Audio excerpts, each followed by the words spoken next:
I just can't let you go. Lord knows that I've tried to. You said I was the only one. No one likes being lied to. You made this mess and left me with the pieces. Now I wanna burn all the bridges between us. I can't focus, I can't forget. I've been thinking too much lately. I just need to clear my head. I just need to clear my head.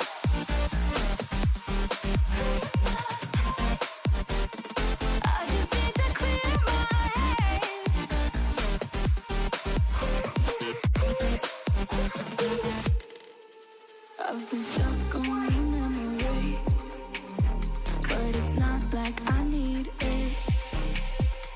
And you may have some history, but we don't have to repeat it.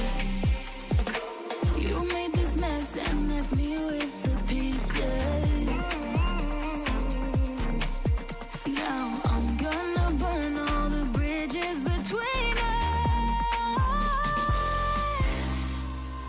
I can't focus, I can't forget. I've been thinking too much lately. I just need to clear my head.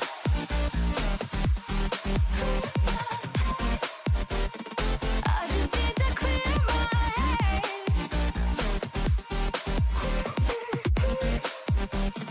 I just need to clear my head.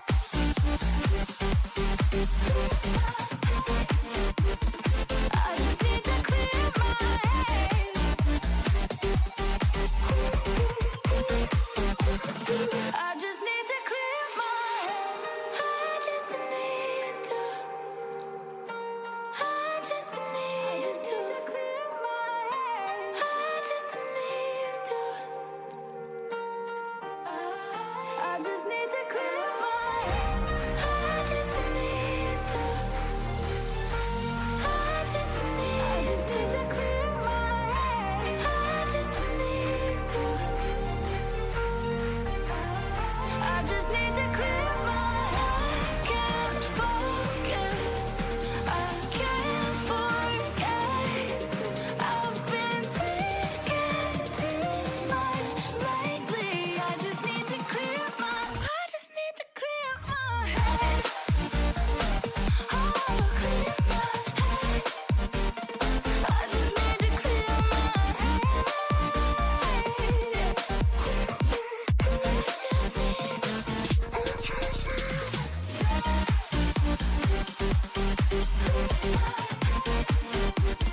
I just need to clear my head.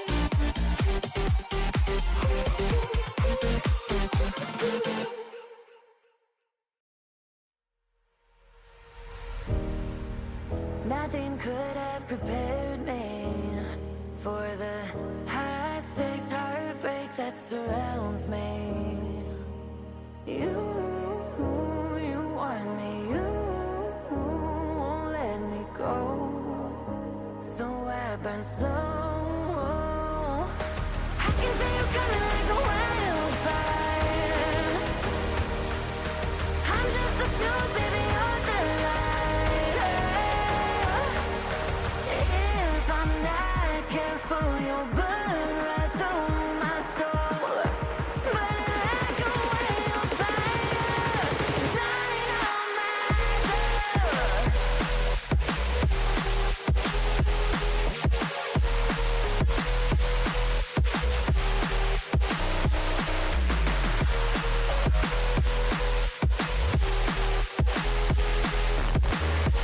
Burning like a wildfire, dynamite.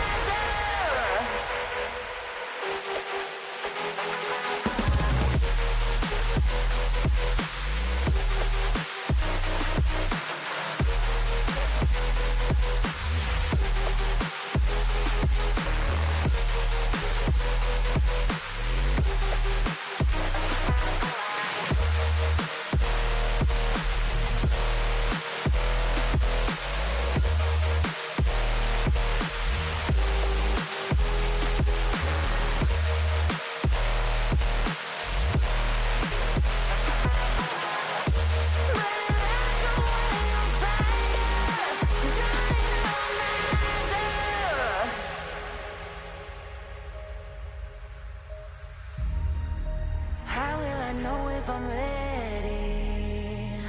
The demons unleashed from your mind hold me steady. Yeah. 'Cause you want me, you won't let me go. So I burn slow. I can see you coming like a wildfire. I'm just a fuel, baby, you're the lighter. If I'm not careful, you'll burn right through my soul. Burning like a wildfire. Careful, you'll burn right through my soul. Burning like a wildfire. Dynamizer.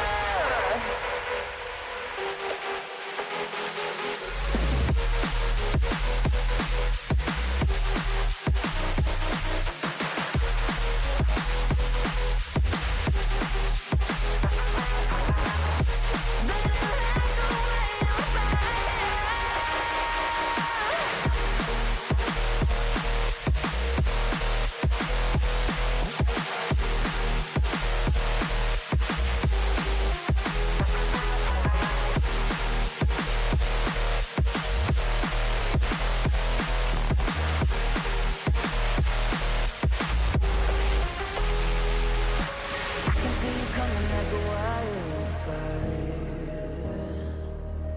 I'm just the fuel, baby, you're the lighter. If I'm not careful, you'll burn right through my soul. Burning like a wildfire. Dynamizer.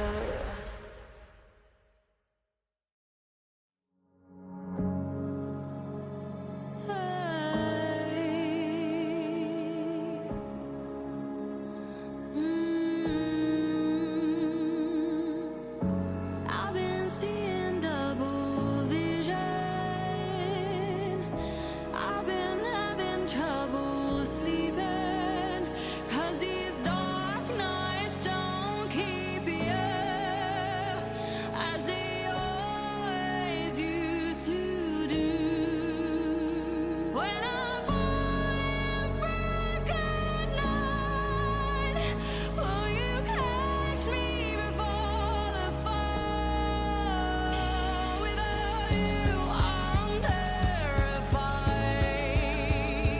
Without you here by my side,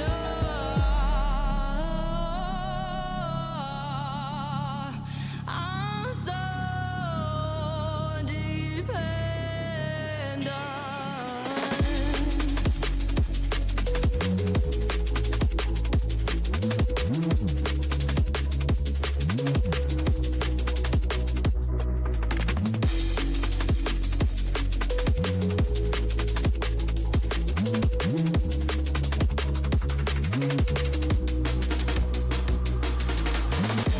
I've been choking on emotions. I've been strangled by my thoughts. 'Cause the longer I stay awake, the further I erode you. When I'm falling for a good night, will you catch me before the fall? Without you, I'm terrified. Without you here by my side,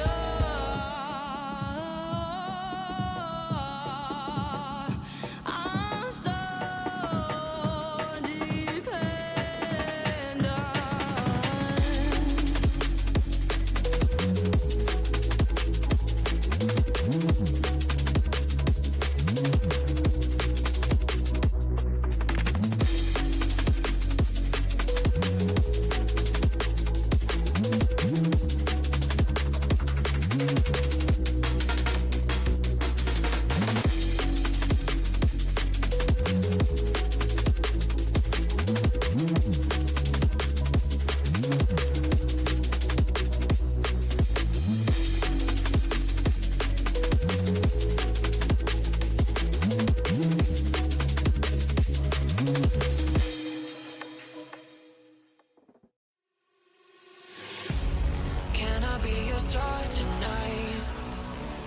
fill my soul with light the day we met. I don't wanna leave your side. Have me by your side when the sun sets. Let's leave for an eternity. We'll sail across the lights beyond the sky. I'll be with you eternally. I'm an addict for your love, it keeps me high.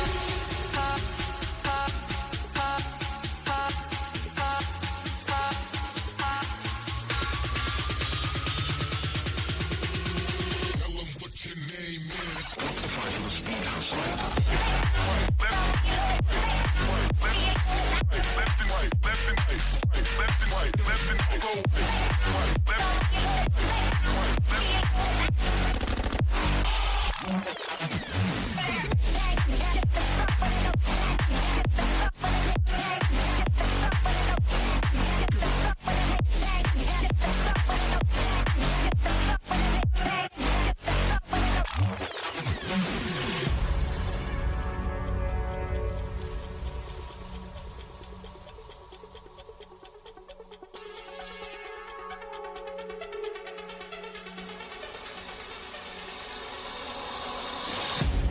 Can I be your star tonight? You fill my soul with light the day we met. I don't wanna leave your side. Have me by your side when the sun sets. Let's leave for an eternity. We'll sail across the lights beyond the sky. I'll be with you eternally. I'm an addict for your love, it keeps me high.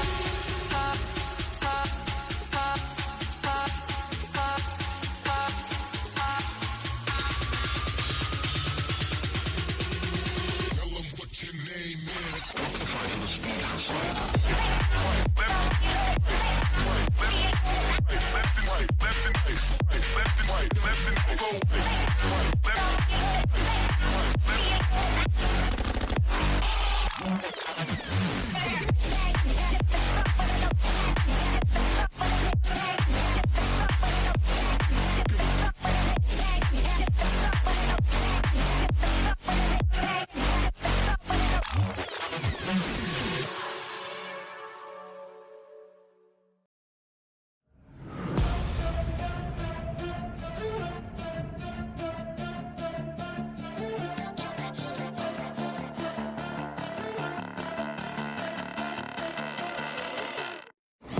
Got a monster inside of me, you better watch out. If your enemy's a road ahead, a full prophecy to be the greatest beast the world has ever seen. I feed him every day like the bones clean. I feed him all the hate and he goes me. And he gets caught real big, pissed off quick. And if you cross him, you might drop dead. Metaphorically, of course, settling the score. Never getting bored, loves the blood and gold. Always wanting more freedom from the source. They don't really listen until they feel it for their body. And if you start shit, you be hard-lived in the darkness. Torn apart quick, you left scars ripped. You be chewed up and discarded.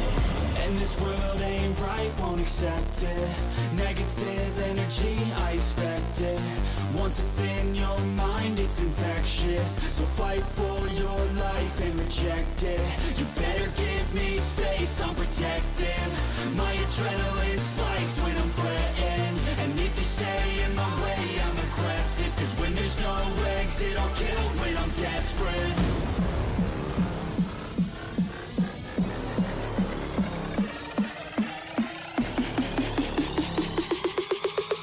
When there's no exit, I'll kill when I'm desperate.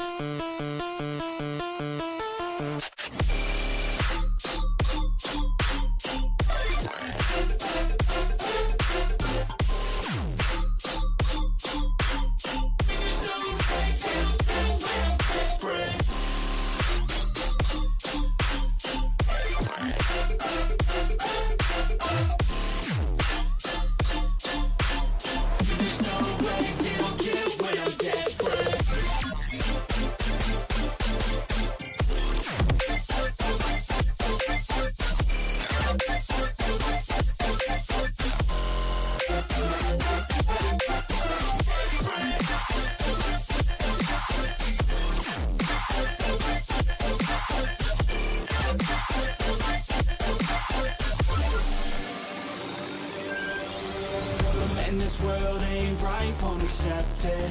Negative energy, I expect it. once it's in your mind, it's infectious. So fight for your life and reject it. You better give me space, I'm protective. My adrenaline spikes when I'm threatened. And if you stay in my way, I'm aggressive. Cause when there's no exit, I'll kill when I'm desperate.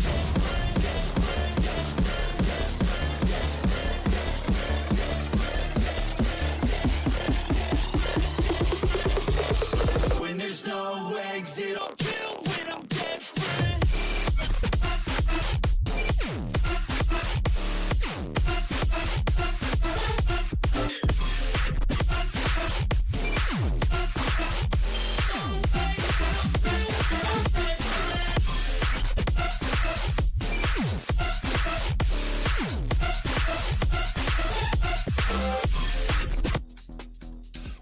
Welcome everyone, good morning, good day, good afternoon, good night, good evening, wherever you are right now. It's time for VCT China Playoffs Round 2, live here over at Project Horizon. We're bringing you the action, of course, as we did every day so far. It's been quite the ride in the playoffs so far. Today, me, myself, Crafty, and my wonderful co-caster, Tenka, bringing you the action. How are you doing? How excited are you for the upcoming matchups? I am doing great, and I'm completely over the moon to have this underdog match going on in this first series, because let's face it, in this upper semifinals we have 3 teams that are expected to be here with XLG, EDG and All Gamers, and then somehow JDG squeezed in there. They won against Tyloo on the first day of playoffs and somehow made it through groups, which didn't look like they would. After the first couple of matches, they were off to a very, very rough start, and I'm so happy they're here and that I get to see them. Yeah, and they have to face none other than the currently undefeated, the only undefeated team here at VCT China, which is XLG. You said it already.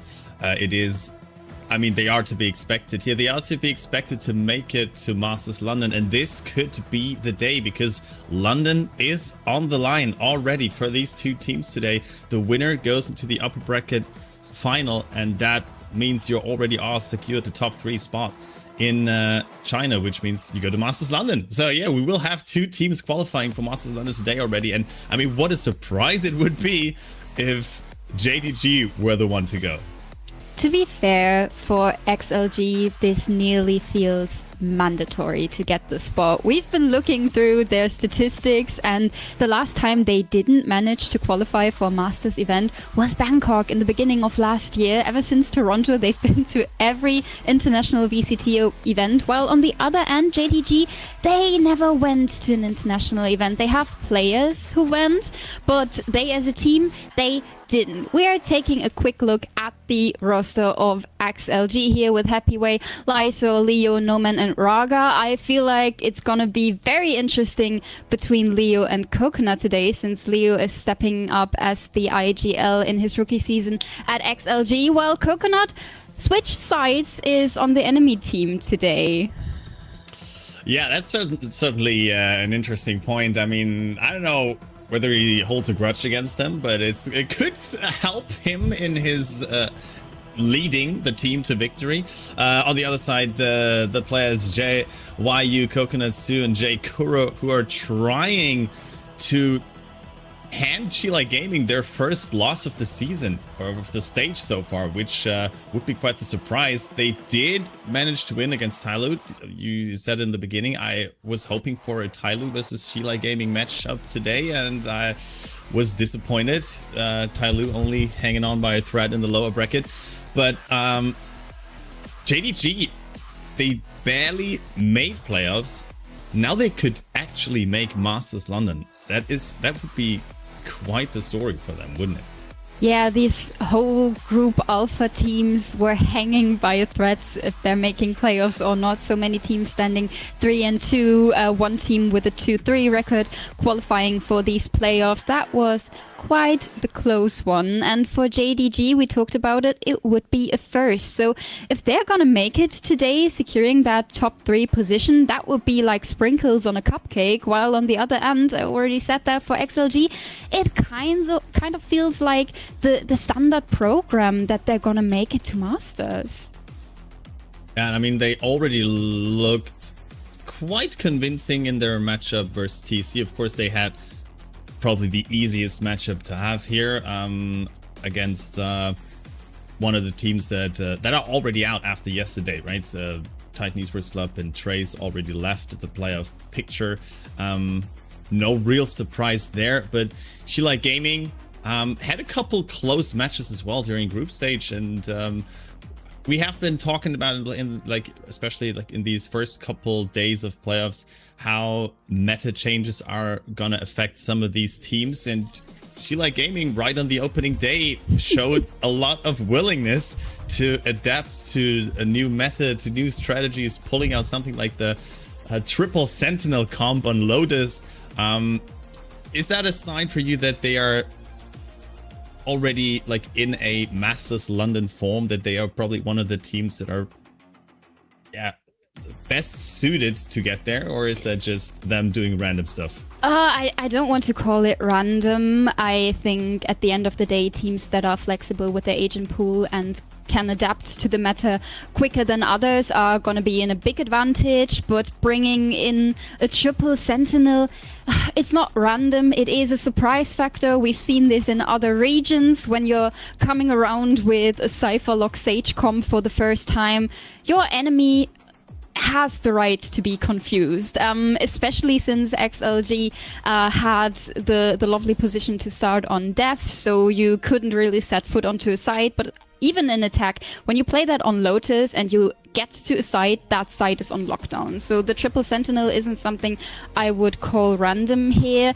But if they're showing Lotus today, I feel like they're gonna have a much tougher time compared to the match on the 1st of May, just because this is a known factor now and you can prepare a lot better to this composition.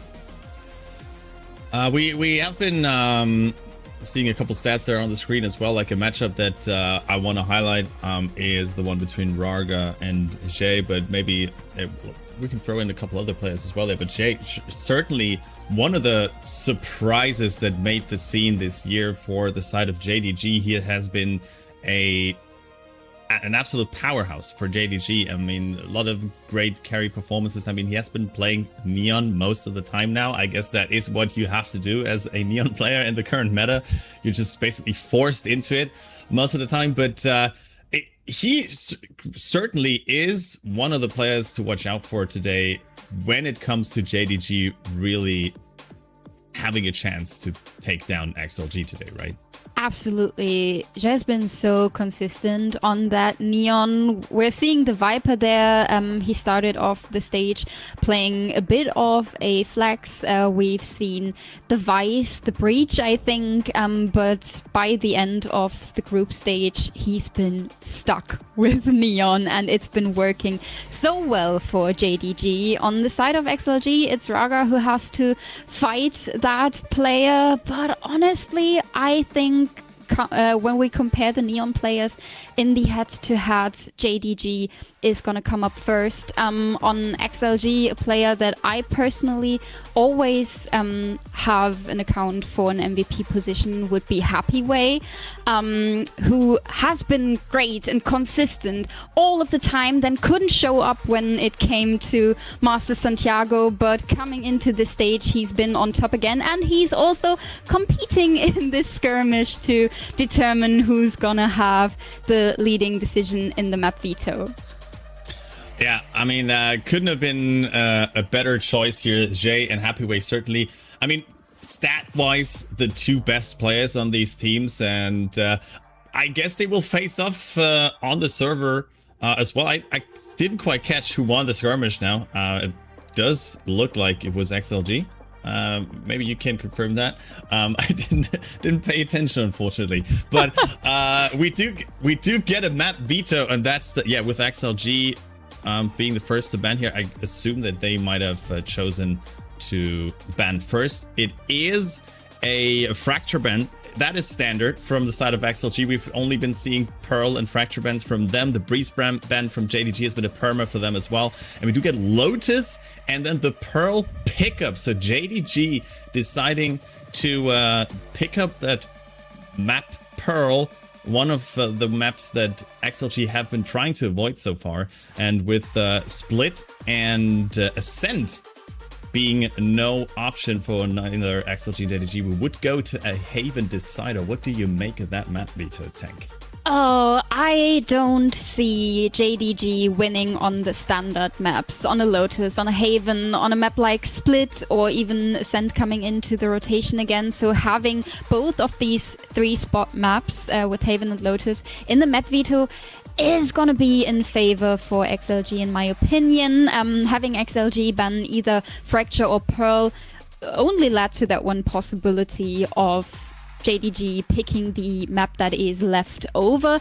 I thought that we might get to see Breeze from JDG because they've been banning this all the time, and I think Breeze would have been a great map to really challenge XLG, but they decide to stick with what's comfortable for them, sticking with the Breeze ban and only get the chance to play Pearl as a bit less standard map today. So I think just looking at the veto, XLG is a bit in favor, but at the end of the day, you're not winning through the veto, you're winning on the server.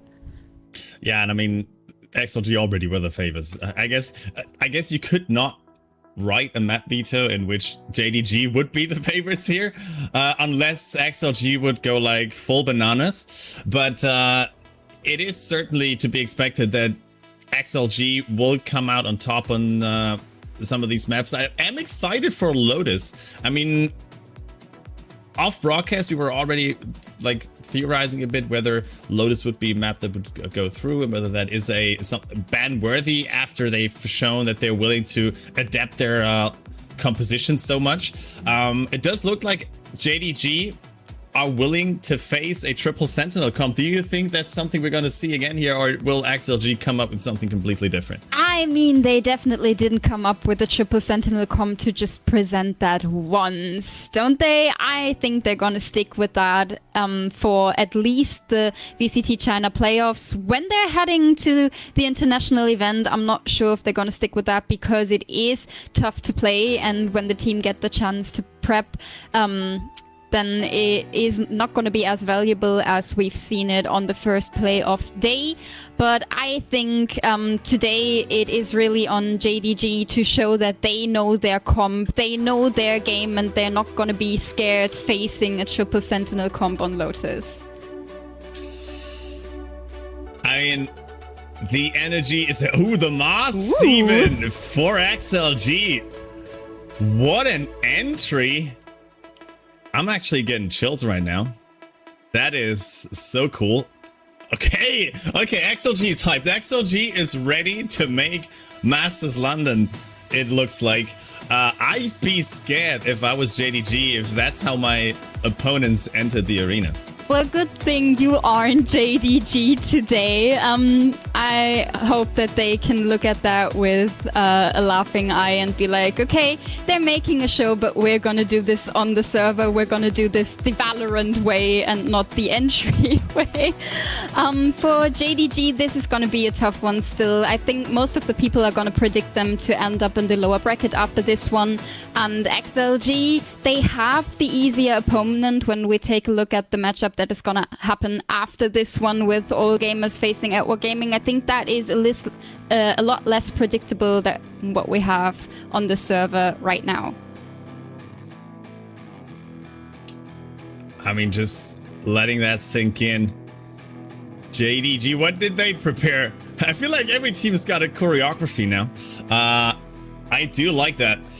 JDG, the underdogs, and we were talking about this potential that a player like Jay is having to really take down a team like XLG, but I mean, he can't do it by himself, especially we do expect him to hop on that Neon on Lotus first. If you're a Neon and you're playing against a triple Sentinel comp, you're you're probably gonna have a tough time. That's not as fun as Neon should be. Yeah, you're gonna end up crying in a corner if you don't find the gap in your enemy's defense. And let's face it, with the triple sentinel, those gaps are gonna be so tough to find. Even if one of those sentinels is gonna be a Sage with the right timing for the wall, for the slow orbs, that's just as much of a block as a Cypher Trap or a Deadlock Wall. So it's gonna be a very, very tough task to ask for the Neon player to find an opportunity here. I think even if JDG is gonna play a comp that is a bit more straightforward, they have to play slow. They have to lean into this default game to bait the utility out and to make that Sentinels a bit less useful. I mean, we know that JDG, they have seen what XLG did prepare a couple days ago, so they may adapt to that. I mean, we might see something else coming in. I don't know. The last time that they've played Lotus has been almost a month ago at the start of April, where they even lost against All Gamers. So it's not, they don't have the best track record right now on Lotus, but at least it gave them a lot of time to prepare something new.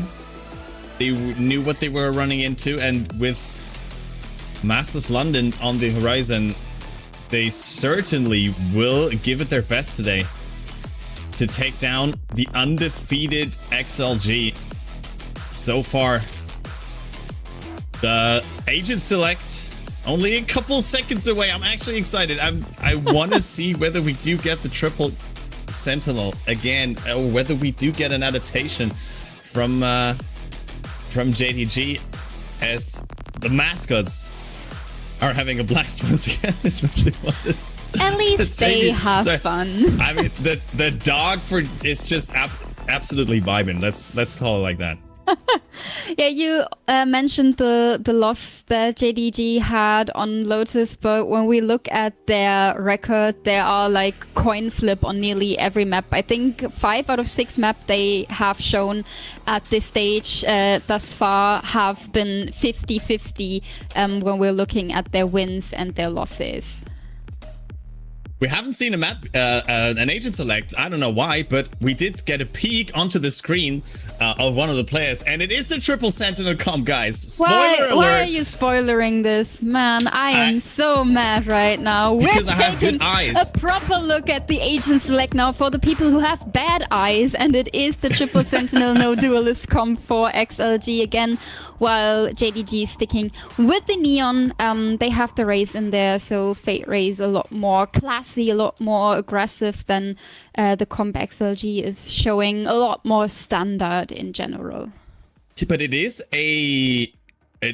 also turning away from what we've seen in the past, the double controller with the Viper Omen, right? So teams are actually dropping the Viper,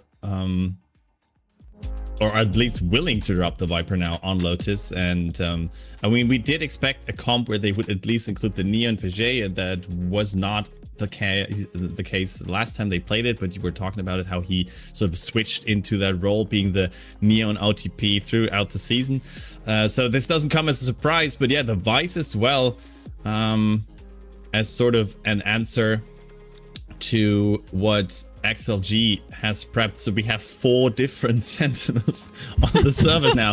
Why? I remember a time a couple weeks ago even where people said sentinels are dead. What is going on, guys? Well, we proved them wrong, definitely. I like the adaptation that JDG is making. Dropping the Viper feels like a necessity when you're going up against 3 Sentinels, because even with the lurk wall, you're not going anywhere when you are hitting a spot where at least 1 Sentinel has put their utility. So making that little switch in the comp is an interesting factor. I think it gives JDG a lot more flexibility to play their attack. Now let's hope for an exciting matchup between these two. I mean, I did not quite catch who's going to start on defense, to be honest. Maybe you can bring some light into that. I could take a guess, but that would be 50-50. Okay, that's as good as I would have guessed here. I mean, it would help XLG, or it would help JDG rather, to start on defense, right? To have XLG try to make this attack side work first with their triple sentinel comp. But we did see, as to be expected, an extraordinary defense from them on in their matchup against TEC, where they won 9 rounds on defense. So that's certainly something you want to avoid. And there it is, XLG starting on attack, best case scenario, so to speak. I don't want to call that best case scenario. If you play that slow, this comp is surprisingly well done in attack. When they get to a spot that's gonna be on lockdown, the challenge for them is to find that spot that they can hit with the utility that they have. And it looks like they might want to challenge that Vice setup that is set on the A side. Rubble control already given, and the door plate, the rotation from JDG already coming in. Yeah, but the Thorns also activated immediately. The wall has been tripped though from Raga, so already a lot of util out of the way there, with still a minute on the clock for XLG to make this execute work. And you do see the grab net into backside, and with that the players from Tree are flooding the side. This great shots from XLG. No man is being traded. Jay still in a good position, uses the slide to get a triple kill. Only Happy Way there to trade, make this a 1v1. The camera spots Stu. Still got plenty of time and is able to get that spike down. Still in a 1v1. Stu had time to reposition, but he decided not to, so position still known to Happy Way, holding drop now, giving his enemy a bit of wiggle room to work with, but they might just face each other. Stu in the drop and Happy Way quick on the trigger. 22 HP left on the MVP to convert that round. I was so confused that XLG still decided to re-hit that A spot after they've been ringing the doorbell for an eternity. I mean, JDG knew exactly what was going on. Yeah, I mean, they were so quick to react, and Jay's triple kill absolutely pushed that door wide open for JDG. But in the end, I mean, it comes down to these two players again. We were talking about them, Happy Way and Jay. They are, statistically at least, the two best players of their respective teams. And they've proven once again how deadly they are on the server. Yeah, deadly, definitely. Now, XLG, with the bigger guns, have to make that advantage count. For JDG, they played the stack towards the C side, but nothing's really happening, so they get curious. Is XLG maybe on the way towards A, maybe on their way towards B, a smoke play towards A main, but no one there from XLG to notice that. I mean, it would be the next stack they run into. With that gun advantage, it might not matter. As Raga is just fishing for a shot here, uses the wall to elevate himself, cutting off players coming from Waterfall at the same time. Pretty good setup. Well, the barrier mesh has been invested as well, but all the knives in the hands of JDG invested to cut that open immediately. The flood onto side is good, but the spray down is better. And the difference in weaponry makes its mark on this round. 3 guns secured into the next one. A 2-0 start for XLG. Well, the weapon difference is 100% what made that round, because the flood retake from JDG was really well prepared, getting the deadlock wall out of the way early, flooding the sides while the plan's still going down. I think with a bit of better guns, that could have been anyone's, but it was the eco for JDG. XLG, they have quite the bonus round going on here with the double guardian and the bulldog. On the other end, it's rifles all the way, and it's aggressive from JDG. JDG with an aggressive push on towards Mountain. Stu is the absolute hero here for Jay, who got stuck there in between 2 players of XLG, but great recovery from JDG to get the Neon out there. And with that, the rotation over towards A is already in full motion. Spike still in front of A. Wall has been triggered. But the Prowler gets past the barrier mesh, does not spot anything though.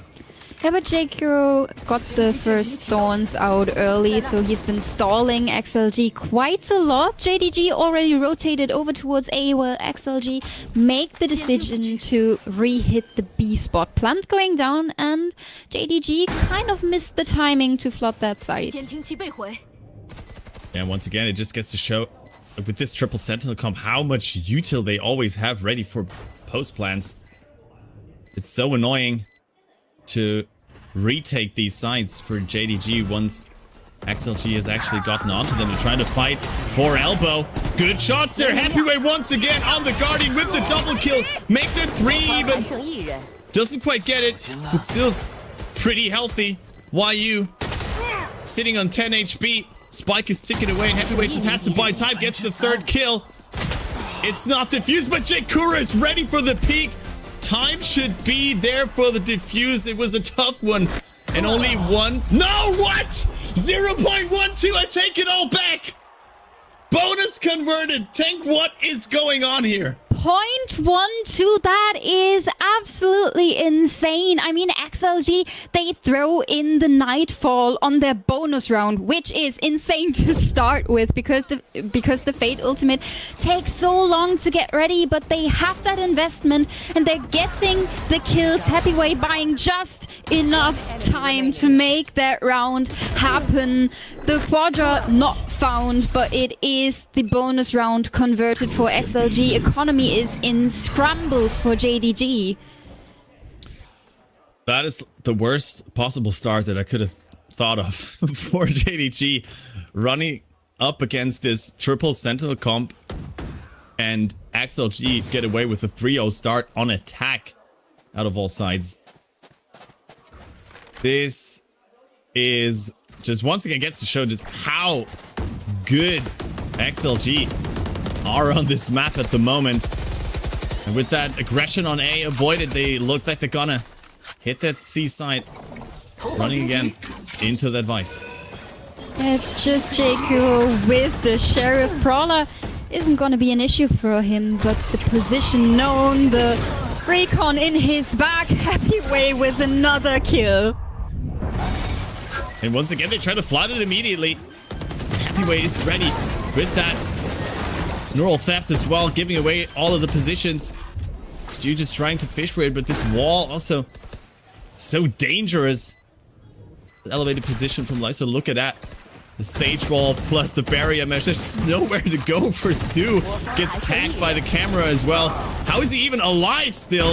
On 4 HP, finally goes down. A 4-0 start for XLG. They're absolutely relentless right now. And we haven't seen them playing a lot of attack rounds in their latest series on Lotus against TC. So having them, giving them the opportunity to build those rounds, playing so passively. I mean, they were sitting in their own spawn for like 30 seconds until they made the choice and they find the Vice side. When you see that Sentinel playing so close to the choke point, you might as well know that there's no support on that side. XLG, a little bit with a pace change. Stop the defaulting. This is gonna be fast, be exact. Yeah. Nowhere to go here. Wall immediately set up with the annihilation from No Man. They scare them away far enough back into their spawn to make sure no one is contesting. This plan will be a 5v5 retake as we open the doors there towards Mount. But Happyway just giving away that space, knowing that he can still fight for it. The rest of his team does alleviate some of that pressure on site. The smoke is still there. Rarga just being there to help him out. It's a double kill for him immediately. The transfer. What is Rarga doing? What? The ace? Are you kidding me? Not No. After those first 2 kills from Raga happened, you might as well go save your operator there. But JDG just keeps running into that, gifting him those kills. But that flick onto the third, that was amazing. That was not human. Even catching Je on the slide, what is going on? I mean, there's 4 other players aiming at the same players, and still it's Raga to pull the trigger first every single time. How does he even do it? But I am not even the biggest fan of JDG approaching that retake. Time was an issue, and you're playing against a triple sentinel comp that is locking down the B spot. You invest into an operator for the first time in the game because you've been lacking money so far, and now that investment is gone on the ground. No chance to reinvest because you decide to try a 5v5 retake with your head through the wall. I mean, this is absolutely disgusting. I don't know what to say. I didn't expect this to go this one-sided right from the start, especially on the attack for XLG. JDG seem not prepared for what is headed their way. I mean, yes, it's been a hot minute ever since we've seen a triple sentinel comp on any map, to be fair, but they did have a couple days, at least, after that game between XLG and TEC, but it looks like they're caught off guard even in some of these situations. And I mean, I can't really fault them because, as I said, it is quite unusual. But XLG also play it to perfection. Another eco coming in here for JDG. As once again, they try to fight for Mount, try to find that happy way lurk. Kuro almost once again going down in the spam through the boxes. I don't know whether he can actually survive any longer. No, he doesn't. Again, the barrier mesh plus Sage Wall to block that part of the site off. And another planned on C. Looking like an easy round for XLG once more. Well, while you getting the frag onto Leo is an opening to be found, but still 4 players alive on the side of XLG. Resurrection would be online if JDG can manage to make this even closer. Paranoia coming in, but it's only backside control. They still haven't dealt with Lysor. There's also so many yeah, okay. I was about to say something and then the round's over. Okay, never mind. There's just so many elevated positions for the side of XLG as well in these setups, with the Omen TPing onto the box, Raga standing on his own Sage Wall. Then there's the box and backside. There's just so much stuff that you need to be aware of as JDG in these retake scenarios. And yeah, look at that. It's just once again happy way snappy on the headshots. I mean, I'm not too mad at JDG for playing like this in an eco round, but I like what we are seeing here. A bit of a switch up in the way they're playing that defensive half, because their biggest issue right now is holding sides. So leaving one side open can't be an option while you getting the opening onto Happy Way, and that is a good start for JDG. Yeah, getting out one of the top fraggers on the enemy team early is good, but not if you have Raga on your team and he's just gonna respawn. No worries, we spotted the operator, we brought back Happy Way, let's go somewhere else. And somewhere else might be the side that Jay is holding. Aggressive angle, but too many enemies to connect the shot just yet. But he spotted so many players that XLG is deciding to play yet another rotation. Spike still on Mount. What are they cooking here?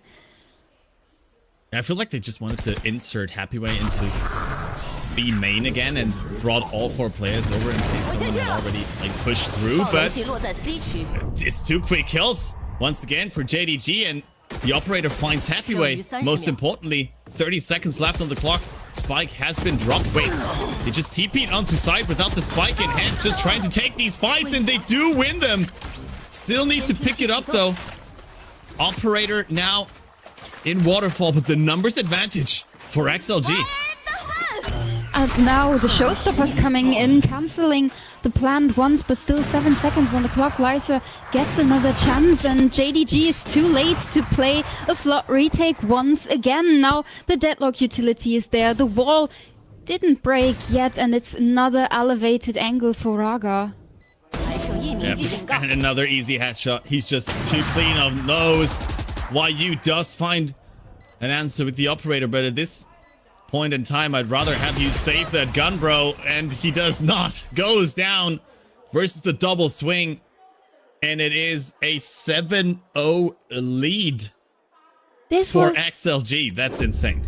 This was a much better start for JDG, finding that first frag, even though it is gonna be gone due to the resurrection, but then 2 more openings found, and somehow XLG still manages to bounce back, and JDG give the side up another time. They have to contest that space just a bit more, play a bit more aggressive, a bit less passive. I mean, as soon as XLG is on the spot, you're not going anywhere. Go save your guns. Is that another timeout? It is. Oh my god. Second. I cannot blame him. I probably would be mad as well as the coach of JDG right now, being down 7-0 against the attacking side of this triple sentinel comp. But it gets, it just gets to show how well XLG are playing right now, and how how suited this comp seems to be for them. They just know as soon as they get the spike down, there is no way they're gonna lose the round. And their defaulting is working wonders for XLG. They always have a good hand in finding the right site to hit and the right timing. And every other round they throw in a pace change to catch JDG off guard. This might be one of those when I'm looking at the fight that is gonna occur at Rubble. Yeah, and they meet. Oh, wait. Actually, they do pick up the kill there with the C's nade combo from YU. So, with that, smokes down for the side of XLG early in the round, and this time no res from Rocker. And now all of your dive potential is gone, since XLG is not playing a duelist. Their whole dive factor is an Omen TPing onto a side. That is out of the round, so executing just got a lot harder for the side of XLG. Vice setup still up and online on the C spot. This might be JDG's time to find footing.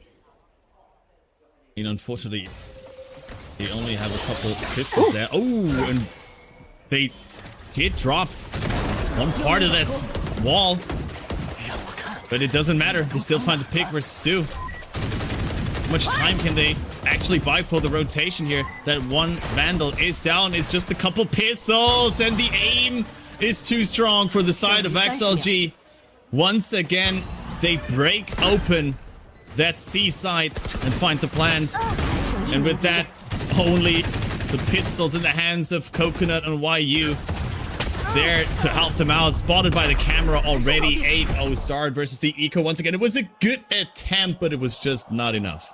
I have a question because I genuinely didn't see that. Did Je invest the overdrive to not even get the whole voice line through before going down? Yes. That is devastating for JDG. I am pissed, more like I am dead. I am dead. Yeah. Yeah, I mean, Jet certainly not having the best time. Ever since that pistol round where he got the 3K, he got 2 more kills. Oh, it was a good start for him, but then there wasn't the follow-up happening. C really seems to be the weak spot that XLG has found. Another Prowler, but no enemy found, so they might reconsider hitting that spot yet again. Oh, Nightfall in the hands of Coconut. Could be used immediately onto that execute, and it does hit 4 players. Keeping them safe for now. Wall had been invested, but no players on side yet. It's a good seize up towards J-Kuro. Raga trying to fish for that kill, and he does get it. Wall is broken up, but Raga gets another one. from that wall position, and it's a good trade from Leo to avenge his Sage. Once again, numbers advantage. These C side takes, they ran into a triple stack with the Vice, and they still managed to get through. How is Raga getting to there? His position is known before he's finding one kill, and he nearly makes a third one happening. Now JDG in a numbers disadvantage yet again. They have the operator in hands. You really want to save that gun now. Yeah, there it goes. YU goes down, and then Je is able to pick it up and escape into halls. No, he's not picking it up. Okay, never mind. Tried to fish for it, didn't find it. Gets another kill versus Lysor, but this round is over. We are heading straight towards an absolute blowout of a map from XLG, 9-0. When is it gonna stop? And the most devastating part about this is that JDG is bringing in the changes. They're stacking a site because they realized, okay, once XLG is on there, we're not getting back in. So we have to hold this from the sides. We have to be more aggressive. And then XLG just decide to get the kills. I mean, at the end of the day, it's been working quite well from them. This is going to be another eco round for JDG with Je having this hero phantom in hand, but he has to find something to make this one close for JDG. Only gets worse from here, Jay.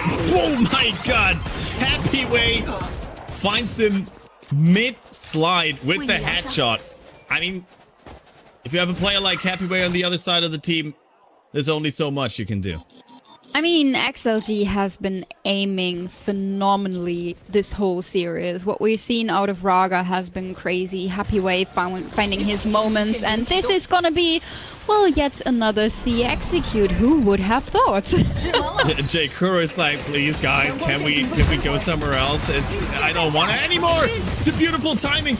On the door though, the Reds comes through versus Theo, but he's brought down immediately. Only No Man standing. He does have the spike though, and he has a way on towards the A side to plant it. And the barrier mesh still in game. Another sound sensor up. There is a possibility, but meanwhile JDG picked up all these guns. An outlaw in the hand of Coconut is gonna be a questionable gun to bring into the retake. Stu is giving them the info now. Might is going for a timing. No Man saw him and gets the headshot. Two guns picked up though from YU and Coconut, and they are wrapping around through A link. Do face the wall though. That's so unfortunate. They either have to give away their position by shots or by opening the door towards 3, and that's what they decide to do. No Man in a good position, actually. Does have the Grafnet back up again. Could throw that out. Oh, has a beautiful angle! What? That's not even possible! How does he get both at the same time? This game is just absolutely insane. Another clutch. This time, No Man. XLG 10-0. Oh, what is going on? The sound sensor on the diffuse might just been the one piece of utility that killed that round for JDG. They have a numbers advantage after this genius play at the B rotating door. They are playing a 3v1, and No Man is just deciding to not give them a single round in this series. I am at a loss for words. It's insane. What is going on in this matchup? This might just become the quickest 2-0 we've ever seen over here in VCT China if it continues like that. What a start from XLG. They are so determined to make Masters London right now. JDG is so hoping that this is where you jinxed it, but another Nightfall coming in from XLG, finding two players on B, so the hit not just coming in yet. The door played at A, and it might be another round where J Kuro has to make it work. Yeah, he just sort of has become the weak link of JDG, it seems, as XLG is just always trying to hit his side wherever he is. They will find him. And they will commit onto it.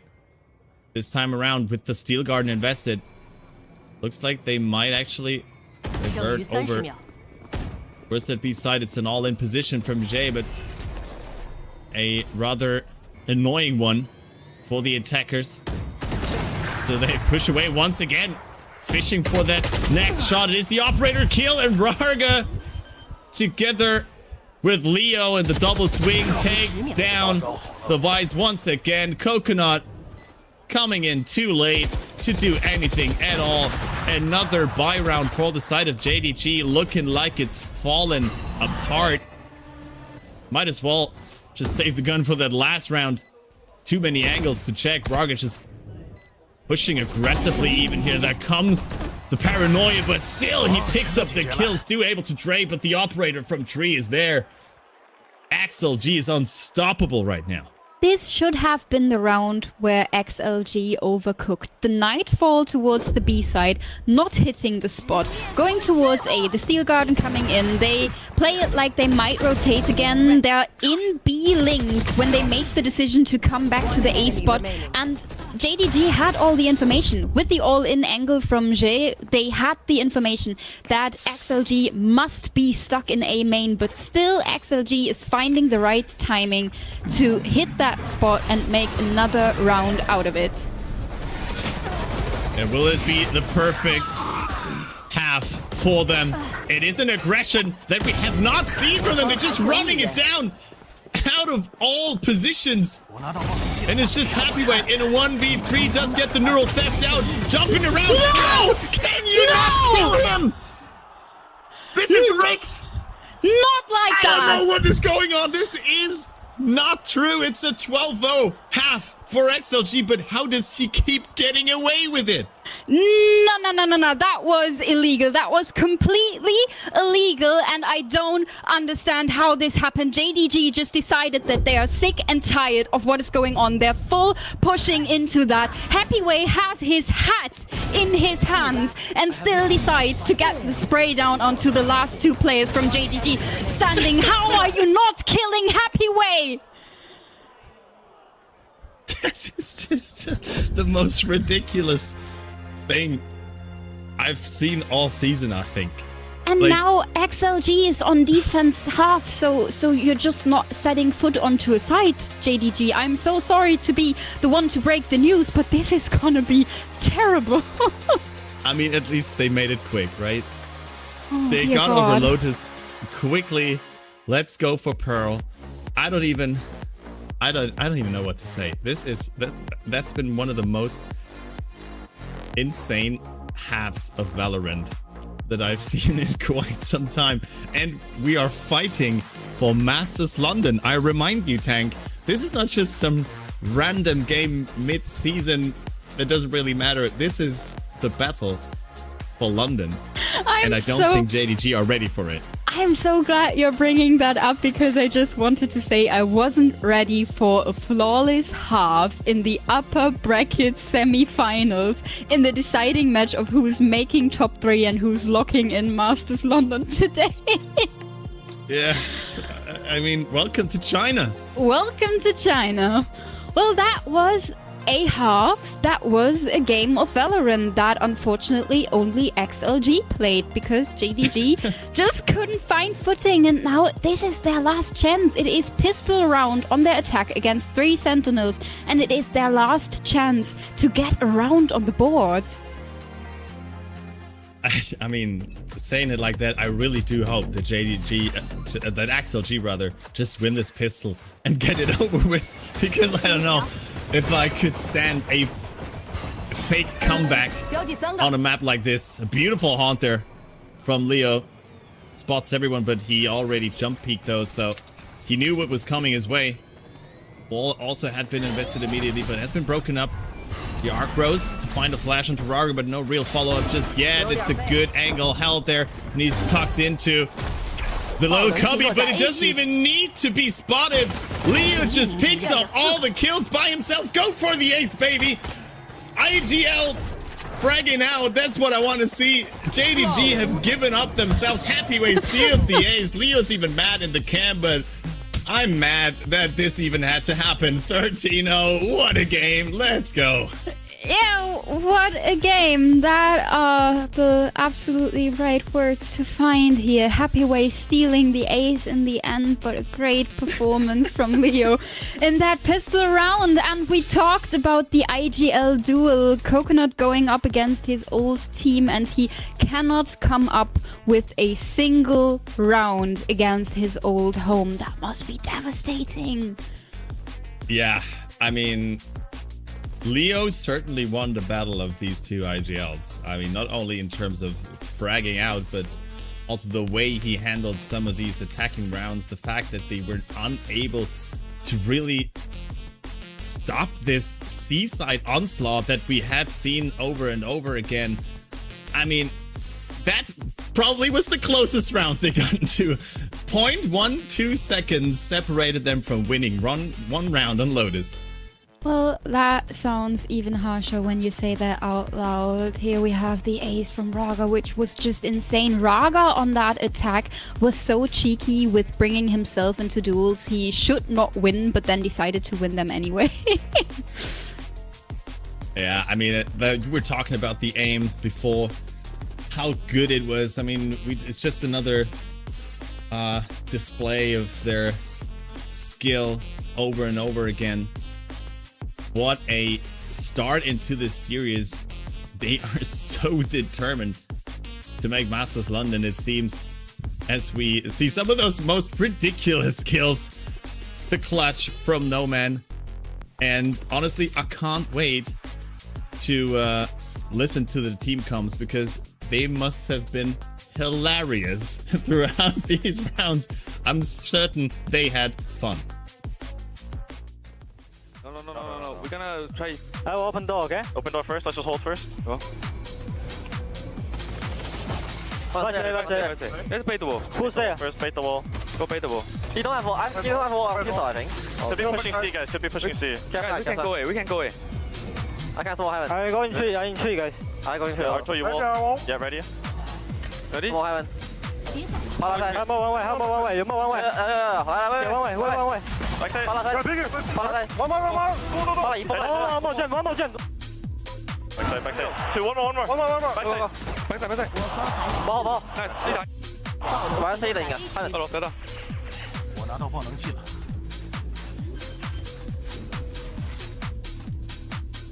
起部署。他是买假的。125。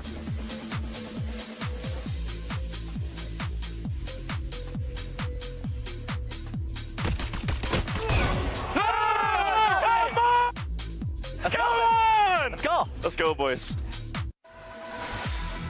And with that, Lotus is a done deal. And looking at the veto, I said in the beginning that maybe JDG can make this series happen when they bring it to the non-standard maps. Pearl is coming up next, but after what we've seen on the first map, I have my doubts about JDG bringing it back on their own map pick. And of course, it's Happyway to pick up another MVP. You were highlighting him earlier. The way that he's been playing, I mean, they were trying to get to him so many times when he was playing as the lurker. I mean, they found him a couple times and Raga brought him back, but even in some of these post-plant situations, that last clutch where he was having util in hand, still manages to pick up 3. I don't know what is going on. I don't know how he does it. I don't know, he seemed like he had a guardian angel on his shoulder that just protected him from some of these bullets at times, but the aim, the decision making, beautiful there from Happyway throughout the entire map. Happyway ended this map with nearly 50% headshot rates, and I think the other frags were the ones he found with the sniper, because he played Outlaw and Operator quite a lot in the end of the map. I think everything we've seen out of him were headshots all over the place. 373 ACS as your cipher? Excuse me? What? What's going on? Someone had Yeah. a good time. on the attack, because there was only one round of defense. So he was dominating the attack on the Cypher. That is just insane. And I mean, yeah, those numbers are no surprise.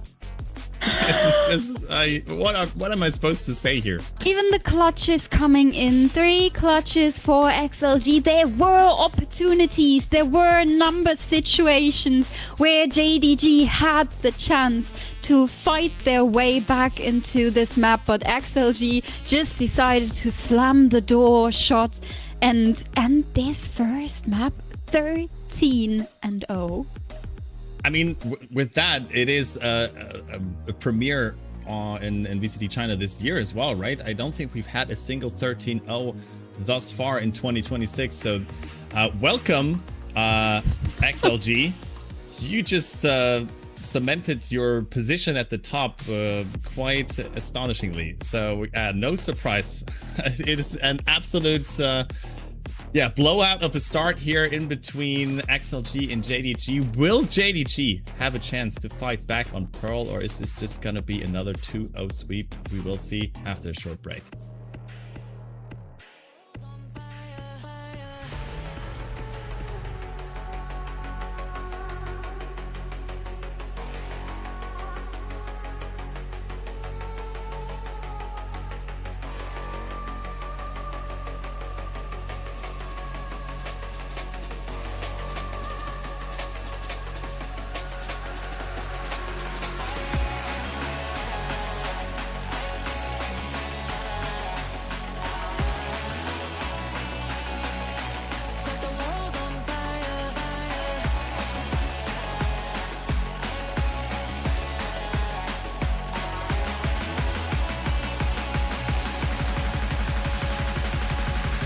Set the world on fire.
Set the world on fire.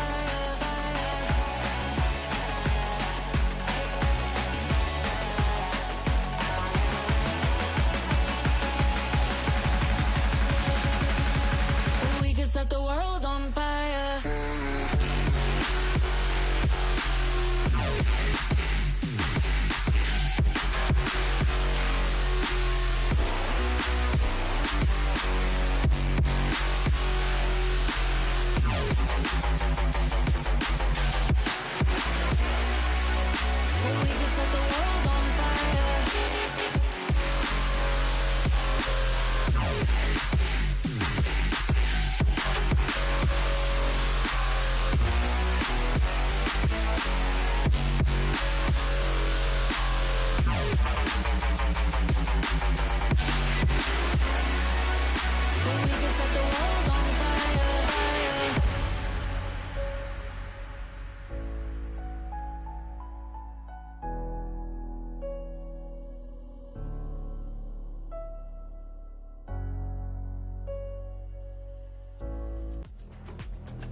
And we're already back with XLG and JDG facing off in the upper bracket semi-final here at VCT China playoffs. We're heading to Pearl after an absolute bomb burner of a map from XLG on Lotus. 13-0, the first 13-0 we've seen thus far in 2026 in China.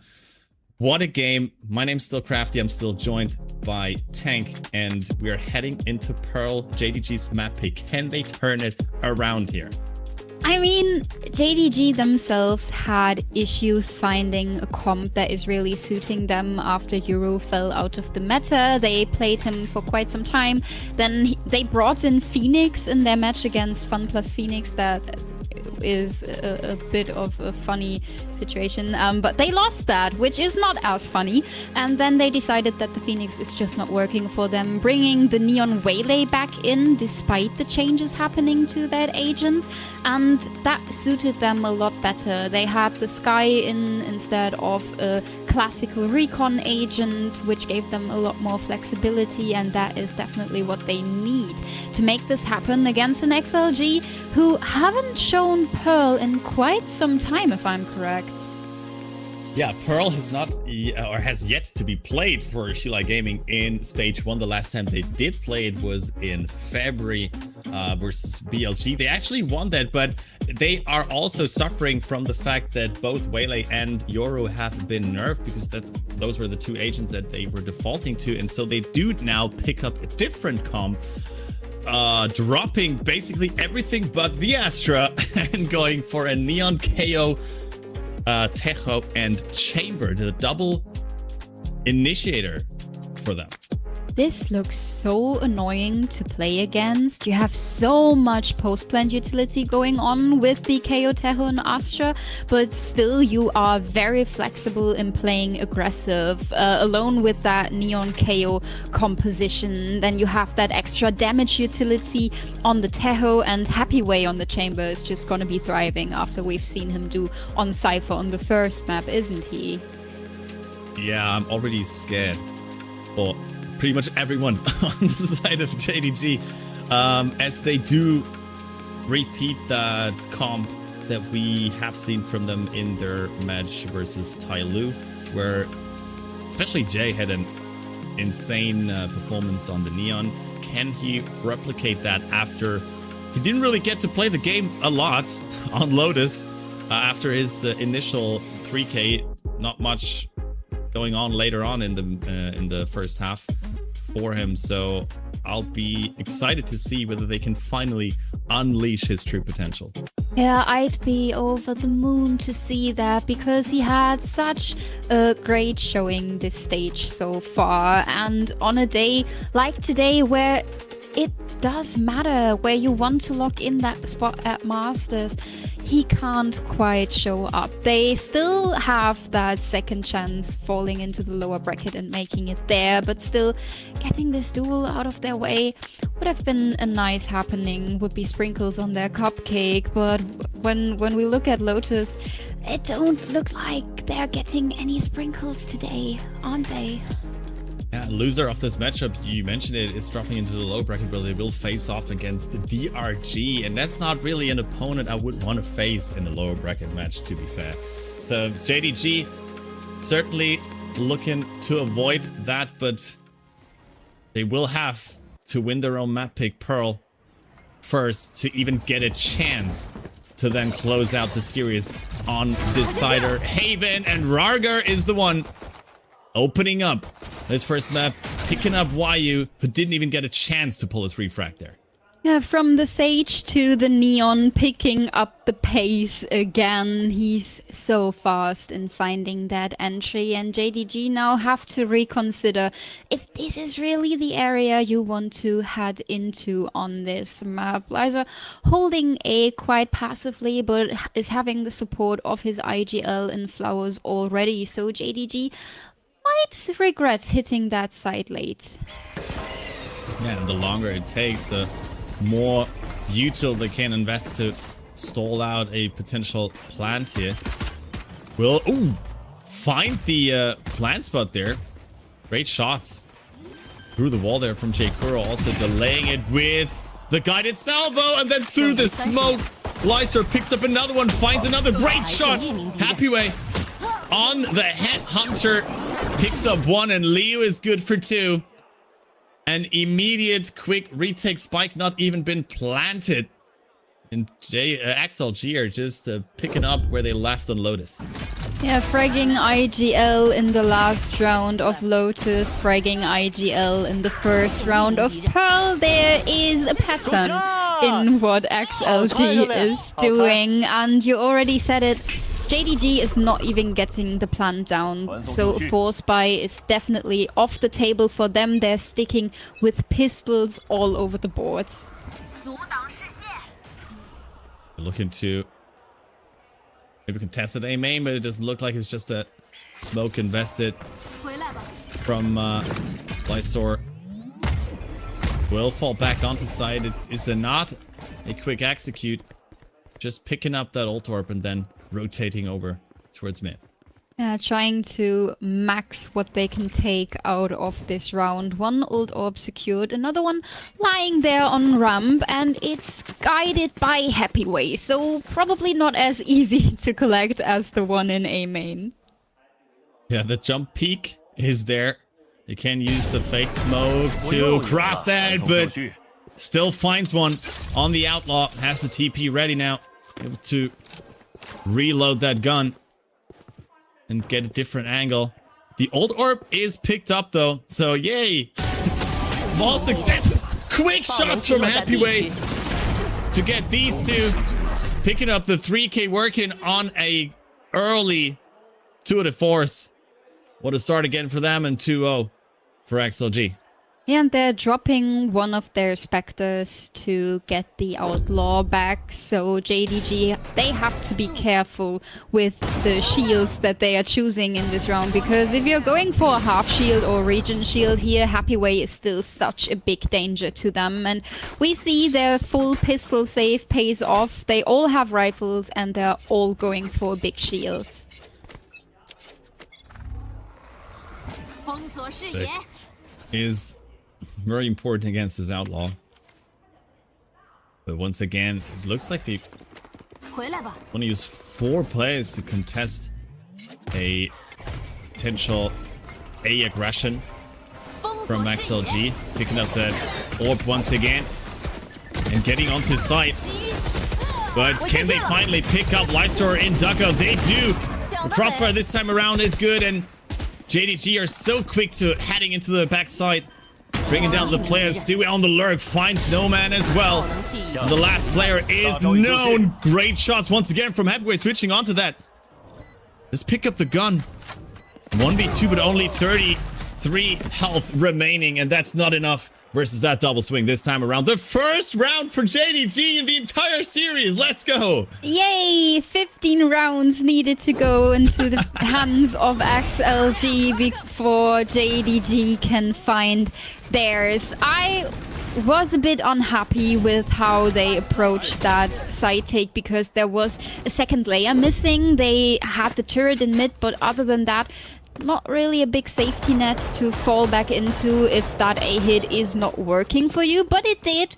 So nothing to complain about. JDG switching up the pace here quite a bit, going more into that defaulting mid-control thing. A flash sent to the B side is supposed to force a rotation, but there's no follow-up happening, so XLG can stay put in place.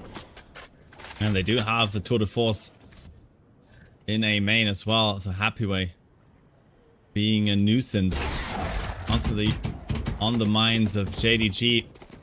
Trying to spot him out. There will be the trademark at least spotted, and it doesn't even go up. No one really notices it, and Rarga fishes for a kill. It gets out with the relay bolt. Happy Way still in A main.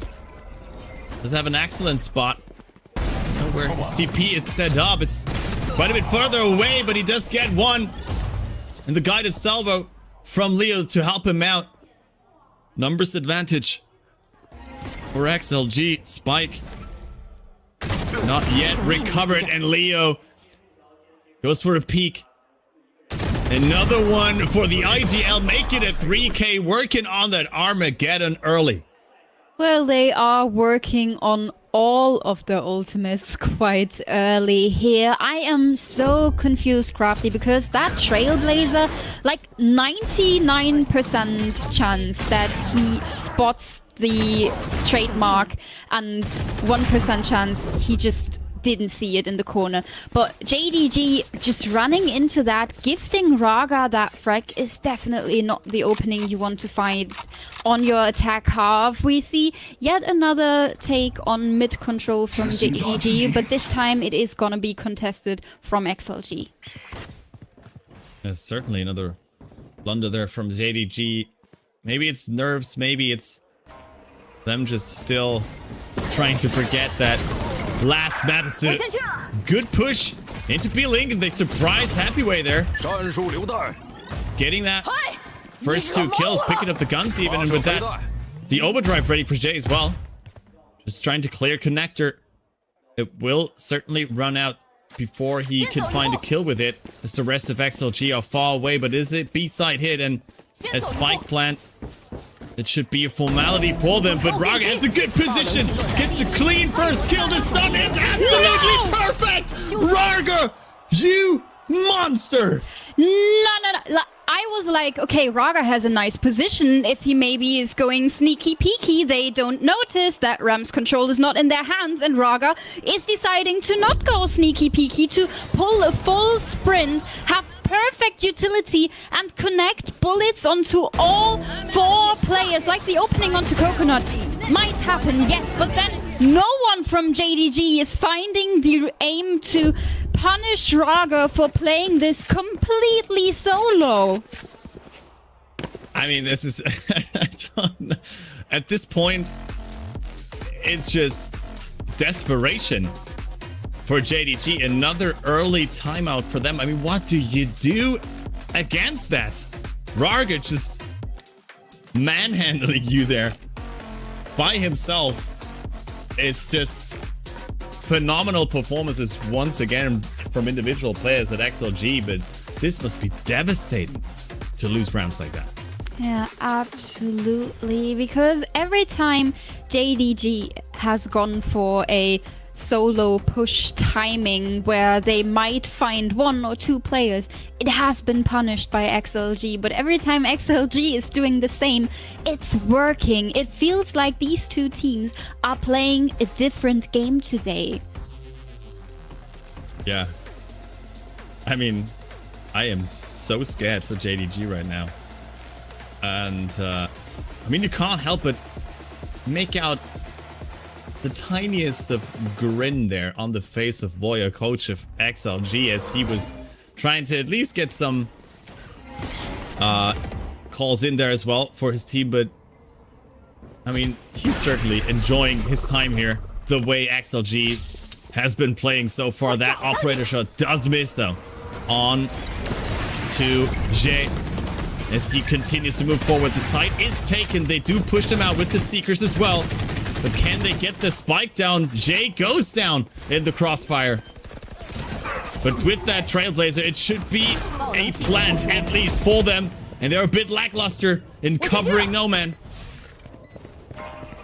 Still numbers advantage though. Raga trying to go for the peak. And they're going in 1 by 1. This is just what they needed. Coconut finally traded. Pull already invested. A smoke's still there. I don't know if they have the time to really clear that. They're just gonna stick it, and Hackaway's covering for Lysor. Another round picked up after the timeout. Another buy round gone to waste. Oh man, this has been exactly what JDG needed. A plant to be found and an opportunity to play post with your utility, but XLG is just faster on the trigger. The damage they are finding before the spike is even hitting the side is huge. I think YU is playing for like half a minute there with like 5 HP. Left on him, so XLG is having quite an easy time to find their way back onto the side. Another eco round for JDG shortly after their timeout. Raga clearing that turret quite early, so the impact not really to be found. JDG They are moving back, leaving Stu for quite some time to have that second layer, but this might just gonna end up in another fight against the side that Happyway is holding. Please don't. Please. I mean, he's not even having the most impressive game just yet, but he's already found quite a few impact kills. Rarga currently the one leading the charge on the side of XLG, and this time around they do spot the trademark and destroy it. Well done, JDG. Oh, that sounds so mean when you say it like that. JDG pulling a fast decision here, hitting that connector area. B-Link is gonna be under attack by the Armageddon though. Raga with an opening and Lysol finds two. XLG is finding all the right answers at all the perfect timing. Stu's going down as well, and then it's just J. Kuro left, and he's dealt with a 6th round on the board for XLG. I mean, they invest in Armageddon against an eco, so maybe that's something JDG can be happy about, but still, this feels so terrifying when you're JDG. I mean, you gotta take those small wins, right? Yay, they used an Armageddon against an eco. And we found a trademark with our Trailblazer. Yay! The trademark. Oh my god. I am crying. This is not what I signed up for. JDG looking like they're being taken apart. Happyway once again finds Jay mid-slide with the operator as they try to answer that A aggression. And the divergent paths is good into the backside, combined it with the stun. A beautiful set piece there from JDG, but why you only finding one is not good enough in a round like that. They try to advance into Flowers. Pick up Braga. Good timing there from Stu. Coconut with the clean kill, but Happyway is their biggest problem right now. Lockdown destroyed. Spike on site. It is a numbers advantage for JDG, but great movement from Happyway into A main. Yeah, the repositioning is not something JDG is gonna have in mind. His position was known towards Flowers since he destroyed the lockdown there. Smoke still in place to cut off his angle, but Happyway is creeping closer, is looking for another angle. Spike recovered by JDG, and as soon as that smoke is gone, he knows what is happening. Spotted by the turret as well. Let's pick up another gun. I don't know if he traded up in bullets or down, but he certainly did get that one. The rotation is not fast enough to prevent a plant, of course, but can he surprise Stu or maybe J. Kuro? The damage onto Stu is good as well. I don't know if he can make it, but Stu finally able to win a 1v1 like that for JDG. Another round picked up, doubling the number of rounds they've won in this series so far. On 25 HP, that looked comfortable, I think. Why you only finding one after investing that convergent path is a desperate start. Then the lockdown gets destroyed. The investment from JDG is huge, but it pays off. It is a second round found, but still they have a way in front of them to crawl back into the series. This might just be another fast A hit. Again, a second layer missing to what JDG is playing. Ooh. Once again, the aggression on towards A main is punished. Raga goes down, but they always find that trade kill for XLG as Jay has snuck into A-Link, and with that is successful. Lightsword Dugout is the guy to beat here, and Jay finds him. He's had enough of XLG's domination, but Happyway is still there. A great... Okay, the overdrive may be a bit too much, but a great trailblazer to spot Happyway. Get rid of him, and a 4K picked up for Jay. Oh, what a time to come alive for this young, talented player. Had a quite serious so far, but here he is with a 4K to make yet another round happening For JDG, the overdrive might be a bit of an overkill at that situation, I give you that, but still, it is an answer to be found to the questions that XLG has been asking all series, and Lotus completely passed by without JDG finding an answer to these questions. I'm so glad to see they are back in the game, they are finding their footing again, and for this couple of rounds it felt like they have an idea about the playstyle they want to bring onto this map. On Lotus, they didn't get the chance to play their own game for a single round. Yeah, I mean, I wouldn't say they're already back into the game. It's still a 6-3 lead. XLG looking to convert one of these upcoming rounds at least into a halftime lead. But yeah, it's looking better, but that's also not that hard when you just went down 13-0 on Lotus. So everything looks like an improvement to me right now. Why are you still not really awake in this series? I mean, if both of these duelist players can step up and find their aim, this is gonna be a close map, I'm very sure. But at the moment, it's really just Je who's fragging for his life to keep JDG in the series. It's gonna be a quick B1, especially with the Neon utility coming in there. But Raga is finding his way out, so the initial fight is postponed to later. Yeah, Tour de Force invested as well for a happy way to save some money.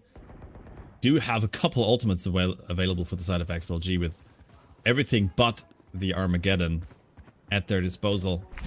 And it looks like JDG are trying to avoid that C-side now. That Tour de Force has to be given away though versus that Trailblazer. Piece of information that JDG can work with.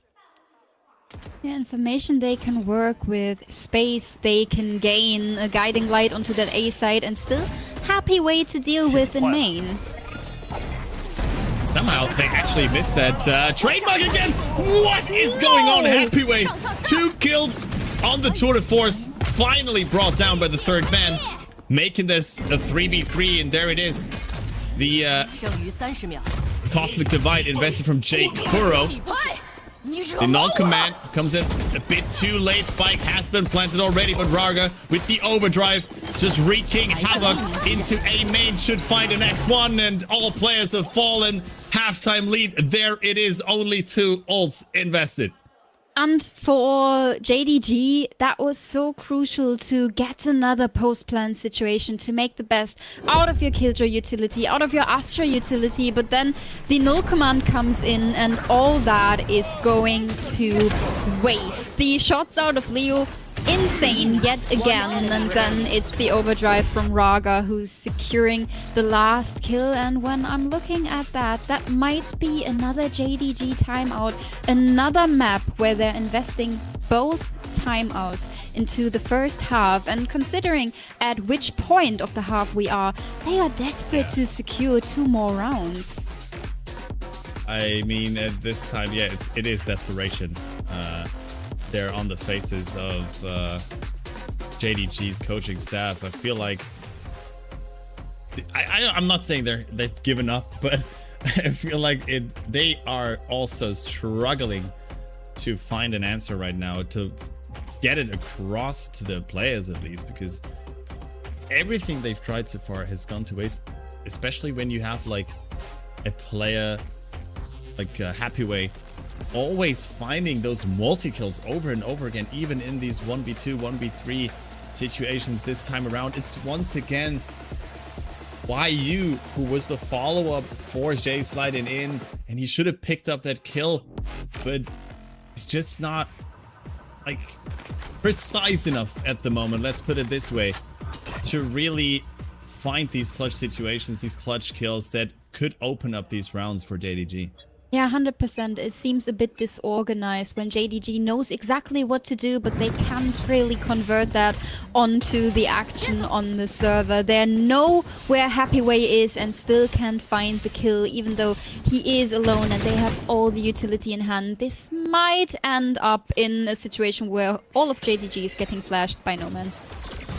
Yep, there it is. Ooh, and he still is being brought down immediately, but the crossfire between Lysor and Rargar is too good. Two picked up a piece, and only J. Kuro and the Classic left to do it by himself.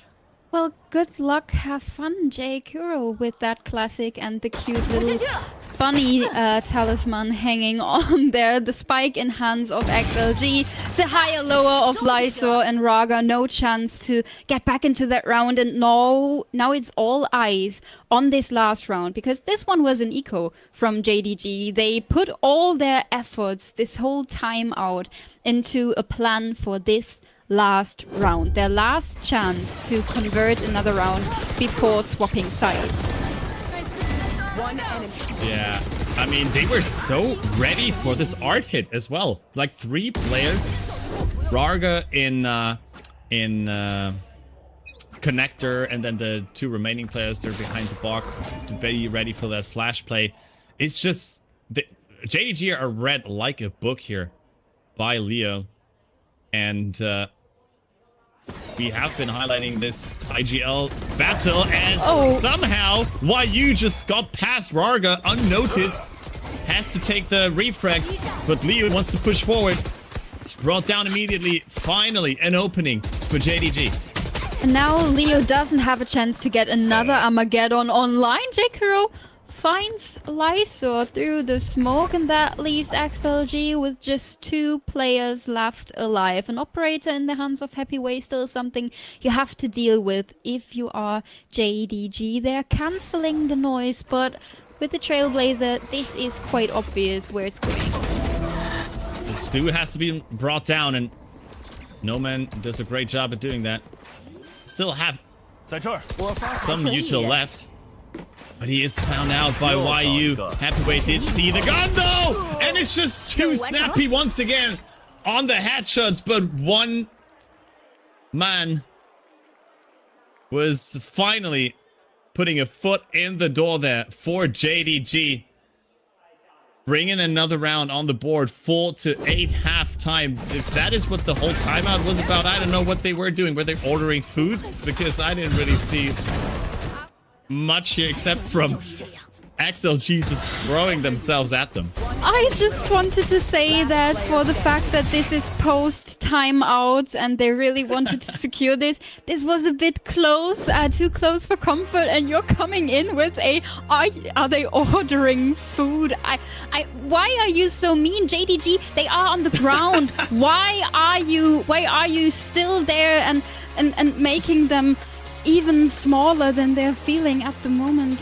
Probably JDG, they have these 4 rounds, yes, but now with the side swap, they have to find another answer to XLG's question, because after the halftime, this is a completely different game. You have completely new situations happening where you have to adapt to what your enemy is doing, and to be fair, thus far, XLG has been the team that is picking up the pace first and deciding how we are gonna play this half on this map. So JDG has quite a tough task in front of them to get this to a point where we can talk about a probable haven on the horizon somewhere. Yeah, I mean, this is... I'm sorry. I'm not trying to talk trash towards JDG. It's just this. I know. This is also. It's also tough for me. It's also. Also tough for me to watch this. And so you're the victim now. You are the victim in this situation. Okay, 100%. JDG. Now on their defensive half, they have to make the best out of Stu, because a Killjoy on Pearl is really what can make or break your defensive half, with bunkering down that connector area or bunkering down one of these spots so you can be more flexible, taking space on the other side of the map. But so far there is no real space take. If anything, JDG is playing this extremely passive. And XLG have somewhat decided they want to hit that A side. It's a quick movement there from JDG to be on side immediately. Oh, Jade goes down to 3 HP, tries to find the timing in the smoke, and does get another kill. Is being traded Lysor. Good for 2. It's just a 3v3. Spike has not been planted yet, and JDG are ready to fight for it immediately. But it looks like XLG might try to answer that as well. It's a great peek. What was that jump peek from Happyway? And Leo once again picking up the pieces for XLG. Another pistol one. This does not look like the start that JDG was hoping for. I mean, at the end of the day, that is a very well coordinated textbook peek out of XLG into that CT area, but still, as soon as a jump peek is involved, it just looks funny. I can't help it. I take it back, it was Leo as well, not Happyway. Of course it was Leo. That's what I would expect from an IGL, just peeking it like that. I go fly! Sacrificing himself for the team. We use the power of friendship to get that kill into the CT area. XLG's playing this pretty wide here, fielding their players into the A main area, getting some space, getting the orb on ramp, and the Spike still in base. They are having so many options where to go, and this is the layering I've been talking about. This is what's been missing, and Ragos just getting a double kill with the judge. I mean, I like the proactivity, great effort, yes, but it is immediately dealt with. Yeah. I mean, they do know that there is a coconut as well, as they did see the guiding light. So they're still expecting someone else to walk into that meat grinder that is Rarga right now. And I don't think coconut is doing them the favor. The knife will spot him though, but that information was already known. No man picks up the kill. Rarga still lives. Spike is planted. Double digits, most certainly secured for XLG unless J Kuro can pull out a miracle with the classic. Well, he did pull out 2 kills, but that's not enough. Well, not enough, definitely, but a double kill with a classic found is a bit crazy. I genuinely do not believe a coconut does belong into a meat grinder, but hey, you do you. It is a round found for XLG, even though this looked a bit scary after the double kill with the classic. The bonus round isn't gonna look too fancy for XLG. A bunch of weapons that are fitting these more narrow distances, but they're deciding for a B hit. I am gonna be excited about how this is gonna go. You think there is a coconut grinder as well? There might be. Hey, where do you put coconuts in you? I've never eaten fresh coconut. Have you eaten fresh coconut before? No, I did not.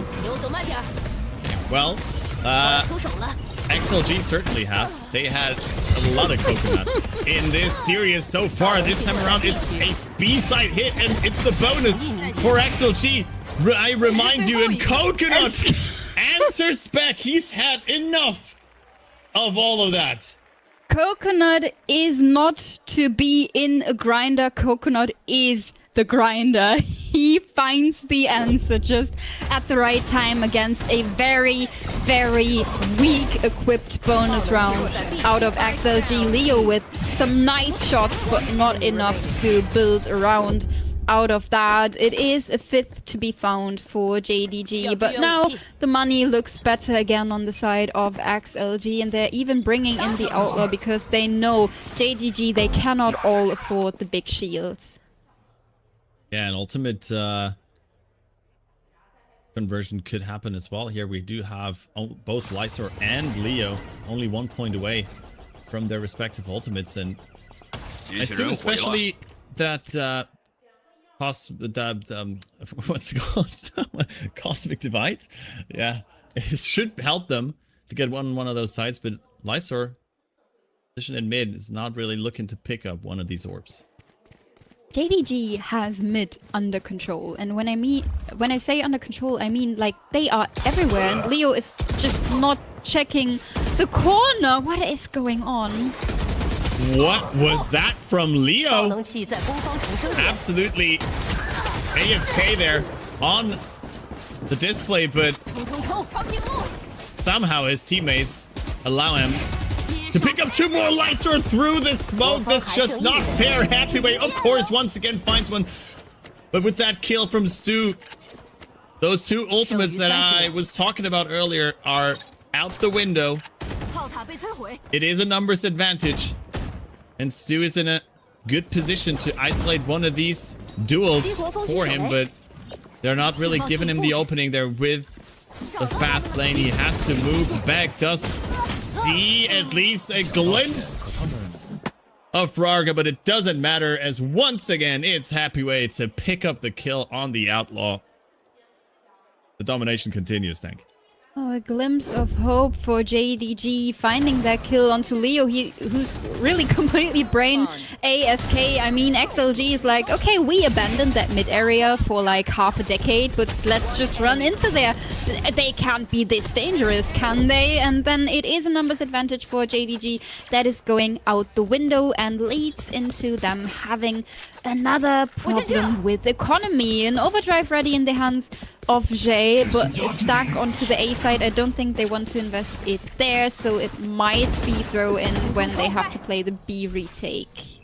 I mean, this is already looking tough. How on earth is Happyway picking up that 1 kill again? YU falling to him once again. At least the trade there, but the overdrive, of course, has run out for Jay. He did pick up that Outlaw, but a late Cosmic Divide to be used in that post plant. They also still have a lot of Leo's util for this post plant.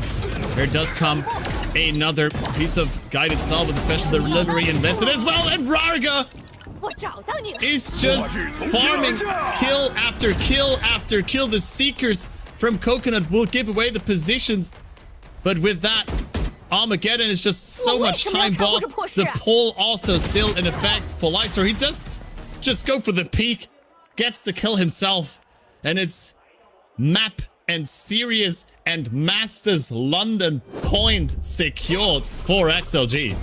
When you say that out loud, I remind myself of the stakes of this series. It doesn't feel like a game that is deciding who is going to a Masters event. XLG is just the better team in so many areas. They are more consistent in their aim. They are steadier in their retakes. They are steadier in opting the pace when needed. And even if that Armageddon was a bit overkill, again, it gives them the round. JDG with another sign of life again. When they have enough, they just start to push in.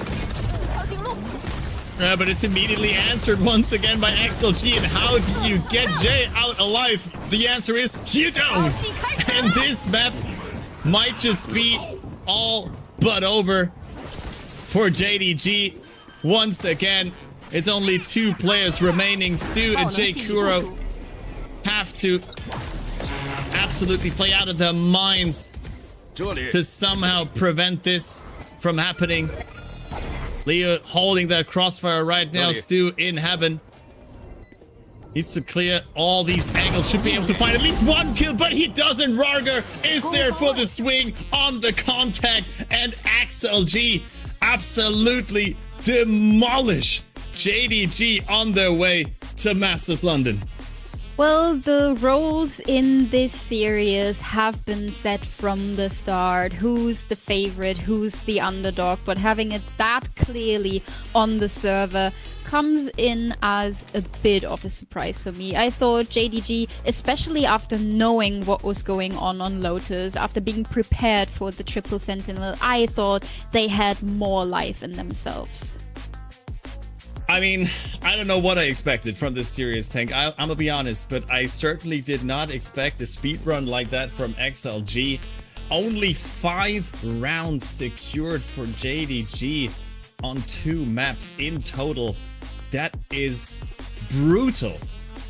Brutal from XLG, and JDG are sent into the lower bracket with a bad taste in their mouth, I'm sure.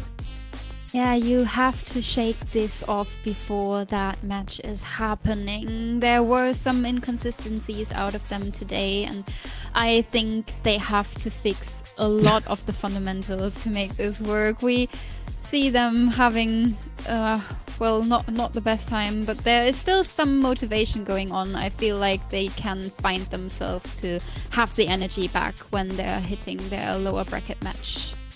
Honestly, beautiful to see though how like wholesome the players were with each other. I mean, it basically it looked like JDG were going like, man, you guys are really good. I was like, I did not expect that. You are very good in this game called Valorant. Yeah, you whooped our asses. Beautiful.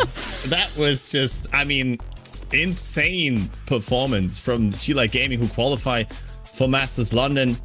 You can see it on the screens here. That is, I mean, what a better way to go to Masters than with a dominant performance like that. But we do have an interview coming up here with Raga, it seems, so let's send it over to beat us. 提到过自己的状态并不是特别的稳定，但今天你展示了自己的纯净瞄准，在莲花古城王牌精锐一上来就让大家眼前一亮。也想问一下，你会怎么评价自己今天的表现？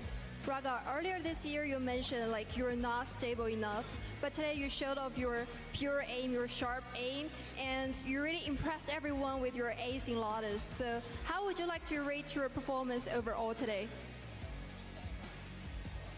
0. 0? Why? I think I need to step up more, to play more, and play better as soon as I can. Okay, you're really a humble king. 刚才 Raga 说，他说其实我问他怎么给自己今天的评价，怎么评价自己今天的表现，他说会给到一个0分，然后我也有点疑惑，说为什么呢？因为他说觉得自己还有很多需要去进步和学习的空间，希望在未来能够做到更多的进步以及改善，真的是非常谦虚的一位选手。那接下来我们把话筒给到 Leo。Leo 今天在图一莲花古城的第13分，也是最后一分。当时看到你已经用手枪局拿下了一个4杀，当然呢只是由队友收割掉了对面的最后一人。当然在地图结束之后也看到你有和队友去笑着交流一些东西，当时都聊了一些什么，和我们分享一下。And what do you say to your teammates after you guys won that? 我们只要赢了就好，我其实不太在意这个 ace 这样子。但当时笑可能是因为你在I don't really care about the ace. 是非常非常开心的，对吧？对，非常开心。好的，感谢您的分享。接下来把话筒交给刘一手。选手赛前你说真的很期待和 YU 去共同拉开门票战的序幕。那今天最后是你成为了胜利的一方。赛后有什么想要和老队友再去表达的东西吗？ And is there anything you'd like to say to your old teammate? Why 越来越好。然后今天我觉得他表现其实也很不错， He just said he only hopes that YU plays better and 是我们 better. 做的更优秀，其实。 是的，今天一定是你们做的更好，才能拿下胜利。当然，他们后续还有机会。当然，也想问一下，即将出征伦敦，有什么想对粉丝说的话？什么？有什么想对粉丝说的话 ？Anything to say to the fans now that you've secured London? 很激动，很开心。我想跟大家互动一下，可以吗？我说 XLG， 可以啊。大家说加油。Yeah, he says that the arena in Beijing is beautiful. I'm really happy to interact with all the fans. 谢谢大家，谢谢大家。感谢大家，也感谢刘一手。接下来把话筒给到 Happy Wei。Happy Wei， 今天你又在地图当中展现出了 CN 赛区招牌级的边线发挥。那这次去到伦敦，虽然目前各赛区的结局还没有定下来，但想问一下，有没有哪位边线玩家是你这一次想去伦敦大师赛和他交手的，或者说你想呈现怎样的边线表现 player you'd like to play against in London? G2 吧。G2， 然后还有 Fnatic。He says that G2。那你觉得这一次你想向大家展现怎么样的实力，表现出什么样的 Happy Way？ 我想让你们看到 Yeah, what kind of XLG do you want to present to the audience? 全新的 XLG， 这一次是有备而 Yeah, 来， he 气 says 势 we 汹 want to be 汹的， like 对吧 brand new XLG. 好的，接下来把话筒给到 Noman。Noman， 你的热情真的感染了非常非常多的观众，大家也很亲切的称呼你为神秘3杀男。那伦敦大师赛即将成为你第3次和 XLG 出征世界赛，这次有什么期待的不一样的故事发生吗 ？So Noman, like once you're playing on the stage, your passion, your energy is everywhere in this arena, and people always say third time's a charm, and this would be exactly your third time going to an international event with XLG. So anything we can expect? I think we can expect big things. 因为我的女朋友在英国，所以我非常开心看她。所以谢谢我们的粉丝，谢谢。He says that because his girlfriend is in London, so I'm really looking forward to seeing her. 他也是说到这一次，他们确实有一个比较高的目标在期待的，大家也可以共同期待一下。那最后的话，来到教练 Hoya， 那 Hoya。去年其实你就带领着队伍在第一赛段北京季后赛拿到过冠军，那26第一赛段季后赛到目前为止更是一个全胜的战绩。想问一下，这次你有多少信心再次带领 XLG 去冲击1号种子 ？Hoya, actually, as the head coach of the team last year, you led the team to win the playoffs in Beijing. So this time, you look even more invincible. So, how confident are you to lead the team to lock in the first seed again? Hello, Beijing. Actually, we come here as a champion of Beijing, and for me, it's an honor to keep this title. So we're gonna try our best for the next matches. It's really fun and really entertaining to play here. I'm happy to see all of you. The stage is insane. Crowd is also insane. Also, we are super happy we get this win for James because for personal reason, and I hope. When we come to London, it's going to be much different performance for us. I hope we're going to make China great again as EDG did in 2024. So thank you for coming. Cheer for XLG. Jaya. Hoya 说，其实他还是挺有信心的，因为这一次的话，他觉得首先感谢所有的观众，他觉得在北京的话打比赛，现场的观众场馆都非常的热情，非常的有趣，在这里打比赛是很有趣的体验。他也为No Man 感到非常的开心，因为一些个人的原因。那这次去到世界赛，去到伦敦，他想向世界展现。CN 赛区是非常强大的一个赛区，让大家都尊重 CN 赛区。当然，就像 EDG 在24年做到过的那样，他想把 CN 赛区的名声再度打出去，也是再次感谢各位观众朋友们。那也是再次感谢 XLG 的各位选手接受我的赛后采访。本次比赛现场同样设有福能掉落的抽奖活动，在比赛期间现场将随机抽选幸运观众获赠游戏资产。接下来也有请战队的队员为我们抽取幸运的现场观众，就由。Okay, that was certainly an interview there with XLG. Beautiful stuff. Thanks to Beaters once again for translating the parts that were not in English. And it's interesting to see some of that insights. We do know that No Man has a girlfriend in London now. Isn't that beautiful that they finally can be together again? Yeah, absolutely. Easiest way to see your girlfriend, be a pro player and secure a spot at Masters London. I feel like the most wholesome part in this interview was Lyso sending some energy and some motivation to YU. They have been playing on Wolves last year, and I feel like seeing your former teammate being stomped in this way isn't only lovely to see for you. You have a connection to these players and you want them to succeed deep down. So sending that energy over for that lower bracket match is really, really lovely to see.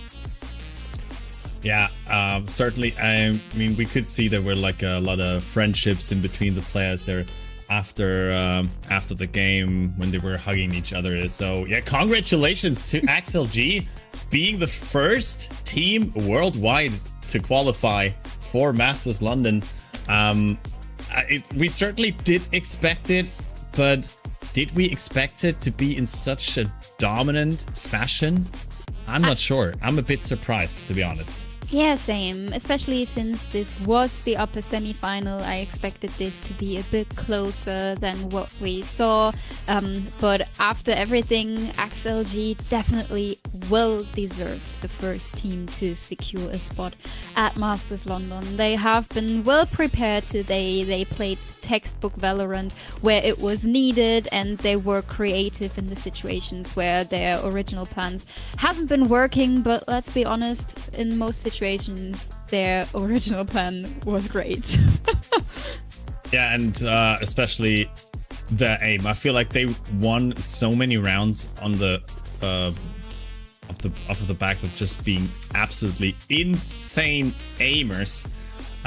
Such a great performance individually from a lot of these players. I mean, we've been highlighting Happyway a lot. We've been highlighting Leo, but Raga as well. Like everyone had their moments where they were just outclassing their respective opponents. Yeah, and it wasn't like a full aim dominance. They even had the better set plays, the better ideas. They were reading their enemies so well. So the IGL duel definitely going Leo's way in this series. But Coconut has a chance to recover and show that he can do better in the lower bracket match coming up. Yeah, we certainly hope for them to be able to recover as we see some of these insane highlights there from XLG.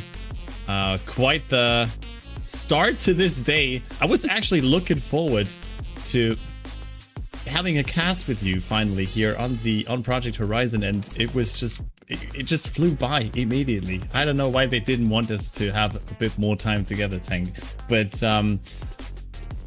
I mean, I can't blame him. I can't really blame him. JDG definitely has a personal issue with the two of us casting, but we can hear to how they communicated in that second map. They mean Sky neon. Maybe they want to listen if they put curry. I mean Lombard. You stay fast, we are gonna hold. Parallel. One middle. I feel also. Okay. 我有正眼，随时给你开的。正眼 CC come, we go just hold 5 seconds. Okay. You hear or no? I don't hear any sound. Looking up, looking mid, looking up. They know I play. Nice. 5v4 now. Archer, can you get out? Archer, can you get out? Come be link, you can. I'm gonna pee out. I'm with you, be link. 1 HP Neo, 1 HP Sky. He dead. One more. Right side 右边 after 右边。 Archer, I'm coming with you. Aim and up, guys. Aim and up. Yep. Alright. 我没信给你，没信帮你。One more. 阿改。可以出。Nice, boy. 哦，你没有狙。 This is how it goes down with Happyweight taking yet another MVP title, rightfully highlighted in the beginning of the match. Efficiency rating of 83% is massive, especially for the fact that he's been so eager in taking those first duels, and there were hardly any moments where taking those first duels went wrong for him. Yeah, I mean, I kind of want to see his first kill stat, because I feel like, I mean, then again, he didn't always get the first kill, but like he always won the first duel that he had. Like they always needed at least 2 or 3 players to be able to really get a kill onto him. I mean, there were a couple situations where you could see that JDG were maybe also not really spot on today, where they were unable to trade him, where you thought, okay, this should have been a definitive kill onto Happyway, but they just couldn't pull it off. And then his aim is just too good to really, make anything out of those situations. So yeah, rightfully another MVP performance here from Happyway. Raga was pretty close with the 310 ACS, also picked up 1 additional kill, but overall, XLG just better on the day. Yeah, I'm with you. JDG just had problems overall finding footing against an XLG that was fragging on top potential, that had great calls, great map control, and that little X factor of someone like Raga who's just walling himself up and taking a 1v3 duel, and it's working. So for XLG, definitely many factors that led to them coming out on top in this series. Again, we have 5 out of 5 successful post plans, and the opening frags also go their way, 11-7 in that category. And with that, XLG against JDG is a done deal. The next match coming up is gonna be All Gamers against Edward Gaming. We have Madanti and Volt covering that. I am convinced that is gonna be a much closer encounter than what we've seen at this point. I hope so. I mean, can it be any more dominant than a 13-0 and a 13-5? It could be. It could be a 13-0 and a 13-4. It could be a 13-0 and a 13-3. I can go on like that. Don't. I mean, this. I yet have to cast another 2-1 match series. I don't know how many 2-0s I've seen in China so far. What is going on? What are you guys doing? Why is it? Am I the problem here? Yes, you are. I guess so glad that you're asking. Yeah, they want to get me. They want to get me off screen as fast as possible. I get it. Okay, we will make room for the upcoming match. But yeah, once again, it's been an absolute pleasure casting alongside you, Tank. Thanks for joining me today. That was certainly a series between XLG and JDG, and I'm really looking forward to this upcoming match. You said it already, EDG versus All Gamers, fighting for another spot at Masters London. That will be brought to you by Medante and Volt, so don't go anywhere. We'll be back in just a minute.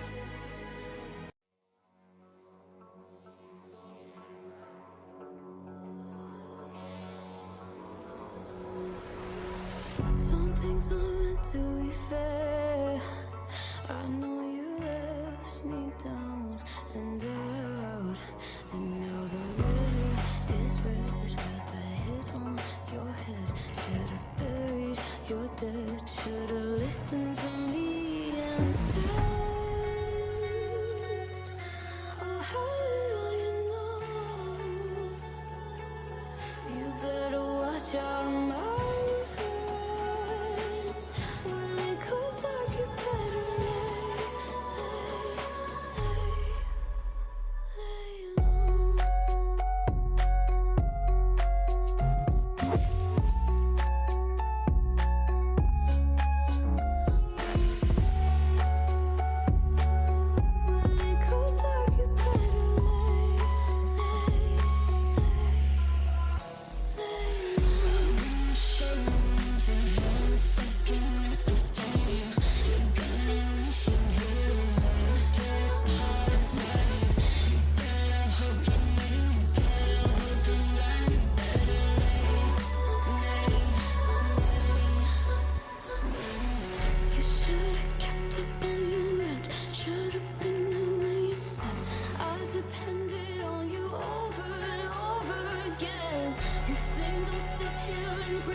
my place. I can turn around, let me show you how it tastes. Yeah. A baller, mine on the dollar. Swallowing the bottle while you're smoking on gelato. Now do you need some of that noodle? Just tell me that you're coming through. Why can't we ever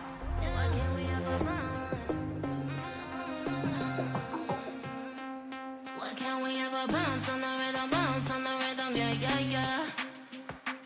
You gotta make a move to me, baby, yeah, yeah, yeah.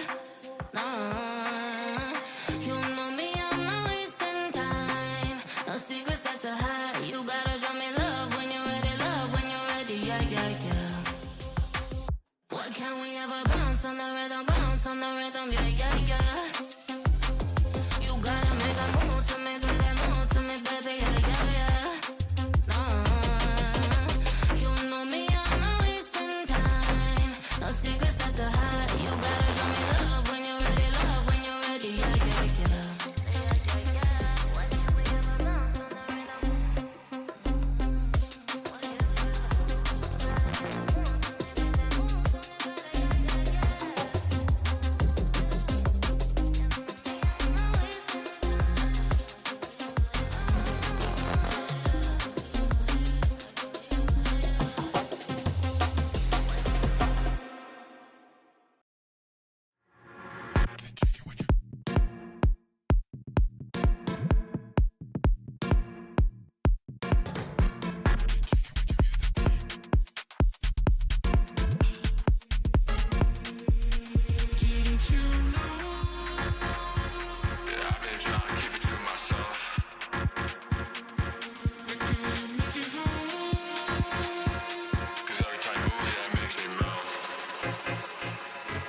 If you catch my drift.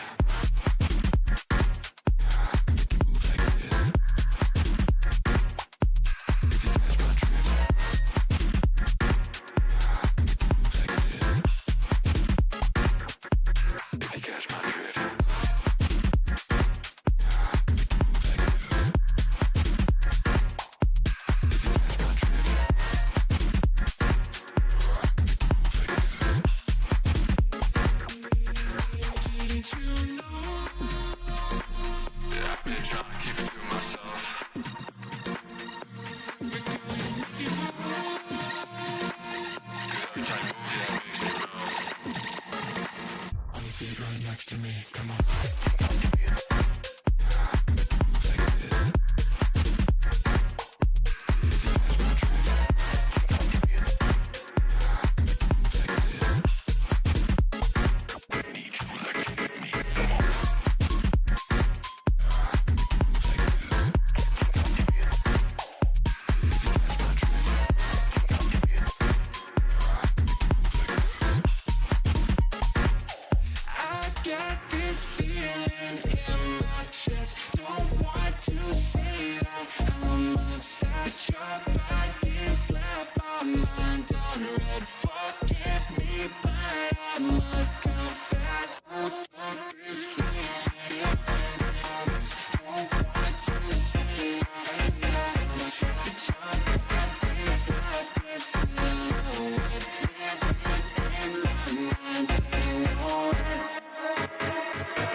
And welcome back once again. London still beckons, and of course, we got the UK's very own here. You know, the rare Northern Irish caster here in Modante, who will be welcoming one of those two teams home. We've already guaranteed the spot for XLG after what was, do you want to call it a flash in the pan? That was quick enough to be called that, but it was a masterful performance from their side. But first of all, Dante, how are you doing today, mate? I'm very well, boss. I'm very, very well. Anticlimactic may be the terms, to be honest, that I would use. JDG has been putting on a good performance, all things considered. Even the last time we actually followed them on stream, it was a phenomenal performance that they had put up, but XLG are just a league of their own, but that was then. This is now.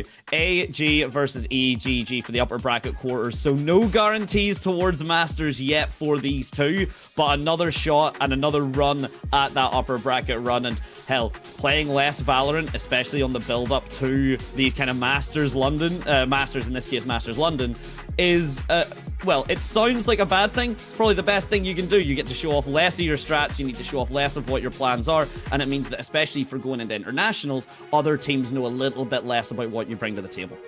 Yeah, and I mean, of course, for that part, you would definitely say that there's been a big switch up in a lot of those teams, right? Like, especially EDG, a lot more with Jenny coming back into the Stage 1 team. He's been a revelation for the team. Like, every time I've been watching them in playoffs, I've casted the game against DRG, and I was really impressed with Gianni, but I think that there's still some woes for EDG. So even if they do show a lot of what they have to do, I guess there's still, of course, a lot more to make up as well on that terms. But from what we have seen, at least both on the split and on the breeze, they've been looking pretty good. They've cooked up an intriguing composition for themselves. And on the other side, I feel like all gamers have kind of taken the helm of JDG of being that team that can outshoot anyone in VCT CN. And especially with the kind of form that Kira is on, and the actual great IGLing as well from all gamers, I feel like they should be really happy with what they've made for themselves here. And despite maybe, I would say, cooling off a little bit compared to kickoff, they're still really decent and still equally as competitive as they were from the start. No, absolutely. So, I mean, all gamers are currently, especially considering that JDG did struggle just to do it there, pretty, at all. 13-0 into 13-5 is not a convincing scoreline at all. But the last time that Gilai and all gamers face-to-face, which was what allowed Gilai to come into this matchup specifically that we just seen earlier, they were at least able to take a map. They were at least able to take one map, which apparently, currently from the state of the way XLG and the way this entire stage has gone, that's a statement in and of itself. Now, it should not be your goal. Your goal should not be we took a game off of, the top performers in the same region, because they're going to Masters London, so you're going to see them in the same region again. You're going to need to have a better run against them. And as we look at the stats, all gamers, I mean, EDG have some solid defense win rates here, but the attack win percentage being the top 4 for AG is nothing to snuff at. Yeah, absolutely. And I mean, of course, a big part of that has been, as we said, their calling and their system around both Kira and, of course, Fangir when they actually do hit the main site itself after finding success. But that really has been the most important part for all gamers, is that they keep finding individual advantages all across the board.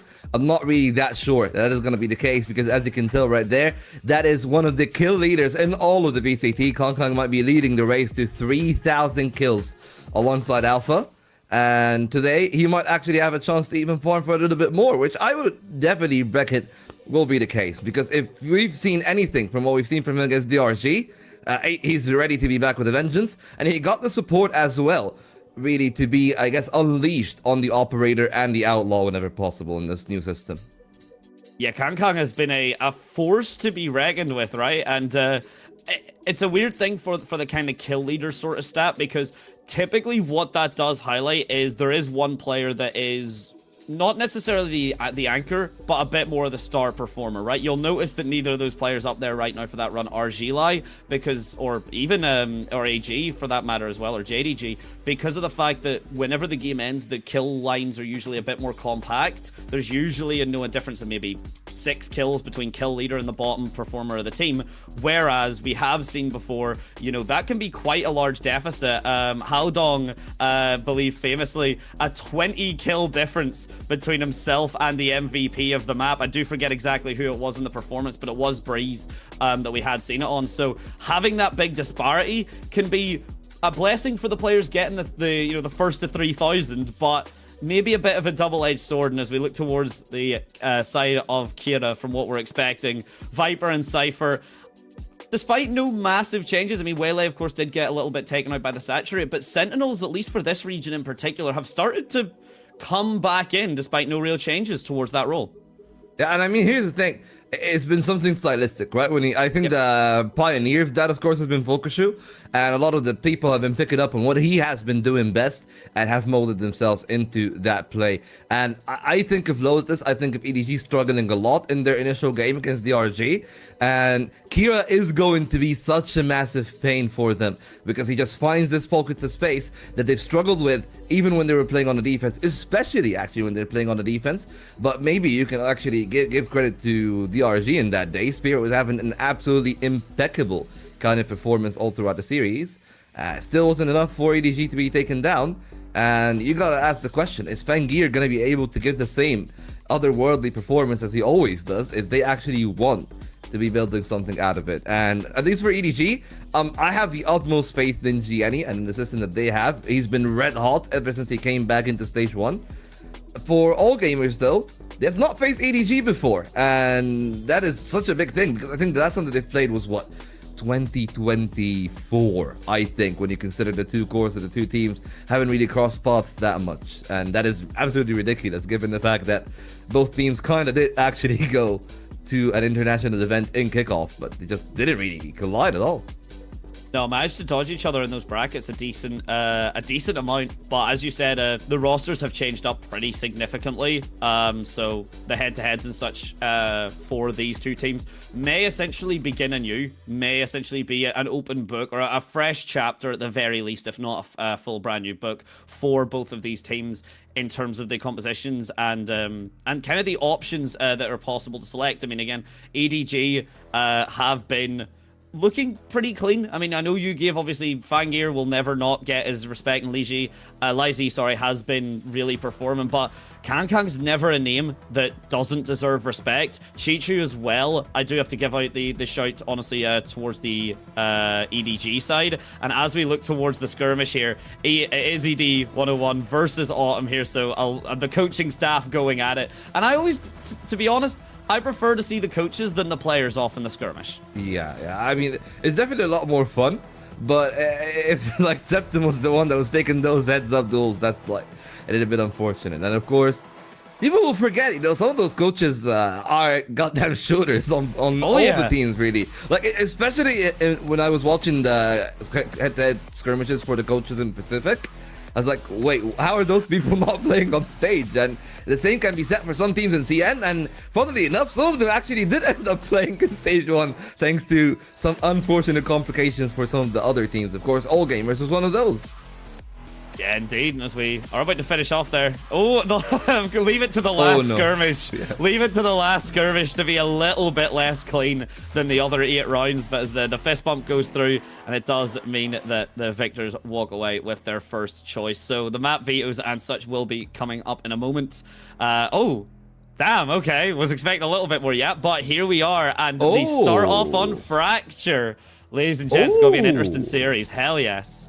Well, it's always a 50-50 for all gamers, right? They either ban the Breeze or the Fracture. And they decided to ban the Breeze given how good EDG looked on it and decided against Dragon Ranger Gaming. And they've had to pay the Fracture. And here's the thing. I'm not really sure what is going to be of the Fracture actually off EDG. But I want to see the KO again. The question is, do they actually have a KO composition in their wherewithal? Because I'm so big on the KO right now.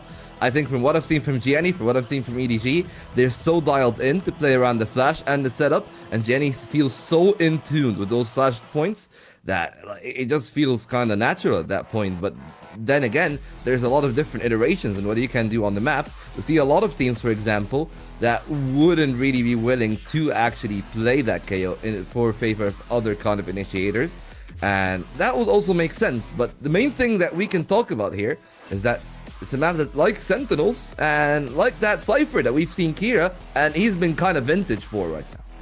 It's so nice. It's quite vindicating because I've always looked at KO as an agent that I believe did have value, and I think we just weren't seeing it. I think this map pool, especially with Ascent coming back in as well over Bind, big shout out to the fact that we still haven't ever seen Ascent, to be honest, in this brand new map pool. Good. Thank you guys. I appreciate it. It's probably one of the duller maps in terms of agent composition, but we've got a lot of changes, so who knows, maybe teams have been trying and testing it in the background, and maybe they'll have a surprise for us later on. But not the case today, and not the case obviously in the previous series. But yeah, as you were highlighting, KO is just an incredibly flexible agent. I do believe his kit's really solid. And then going back to Cypher, the Sentinel's allowed to breathe a little bit free. And I'm surprised, to be honest, that it was the change up to... I'm going to give it more to Waylay. The Saturate just having to be an equipable utility now rather than an immediate stun. It means that Sentinels can actually play on sites again. It means that they don't just get, light speed refracted and then Neon slides in and kills them. It means that the utility does get... One half of that. Yeah, one half of that. The other half is still kind of there. One of that's still happening. Neon is still sliding in with shotguns to kill. I'm sure we might see... I said that. I said that the last time I was on, and then it took like a good 6 or 7 rounds to actually get in with the shotguns and the buckies. So who knows? Maybe this region just refuse to bow down to Neon's shotgun supremacy. We'll have to wait and see. I'm happy about that one. I'll be a little bit happier if we actually nerf the Neon and actually go back to Duelist being more than just Neon sliding in each and every single game. But it's going to be rather intriguing, of course, to what kind of compositions the teams do run. There's a lot of teams that don't mind playing the Phoenix on Fracture, and that is something that we actually might have to see later down the line. But of course, the start from EDG means that all gamers get to select the side, and they decided to start on attack, which is the one thing that kind of have me a little bit surprised, of course. But we'll have to wait and see what they actually have on offer, because I don't think Fangear is much of a Phoenix player, at least from what I've seen of him, from the VCLs into VCT. So maybe they're still going to be sticking to the single Duelist comp. I think that might have just be their decision here. And well, this one goes for you, Ravishing. He's been like so big up on those ones, and I mean, I unfortunately am yet to go to the VCT CN stage or attend a live event, but clearly you can tell it's a packed out arena right now, and it feels a little bit electrifying, especially if you're one of those players. And there are players that love thriving in the stage. I hope to see all gamers kind of lean into that part, because we know that EDG, they are the darling child of China for the most part.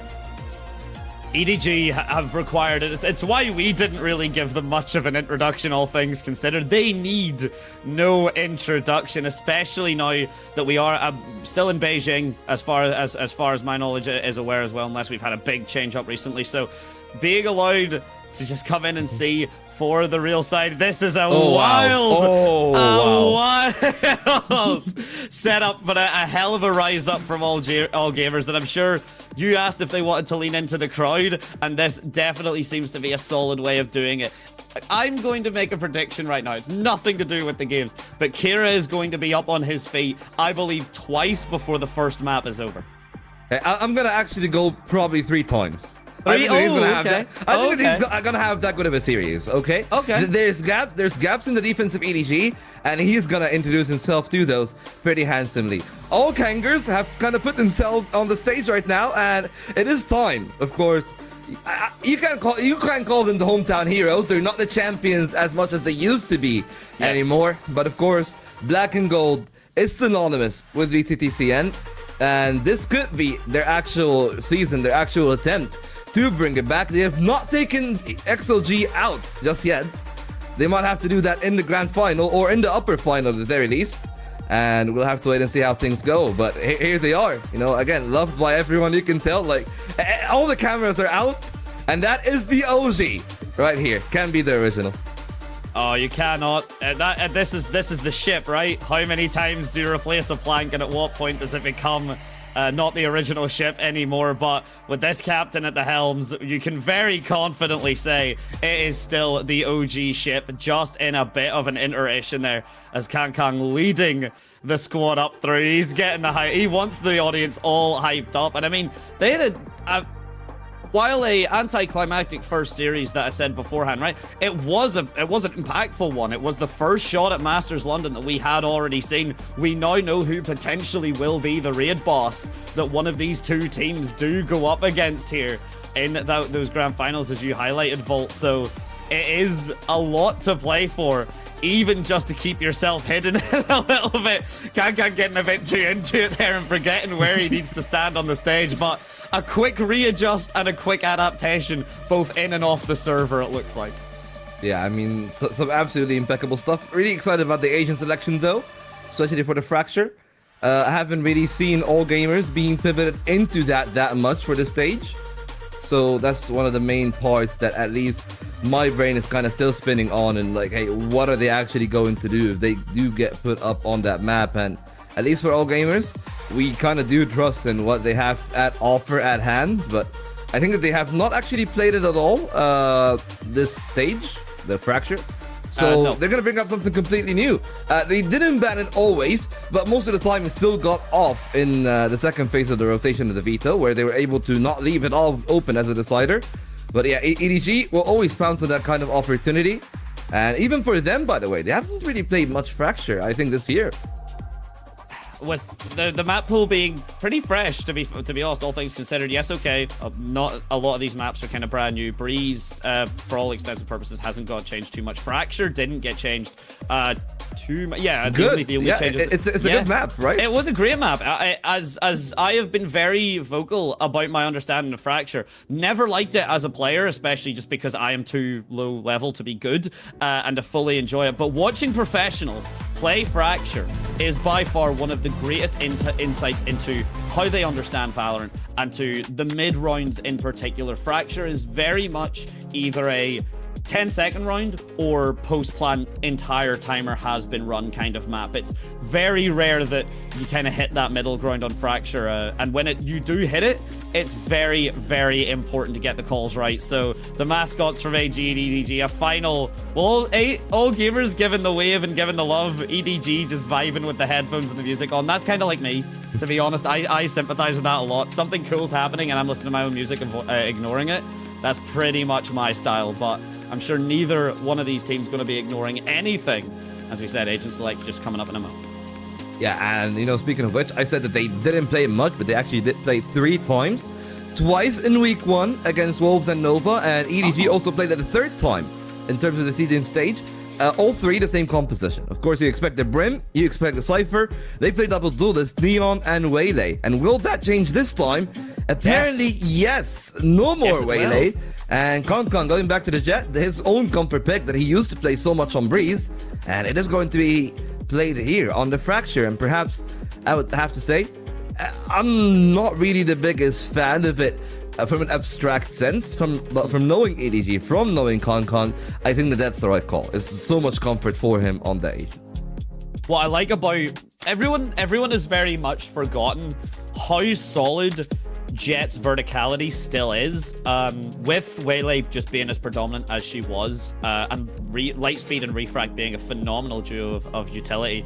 Now being able to actually just get the original updraft into Dash, like onto the site, especially like the top of A site. You look at the Sentinel that we can see from the side of Fangir, and it's Chamber. It's not as much of a Sentinel, and the trademark can be easily dodged, especially by the Jet and the backup from the fast lane if you're able to cut that piece of utility off. So very solid execute potential from the side of AG. I really like what I'm seeing. On the other side, EDG looking just a bit more tried, tested, and true. Sky coming back into the meta as well. No Teho, which has been an option for some of these teams, particularly in Fracture. Again, when those rounds start to drag out, the salvo, just to cause an extra delay in the spike either being planted or diffused, has been the difference maker a couple of times and time again. Just not the case this time. The Armageddon not getting enough value, and none of these teams comfortable enough to pick it up. So should just be a moment before we get in, and when we do, it is the shot to meet XLG. Yeah, and again, you know, like, speaking of those Asians, yeah, I do really like the Teho at some times, and I feel like Fangir on the Chamber is going to have a lot of freedom. Kira on the Duelist, though, is going to be the big question mark, and what we will actually see is going to be everything. Right now, that is it. All the conjecture out of the window. It is time for those 10 players to step up and put their best foot forward, because as he said, there is a spot for London on the line. And right now, EDG shown some good level of performances, and we are yet to see if they're going to continue doing that on a map that they are a bit more comfortable on than All Gamers. Right now out of their element, but they could start off hot, almost actually finding the first blood there, but a good counterplay from EDG. They already set up a triple player peak on the other side. Oh my days, yeah, they've got it set up ready, but okay. EDG getting a little bit cocky. Kang potentially with the collat. A very aggressive push from EDG. Typical of Fracture, you kind of pick one of those main sight lines, whether it's A or B, and you just kind of rush it down to meet. Smoke's already down, though, from the side of Smoggy, which has caused All Gamers just to commit a little bit back there. The Sky covered up as well. Shrimp with the heal. Regrowth is such a rare piece of util, I must say, to properly see. But on a pistol round like this, you become what I refer to as the mini Reynas. Everyone now back up to 100 HP. Everyone ready to take the second fight with man advantage. And currently, I would have to say positional advantage. It's not as if EDG aren't going to be aware that the B site will be the hit. But will they be able to get back onto it with just these two remaining? And as you said, the healing is so effective in a position like this. Spotted the play, but the rotation still a tad too late. Still, much of this round, and of course, Spike was always gonna go down. Still a cage on the site that can be used, and the guiding light doesn't really find much value, at least initially. But that means they know it has to be towards Gen. They got counterplay coming in from Shrimp, just about the right time, just about the right shot. Absolutely the right start from AEG. Clinical. Very, very clinical. EDG, I loved actually the change of the pace, right? Usually the A main attack is immediate, but that slow walk up there just to kind of cause a surprise and create a distraction, it was nearly enough, but the timing just wasn't actually there for the side of EDG. Just getting, not really, I guess being caught by surprise on their own surprise attack might be the best way to actually put it. And we're not seeing a shotgun or anything get bought up by Use. We're not seeing that typical kind of cheat the second round economy by just having your Neon buy up and then no one else. Playing a bit more, I guess, it's not even conditional Valorant at this stage anymore because the scenes are changing so much. But either way, a decision has been made. And Fangir and AG look like they're still going to be going on the A side, but EDG have calmed it. Well, I mean, called it or not. Still the same 3-player stack here. Actually a 4th even, if you consider the players that are close to the cross. And not doing too bad from the side of EDG. Chichu somehow getting out with a double. Thankfully, oh, no, wait. That's a oh, that was almost kind of too close to comfort there. Smoggy, thankfully for All Gamers, going down. But I would say that's around already 1 on principle. 3 players down from All Gamers. And nobody could keep them here for the exits unless they go out for Dish or through that defender spawn. Still stuck here on the site. Nobody doesn't really need to do that much, I'd have to say. But still, considering an opportunity, Shrimp on half health. So a right click could be devastating to him. That's why GRQ's trying to take first contact to deny it. But all when it's said and done, Shrimp still good enough for more. That's a hat trick for him in this one. He's been doing some impeccable work to kick off the game. Indeed, Seeker's already going to be half charged up now going into this 3rd round. And as shaky as a round as you can get for a second, EDG, and you already pointed out, more than happy with this performance here. Managing to get the 2 pickup there, or the 3 pickup, my apologies. I'm just not able to quite get it converted fully, but all orbs now going to be a very big consideration for All Gamers here. 3 off the Showstopper, 2 off of the Seekers. If we see a slow played round, the ultimate economy could play out massively for them, which might help the attack here, especially if Fangir can't get the opening pick with the op. Yeah, now they also know that the op exists, and it's another major consideration for EDG. And well, one of those considerations, we didn't really talk about it that much. But one of the reasons I really like Gianni back into this lineup is that he's really flexible, right? We've seen him play the controllers, the initiators, even the duelists on the odd occasion, which is here on this Fracture. Already too shy, picking up the helm himself, but right now might need to pick up the hat instead of the helm, because the rotation back towards the A site is a lot weaker for one side, but Kong have taken over Dish completely, and that means that they might actually want to play for the retake. Not so sure though if that is going to be the right call, because considering Shrimp has the spike on his back, and he's probably going to get the plant, he's going to be one away from the Seekers, which could be good enough of a tool to hold the retake itself. Kong right now reconvening towards the side itself with 30 seconds remaining. They will need to lock it down in any shape or form possible. Indeed. All Gamers use just really trying to get all the space controlled with the fast lane. He's done exactly that. We see the judge come out. Shrimp actually opting to play for the open plant, which is going to play out absolutely massively risky here. Causes an absolute bloodbath, and Smoggy surviving the judge from Use. Being hunted in the smoke but not being found creates a 2 versus 2 scenario after that explosive start. GRQ manages to find the gap in the smoke, and Fangir finds the smoker himself there. A risky plant decision from the side of All Gamers, but it was just to cause a bloodbath. It was just to cause a spectacle that they knew they could walk out the victors. Yeah, right now, great work. Kick things off. And really, All Gamers still displaying a rather solid performance from their side. And they've invested a fair bit, but yeah, the judge is out early, and I guess Jury's out on that one. But Neon's on the judge. It is always going to be chaos in the server. And All Gamers bringing EDG back to their knees despite their best efforts. Despite really a pretty quick retake attempt. Gonna happen there for them. Kong got the dash. Tries to go for the shot, but yeah, never really gonna pan out that well. And for EDG, my one possibility here is going to be the finances. I want to see if they're actually going to be able to afford an operator of their own once we get into round 5 onwards. Oh, well, the showstopper should be at least a stop for the 4th round here. The Buckies and everything immediately just finding less value now that you're having to push out of Generator. Don't believe as well, Shrimp should... Or, don't believe, sorry, apologies. Yeah, nobody, no guiding light here. Does have the Trailblazer. Jenny could swing off the back of that if they want to go for that setup play, but in case not going to be the information given. Fangir, a crucial shot potentially, but missed nonetheless. Instead, it's the Trailblazer. It's the proactive play from Kira, but nobody manages to get it turned. Saves his compatriot there. Potentially can salvage a gun, but Fangir, the Iron Eye, still watches over all right now.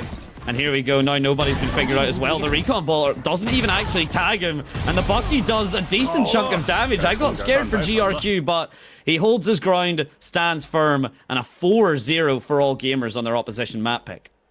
They had 2 more players to hold on just in case anything went awry. But I would say that's a rather significant investment from All Gamers.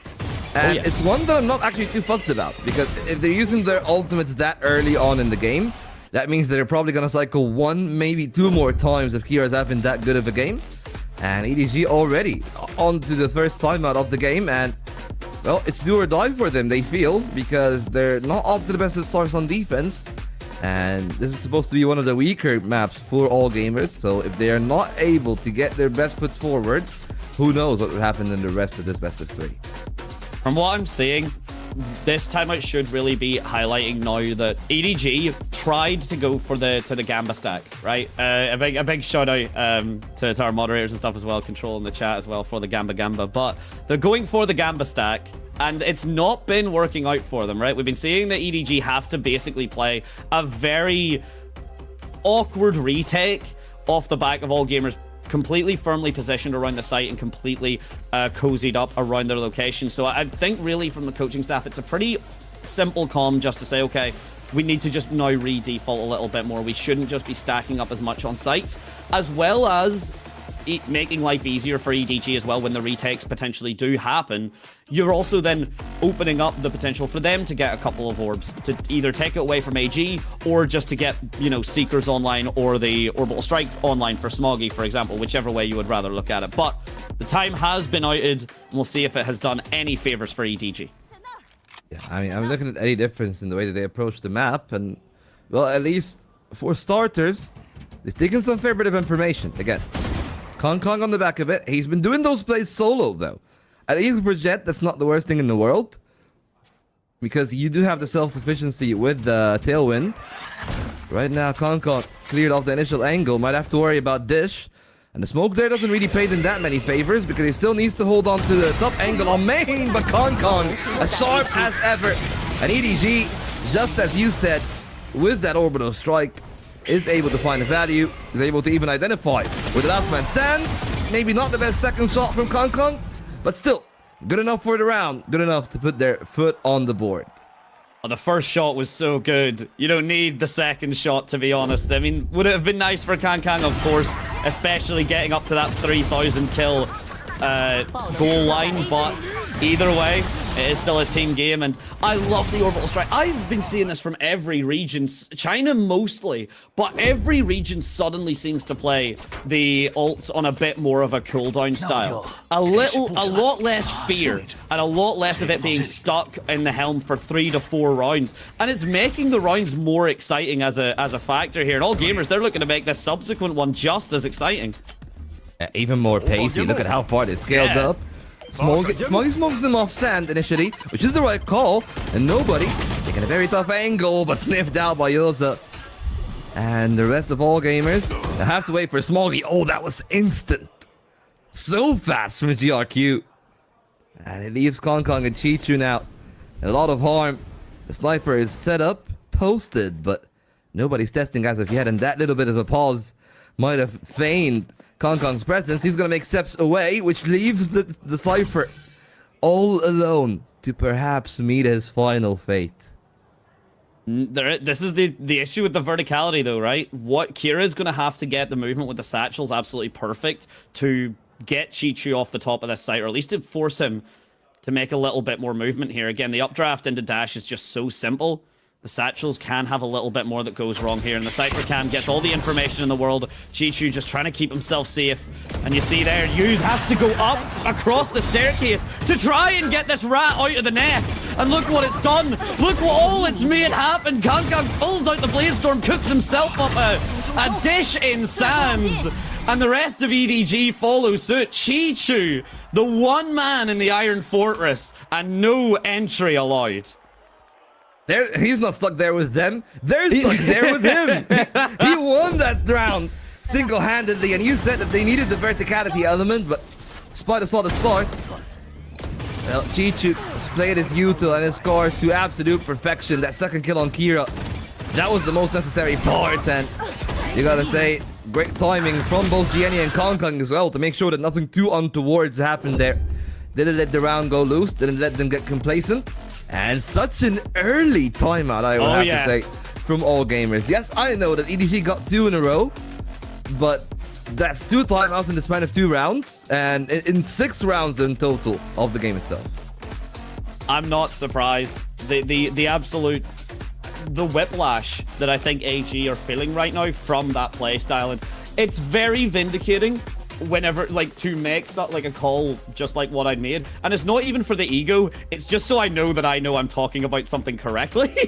Because it would have been really awkward if I turned around and said so confidently, yes, okay, the EDG just need to change this, and EDG do, and AG still make this a 6-0, or there's no adequate bounce back from that kind of reflexive play, right? Or for that kind of adaptive play is maybe the better word I should say. So the fact that all gamers have to pull out the timeout off the back of this does highlight to me that EDG fully know 2 styles of fracture. All gamers survived style number 1 without incident, 4-0. The second style, though, a lot more impactful here, as AD now having to capitalize off the back of their ultimates to break this defense. Ultimates there in space, as you said. The most important one to break the ranks is going to be the orbital strike. Present for the side of AG. Nothing for Kong. At least not to the start. Still on top of Jen, but that's the shot that he needed to land. Thankfully, EDG still holds on. Chi-Chu as ever. Steadfast in that defense. And Kira cleared off the site. Now Shrimp against the world. And Kong switches to the rifle. Gets the job done. That timeout did not pan out for all gamers. No, they're furious, Volt. They're wondering where their 2 rounds off the back of the timeout were, because that's what EDG just did. Doesn't seem particularly fair, and you're right. Things are not fair. And honestly, to win rounds of Valorant, you've got to keep things as unfair as possible, as overwhelming and suffocating as possible, and that's exactly what's happened here. A massive commitment of utility, ultimates, and economy here from All Gamers. A timeout as well, you highlighted, that was not enough to convert. Asking a lot of questions. Now, that was 3 at least ultimates used by All Gamers for a round that did not go their way. Yeah, still at least have the overdrive here to continue some form of lethality alongside the Headhunter, so it's not like that they don't have any kind of things to bear. But lovely work from Kong. Such an advanced angle, especially on the back of that smoke. Now they confirm the angle to be cleared. Should have one for free. It's about a matter of timing. So quick on Fengir. Looking for more. Could still have repeat for a third, but respectful, I'll have to say, is the right tone from the sniper.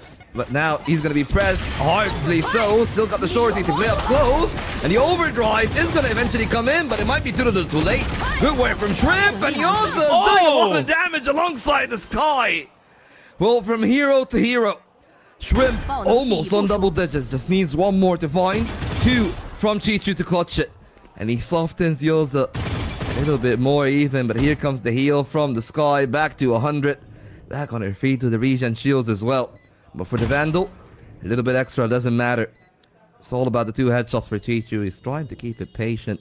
Could get the cross onto the Neon. It's all about the timing here. And the player in tower is actually rather deep. So Chichu gets on the site, and he will need to force a peek with that tap. Indeed, but he's looking the wrong way, at least initially. With the immediate guiding light, cut a bit too fast. But has bought a decent chunk of time for Yuza. And he knows this isn't going to have to be a stick. He knows it's going to need to be a stick.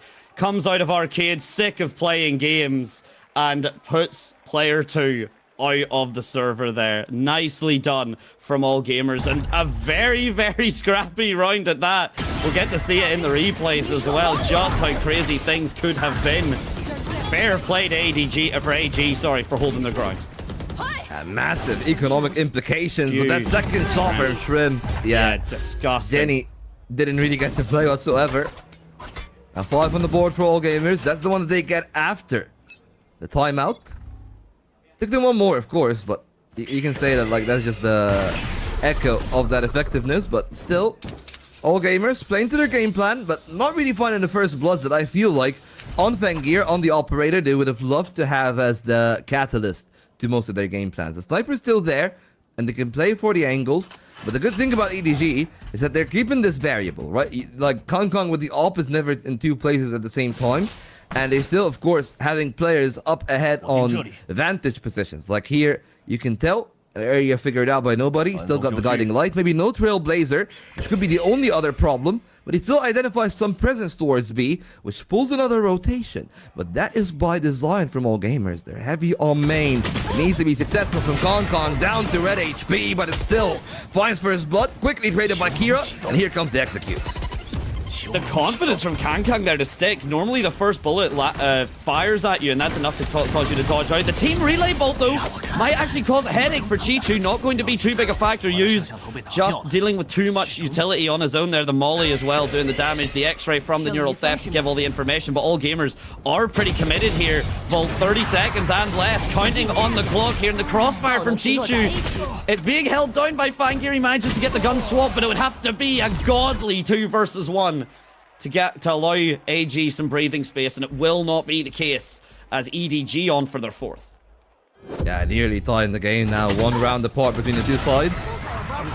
Gotta say though, like the important point for All Gamers, that maybe the relay bolt didn't really work out too well for Chichu in terms of him being able to aim. But that was a trap play set there, right? The Molotov and the Brimstone, the stun on top of it, it really denied the entry, and that was the important part. The few seconds that were bought by Kong were well capitalized on by EDG. Something that they will need to do here again. Not as many ultimates from All Gamers, but we've seen them do well with the pistols. This time, 2 buckies, and Kong gotta be careful. They're kind of really close. Second flash coming in from the other side. Trailblazer, not finding much value, but neither is Kong really finding the kills. And a showstopper doesn't find the value either. Somehow nothing sticking. At least they're able to shoot each other back and forth. Leaves it to a 4-on-4. But now Gianni got the backstab, and he even have the spike on hand. But a bucky in the smoke is absolutely fatal. It could be devastating, but here comes the shorty from the other side, and it's Gianni's time in the limelight. He finds his own hat trick. EDG keeps standing up. And they keep delivering for it. Beautiful flank and a beautiful awareness there, a presence from EDG that I'm just very impactful here. And seeing Kang survive all of that in Arcade is absolutely ludicrous. But this double jump into the smoke, knowing that the utility will be low, and the shooting from or from Jenny, apologies, to hold it through. Kang not able to get the opener frags. As you said, we've been seeing a bit of a slower start from Fangir. Kang definitely not as slow. And as the operator duel now meet each other, as they're willing to face, the first shot is a whiff, a near impossible one for Fangir to land. Yeah, Kang, not 30 HP, but doesn't matter if he gets the kill. Tough line to hold, and doesn't like to go for the op angle. I think that the angle that he's pivoted into is a bit more suitable if they were going to the opposite side of Arcade, but right now, lovely work from EDG. You might see the two players on site and wonder, well, where the hell is Chichi going to? Chicho's held dish again, and that means that they keep the attack from only 2 angles at max at a time, but can they hold it though? So survivable off of this Sands and main angle, but all gamers have survived this before. The Cypher trips, though, the adaptation, and Chichu has been a pain here. He has been consistently changing up the utility. The Cypher trip doesn't initially catch someone, the orbital strike as well, just to kill a bit of time. But Kira's already through, and Kira's gotten 2. Don't think he's going to want to end there. The quick scope, it's not even Kira able to get the kill, nor is it the operator. It's GRQ as well. I feel like I've been forced to rhyme and throw down bars in a way that I never planned to, Volt. But with enough fallen, AG 4 versus 2 here, survival. The Seekers just to try and convert a weaker round here. Regrowth just going to be enough to get Fangir back up and kicking. Not too much, all things considered. With shot into the Headhunter, not going to be a factor at the end of the day. And Kang, I believe, off the back of that, now just going to be forced to save the operator. 30 points of HP, no real way back into that round. Pretty close from Chichu, but the hold collapsing again on the A site. And that has really been the hallmark, I guess, for that EDG defense. 5 rounds already, I would definitely say, is good enough from EDG. Chichu has done a ton of work in this half, but they'll need the rest of the team to step up equally. Quieter game from nobody. Not just in terms of his own individual output, but perhaps in terms of setting up the team, because they had the right idea behind them being present there. And the orbital strike should have separated Kira, but they just couldn't really function around that player there in that pocket. And that's one of the things that I feel like EDG sometimes struggle with, is that if Gianni and nobody aren't playing together, or like I guess Gianni also and Kong at other times when Jenny's playing Initiator, they struggle a whole lot in terms of clearing that vital pockets of space, which, I mean, if they lose, that's by design, because they sent Chichu hunting. And if Chichu was anchoring the site, maybe they would have been able to do a little bit better. So, right now, seeing their adjustment, a little bit heavier on B to boot. And Gianni spots Kira. Might want to aggress. Great work, though, by Kira to keep the movement going. And that's actually a win for the Rays. Just one satchel for the relay bolt and the slide. And still a fair bit of time for all gamers to try to play the round for. Clearly, a little bit heavier in their lean towards this B side for now. 7 seconds, or 70 seconds, apologies, 70 seconds down to 60 now. As you said, plenty of time still to play with. Fastly and now baited out as well. So EDG, not really too much utility, any utility on the Neon really, at least for this case here. So all gamers have played a slower round to absolute perfection. Dish is still under control as well. If you do look at the map, you'll see Kira sneaking through. So it is going to be a double angled fight here. The operator comes through. The shot from Kang is not well enough. Instead, it's Fangir disrespecting the walls entirely. Nobody on a close angle on the right side of the door this time. If you're a defense looking, nobody, you're going to get fried alive. You're not safe in that corner. The orbital has struck. Chichu, though, with the information, knows that Kira is present, but this is a bait. Jenny's in the behind. You just have to keep that raise up on Dish. That's exactly what's been done. So a 2 versus 2 post-plant scenario here. One from main, one on the site. Shrimp and GRQ. Smoggy and Jenny. The first swing is good from Shrimp. And Jenny in a 1 versus 2. The bait for the fall, the fake. But a double swing from all gamers is just too much to handle. That's so smart to break it apart from all gamers. And Kong perhaps caught off in a bad position. dashing anywhere else, it would have been possible, but yeah, he kind of dashed into Fangir expecting. Dashing to the right side, went a bit too far. And despite putting it in a 2-on-2, that right there was the little chance. Before Gianni drops down, when they were able to isolate a 1-on-2, they made the most of it. A good half for all gamers, 7 rounds on their board. But I'd definitely say this is good enough for EDG if they want to close it off with a win. I have to agree with you. It is known that it is tough to defend on this map, and for good reason. You've got 4 angles to deal with, and it's why we usually see those at least 2 players committed. Even on the defense side, one side from main, we get a point out wearing the EDG jacket. Think we know who's supporting on which side, and as we get the halftime for the audience to vote and see who they truly love. Oh, that's actually really nice. I will commend the VCT China fans in particular do have some nice artwork. Yeah, I mean, right now, I gotta say though, like, look, I'm kind of excited on, like, I want to try some of those stuff eventually. Like, that's the one thing that I'm, like, feeling. Here's the thing, I'm not really from a big esports country here in Egypt, but I've had the pleasure of watching some of the better teams in the VCT play a couple of years ago. It was Fnatic actually here. But the main thing is, I'm yet to experience like a stage this big, right? You look at how packed the crowd are and how the players perhaps are kind of hanging around it. It's definitely like something that is really exciting, and you can absolutely feel it in your veins. But perhaps their veins have gone kind of cold on the side of EDG. Kind of are used to living in that limelight. We know that, you know, the rock and roll life, it can be taxing on some people. And that's my one worry always with EDG. It's like, will they actually have what it takes to still find consistency after all of those years to reinvent themselves? Because just like in wrestling, in Valorant, you kind of need to reinvent yourself. You know, like the span of 3 years, the game has changed drastically. Oh my days. EDG are starting to actually pick up the reins on this new level of play, but GRQ might have to level up his own play, because him and Kira are kind of isolated. 3 strong here on the B side, should be broken down, and is. The tower player is gone, Jen is all that remains, but Kira is dinked down to 22 to boot, and it's gonna spring a 4-on-3 on the post. Good dink as well, and nobody in Kangkang here looking at each other.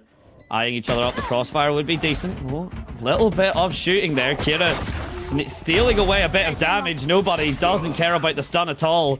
We'll take the frag, but that headhunter there, it is deadly. Still 4 more shots left. And it's 3 now, but Kangkang and Chichu with the crossfire on towards Cafeteria. They're just too clean, and it was not enough for Fangir on his own.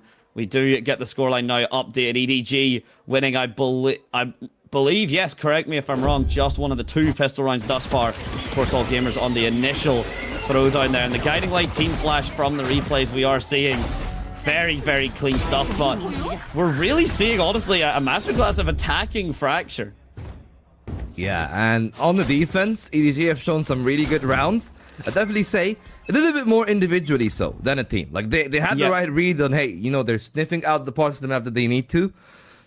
But they couldn't really capitalize on it as well. But, well, that's something to always capitalize on. Kangkang on a sniper. Excellent, as always. The Outlaw. Not going to be any match for a Sheriff here. No one will be coming for him in town here. It's just all classics. It's all pretty low buys, it seems, from the side of AG. The Headhunter does not find its mark. Kangkang has already done more than enough here, and the orb being harvested as well. The ult economy is going to look very, very strong for EDG, moving on to AG's full buy round here. But likewise, it's a strong economy for AG going into this. If they can just take 1 or 2 kills, Volt, they'd be more than happy. Well, I mean, can they even take the 1? They try to line up. That's it. First player falling down, a Guardian that they might want to reach for, but clearly Kangkang has his sight lines, and he's able to keep farming. That's his 3rd of this round. Already up to 15. We're talking about ultimates. It's only 3 away from the Blade Storm, and yeah, it's not really gonna be as game altering as an Orbital Strike or as Seekers, for example, but still such a great way to set the tone for this half. Kangkang on the sniper, finding a lot of value, and that might be a squad kill, peeking into him eventually. Remember, only on 35, so doesn't really need the Outlaw, could do it on the pistol. and he's not really gonna peek into them early enough. Shrimp still going down to the spike, so that's the orb that he needed to get in terms of keeping up with the tempo of the game. But right now, EDG tying up the game, and all gamers might have to worry a fair bit. Of course, timeouts are still there, 1 apiece for either of the two teams. But yet to see when they will use them. It took, I believe, 4 rounds for EDG to take the initial one. Yep. And if EDG take the bonus, I would not be surprised if it's only in 3. Definitely could be the case here. Both of these teams as well have been pretty proactive with the timeouts as well, Volt, so not going to be too big a shock at all there if we were to see them come through early now. AG with the full buy though. All shields basically except for Shrimp, who with dying to the spike doesn't get the full econ bonus the rest of his team will do, but meanwhile, EDG, they've got the hero rifle from Chichu. There's definitely damage that could be done here, and it's a full stack. Aside from that lurking Cypher, but Kang has just had his head removed by GRQ on the initial attack here. That's going to make life much more difficult. Yeah, absolutely. Impeccable work from all gamers. Starting off the bonus right, but the bonus still got a lot of lethality in it. 4 rifles across those 4 guys.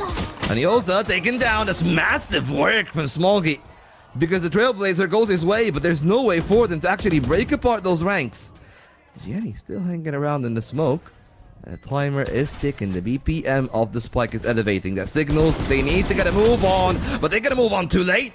Nobody might have just done enough work. Shrimp is down low enough on the HP, and they have called off the round. EDG do find 3, and I would not be surprised if we do actually get to see the timeout that I was talking about, because right now all gamers are collapsing defensively. Yeah, they've got to move on from a lot of places. Moving on to the afterlife, so lovingly gifted a trip by EDG. Moving on to the site after realizing the retake is impossible. And now moving on to the 3rd round back-to-back loss here. And especially when that was AG's first kill, right? Especially when that was how you opened the round. To see this being then followed up, just such good damage and such good control. We're not seeing the timeout just yet. All gamers respecting the fact they've got the showstopper. They've got enough to potentially force this round to work. But they are digging deep into dire straits here. And if it doesn't convert off the back of this vault, EDG may very well be able to carry that momentum all the way to Lotus. Wouldn't be surprising, but they need to finish off the game though. Can't look too far forward in the future. Right now in this present is a Bucky up close. Kong knows that there has to be some kind of trap play around that trademark. There's Smoggy and Gianni. Try to help, especially with the relay bolt. Perhaps he also wouldn't have a chance of his own. Starting to think about the slide. Trying to take it away here. Kong does not line up the shot, but thankfully Gianni's there for the rescue. And that will leave the floodgates too open on this A side, but still as aware as ever. And all gamers, unfortunately for them, cannot really use those couple of hero rifles to any true degrees of effect. Shut down early. Fengir with the second one, and equally answered by EDG. And that leaves Kira and GRQ. Not really a whole lot of firepower, and I would assume that the best that Kira can do is just grab that Vandal and leave, to be fair. No, I've seen the ult. I see a vision here. I see the showstopper potentially come through. No, not going to go for it, but it is going to go for the swing. And him and GRQ do fall pretty unceremoniously because of it. We did see the control from EDG there, the control back onto Sands and the pivot towards it. So a lot of map control was going to have to be handled by the 2 last members of All Gamers here. But this is what we're seeing the stacks out, right? Shrimp trying to be really cheeky and steal an extra kill away on Dish, but it just ends with a small donation of his life. Here we go. EDG, one off of double digits, and All Gamers might be feeling the pressure here. Yeah, and to be fair, though, credit to EDG. They were so aware of both the setups, right? They were aware of the Neon, and then they were aware of Shrimp. Perhaps being another layer of contact, but speaking of which, explosive could it be? Gianni got his slice, got his tools, 3 players found, the 3rd one still in the heart of the smoke, and EDG scores 3-4-1. The site is theirs, and Fengir and GRQ somehow have to pull out a miracle. Starting off well though, 2 kills for All Gamers, and suddenly from a 4-on-2 to a 2-on-2 with over a minute to stay for. And GRQ might be a bit too far forward for their own good. Nobody unaware. That's a spike down. And EDG risking letting that round go. Chichu healthy. He's been known to pull out some miracles, but look at how deep All Gamers are playing. They want to play that retake together in the end. Oh, they have no concern about the possibility here. Endless they are.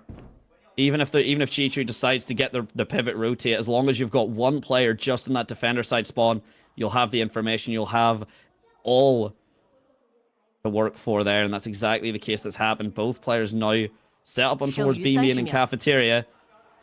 A potential rotate, being pegged for here, but it's not going to happen. Chichu should comfortably be able to get the spike down, at least 1,500 credits across the board for his team. But will he be able to do the actual hard part here? With 14 seconds left and the spike being tapped, it's going to be stuck. GRQ now has the information here. You can see where Fangir is. The duo setup means that camera is not going to be worth it at all. But he finds one! He finds the second! The molly from GRQ gives the position away, and he gets the proactive shot on towards Cafe. Double digits and a clutch and a half. The Nexus reigning supreme again. Chichu has been a fortress, and right now it is time for a blitz. The fortress have grown some legs and taken some of its own. Of course, when he bunkered down again, it was always a possibility for him to find that kind of success, and that bailed out EDG of a round that could have gone so wrong. Now leading by 3, breaking the economy of All Gamers again. But ultimates are fairly close for AG, and that's my one worry. And I was really surprised that they're actually not going for a setup for Fangir. I really thought that, hey, they've taken A main control. I thought that they would have tried to take another part of the map afterwards to try to get Fangir into his own tour de force, but clearly no. They've taken A main, taken the angle. Even both of the duelists have moved on forwards, so clearly they want to find value there. Fangir, perhaps not finding the most. Neither is Kong Kong, but he's got to be wary. Yes, he's got support behind him, but he does not anticipate the player to his left. Now the information is known, but sweet dreams to the sweet prince. Shut down early on. And well, it might be time to crown a new king. EDG at least needs someone right now. The most likely heir seems to be Chichu to bail them out once more. Yeah, indeed, and with the wall hacks there, the neural theft coming through, everyone's trying to just actually pivot from Arcade, just go through the defender side spawn to try and get the spike planted, but with the way the frags are going, that might not be a necessity here. Eventually, everything will calm down. Will pivot towards the A site. Chichu playing around this arcade box perfectly. Not sure if he was fully spotted out. Kira, though, does believe, does have the information. Does have the contact there, but already spike is planted. It's going to have beeped down a good 5 to 8 seconds by the time the defenders from AG managed to rock around here, and the orbital strike online. Jenny, even if wanting to cause a havoc, could pop the overdrive off of the first kill there. Fastlane to get the cross. I say that. No, Fastlane does not get the cross. Jenny doesn't care if he cannot see Hughes. He knows how Neons move. He knows how to adapt his mechanics. And 2 rounds away from EDG just sealing the deal here. Surely this is the timeout vault. Yeah, I mean, it has to be right now. Already on the precipice of defeat. All EDG needs are 2 more rounds, and considering the way that this one started, could have gone a lot better for All Gamers. Solid work from EDG to spot the opportunity, make the move, and a rotation. And right now, timeout. Not really confirmed yet, but I assume, with this much time on camera, it just has to be the timeout, right? It just has to be. Yeah, it does. And highlighting your point, right? The pivot through going past generator off onto the defender side spawn, right?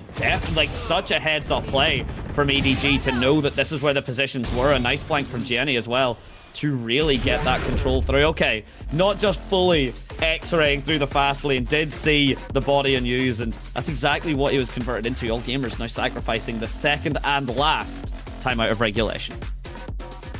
Yeah, I mean, the last one for them, still one for EDG if they actually do struggle a little bit and want to close it out. But I don't really see the struggles, right? Like, again, we're talking about it on the defense a little bit. Nobody has been a lot better in terms of output and efficiency, and even the rest of the team really working their way around the initiator has been a lot sharper from EDG. I mean, Chichu, of course, getting that clutch, that was everything. But as he said, like, I'm really happy with the way that EDG are playing, because like the other story that I could, of course, always draw a tangent to has been Bilibili. And you consider what Bilibili have panned out to in groups. I had a fear that perhaps EDG could fare the same fate. But maybe that there is a question actually to be asking of BLG, and I'm just gonna be honest.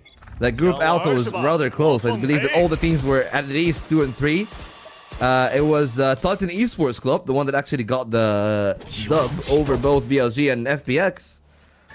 And right now, we're seeing a team that didn't do too badly in that group. But of course, I'm saying that to say that all gamers, well, there's a fair bit of accentuating circumstances around the run in the groups.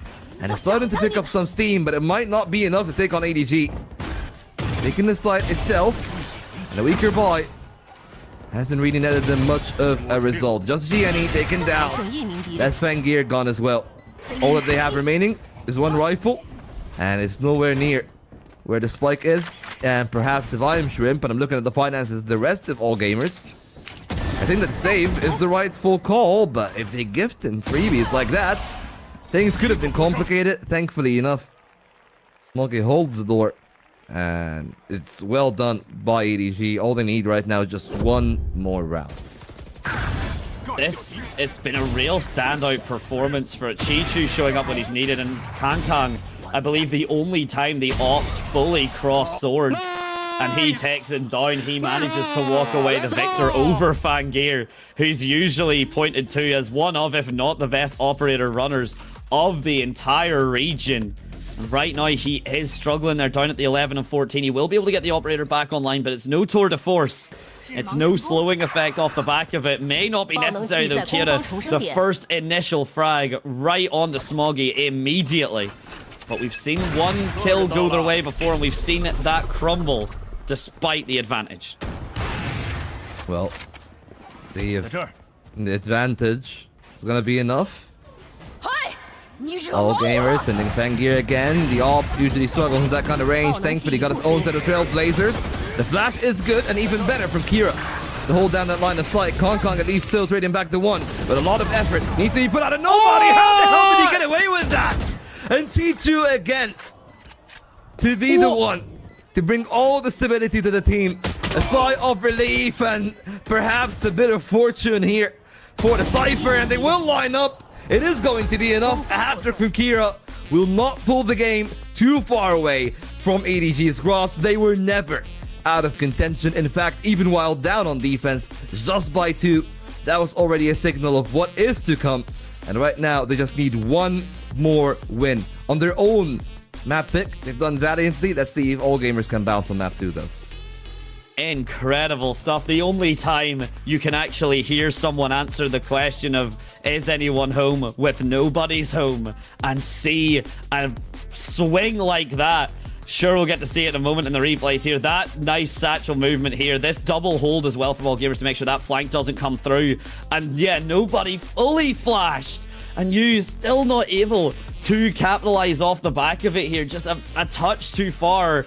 Maybe just not expecting that angle to be covered here. And yeah, we get to look at the highlights. They're going to start off being the AG show. But when we get to that round kind of 5th or 6th, it's going to just be all EDG, it has to be said. Yeah, some impeccable work from the side of EDG throughout. But really, some questions have also got to be asked here of 2 things, of course. The All Gamers defense is the more recent one. The easier one to perhaps make the case for is that the defense couldn't really find any tools to stop EDG. I was saying that EDG were getting the information, but not always making something out of it. All gamers tried to make the plays, but they tried to make them outright without really getting the information, without the proper scouting. And credit where it's due to Chichu, both on the defense and on the attack. He was one of the main reasons that this game was as much of a smooth sailing as it actually ended up being for EDG. And that, when you highlight, kind of making plays without info, it is down to that chamber pick. It is down to the fact the trademark is good enough for holding the flank, but you really highlighted it perfectly, Volt. You're running into the Sharks tub but without any info, and we'll see how the Sharks circle. 他离开狗了，你快看一下下水道。B 大也没有，B 大也没有。大烟，给我封烟了烟。我走了，走。沙地出来了吗？沙地有的，沙地出来了。我到了，有闪吗？混死了，大哥。drop 也有，不了。drop 也有吗？还可以掰出来。drop 不是有吗？对，有2楼的上 drop 肯定有一个吧。我想搜一下。我在搜。沙地不见。drop 没有，快回吧，回。让杰尼龟直接回，我也回了。杰尼龟去，感觉可以去下水道。他封了几个烟啊？他封了2个烟。他框架的 B 大了，杰尼龟，要不然去下水道，要不然那个我去下水道。他可能就封了1颗烟啊。我跟你讲，这边现在上头还是没看人。下水道没人，一点声儿没有。我感觉这 retake。没事，他打野的话我能换。没有，B 大都没有，他就走，快走。我直接走。有，来了 retake 了。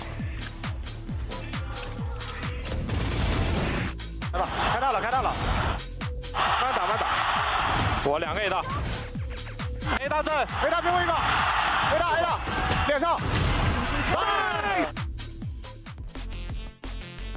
，Well, speaking of Devil, there he is, Chichu, with almost 300 ACS at 2.5 KDA on his Sentinel, no less, in a game that spent its majority on defense. Like that's just some incredible numbers. It really spoke to Chichu's flexibility on the Cypher. It wasn't just the same setup every single time, right? Like, this was the big one. We just seen it in the team comms as well, in terms of the highlights, and it's really a testament to Chichu's ability that even when AG knew where he was always calm. The amount of fights he's swinging into and winning there, we're seeing from his POV, that big one versus Fangir had to have been one of the most heartbreaking moments for all gamers. And you said the term you used, Volt, escapes me, but it very much was pristine performance from the Sentinel. Yeah, I mean, you can call them a nexus for that one. I think that's one of the things that I called them there. And it's absolutely well deserved. But also, you gotta spread, I guess, the flowers alongside the entirety of EDG, because it was a great game from the team throughout. Yes, you might look at Gianni and nobody and think that they didn't have the best of games on an individual level, but I'll definitely say Gianni did his part for the most on attack, right? Especially with Kong leaning towards the Outlaw and the Operator for most of that half. He had to do a very thankless work, and I feel like Chichu and Smoggy benefited the most out of the amount of work that Gianni had to do as the sole duelist on Neon.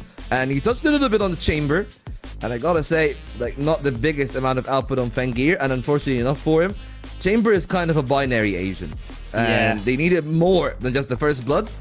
They needed a little bit more, but the good part about this from the two teams is that there has been no retakes, only a single Thrifty, and that went for AG. And if AG would have any hope of bringing him back, I feel like them getting the lead in first bloods is also another metric that they can perhaps try to benefit out of. It's a comforting thought, but in the same way, if you've got a couple more first bloods than your opposition, right, a decently comfortable so, and you're still not managing to convert, Fracture a bit more of the exception to the rule than a lot of the other maps. A lot of other maps are very much just you get the first blood, statistically you should be able to go for it. Fracture, because of all those additional sight lines and those different enemies, of course, sometimes you are just going to lose the first fight, but you're not going to lose all the space that necessarily comes with it, okay? Losing Dish if you're attacking A site, for example, not great, but you can totally get onto the A site if your teammate has lost the Dish fight there. So, as you said, Volt, maybe something they can hold on to going into this map number 2. Yeah, I mean, we'll have to wait and see, though, if they're going to actually be able to convert on those good statistics. Right now, though, I guess, like, you can call them slivers of hope, and we'll have to see if they're actually able to take those little pieces and build a whole lot of something out of what was a fairly competitive game, but not one that they actually were able to close out. So it is Lotus, and it could be the last one of the day. When we're back, we'll see if it is going to close out or not.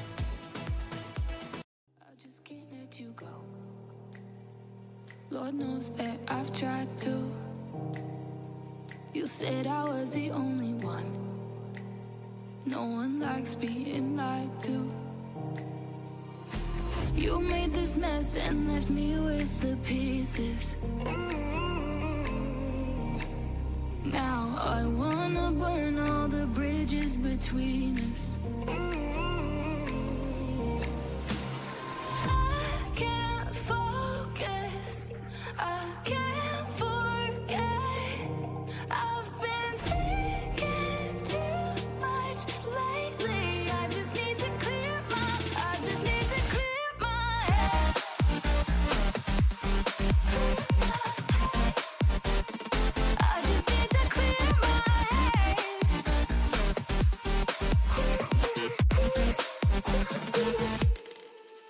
I've been stuck on your memory, but it's not like I need it. And you may have some history, but we don't have to repeat it. You made this mess and left me with the pieces. Now I'm gonna burn all the bridges between us. I can't focus, I can't forget. I've been thinking too much lately. I just need to clear my head. I just need to clear my head.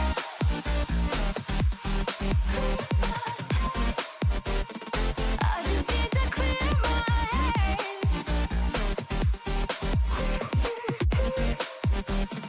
I just need to clear my head.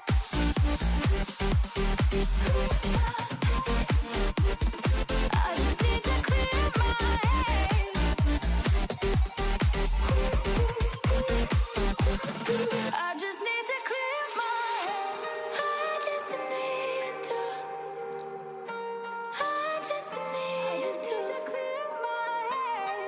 just need to. I just need to clear my head. I just need to. I just need to clear my head. I just need to. I just need to clear my head. Can't focus, I can't forget. I've been thinking too much lately. I just need to clear my head. Oh, clear my head. I just need to clear my head.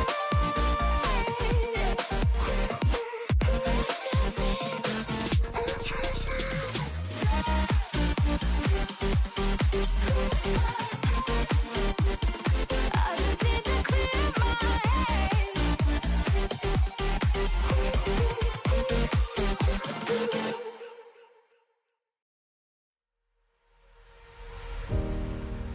Nothing could have prepared me for the high stakes heartbreak that surrounds me. Definitely no flyers for the side of AG in map number 1. EDG taking a commanding control in Fracture, their own map pick. But Volt, we now move on to where the grass is greenest and where the flowers do most bloom. And all gamers wanting to get themselves a bouquet if they want to stay in this series. Yeah, I mean, a great rose on the B side, but I guess the analogy is pretty much right on the dot, right? It's the place where AG usually blooms themselves, with Kira finding his most amount of success, but we've seen Chichu doing some impeccable work to boot. So I'm kind of intrigued about the Asian selection for map 2 in terms of what they're actually going to do on the side of EDG, because it's not like EDG are scared of playing the Lotus, but this is a far cry from their peak when they're picking that map and beating everyone in champs. Yeah, you said yourself how this game can change in 3 years, and even in a single year, the composition shifts have been wild. No more Yorus to back you up, which EDG used to Thankfully for EDG, yeah, exactly. which EDG used to struggle with. So if anything, a little bit more of a comfort for them. We'll see if that is potentially the key into re-earning they're kind of known as the Kings of Lotus, the way G2 Gozen would be known as the Queens of Breeze in the Game Changers scene over here in the EMEA. Yeah, of course. Here's the thing. I can sing a lot of praises for all gamers and what they have at store here.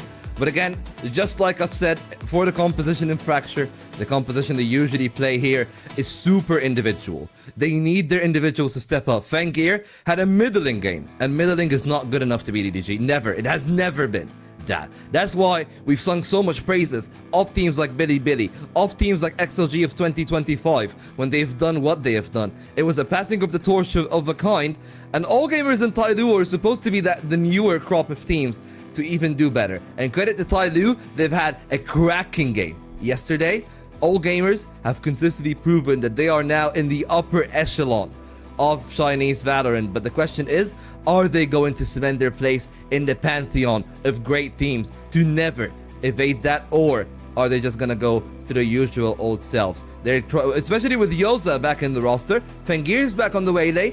I like this a little bit more, but I gotta say, it's all gonna be on that duality of Gianni playing the Sentinel this time. From Duelist to Sentinel, what a switcher that we have to put Chichu on this Omen. So it's already all over the place. Smoggy playing the second Duelist.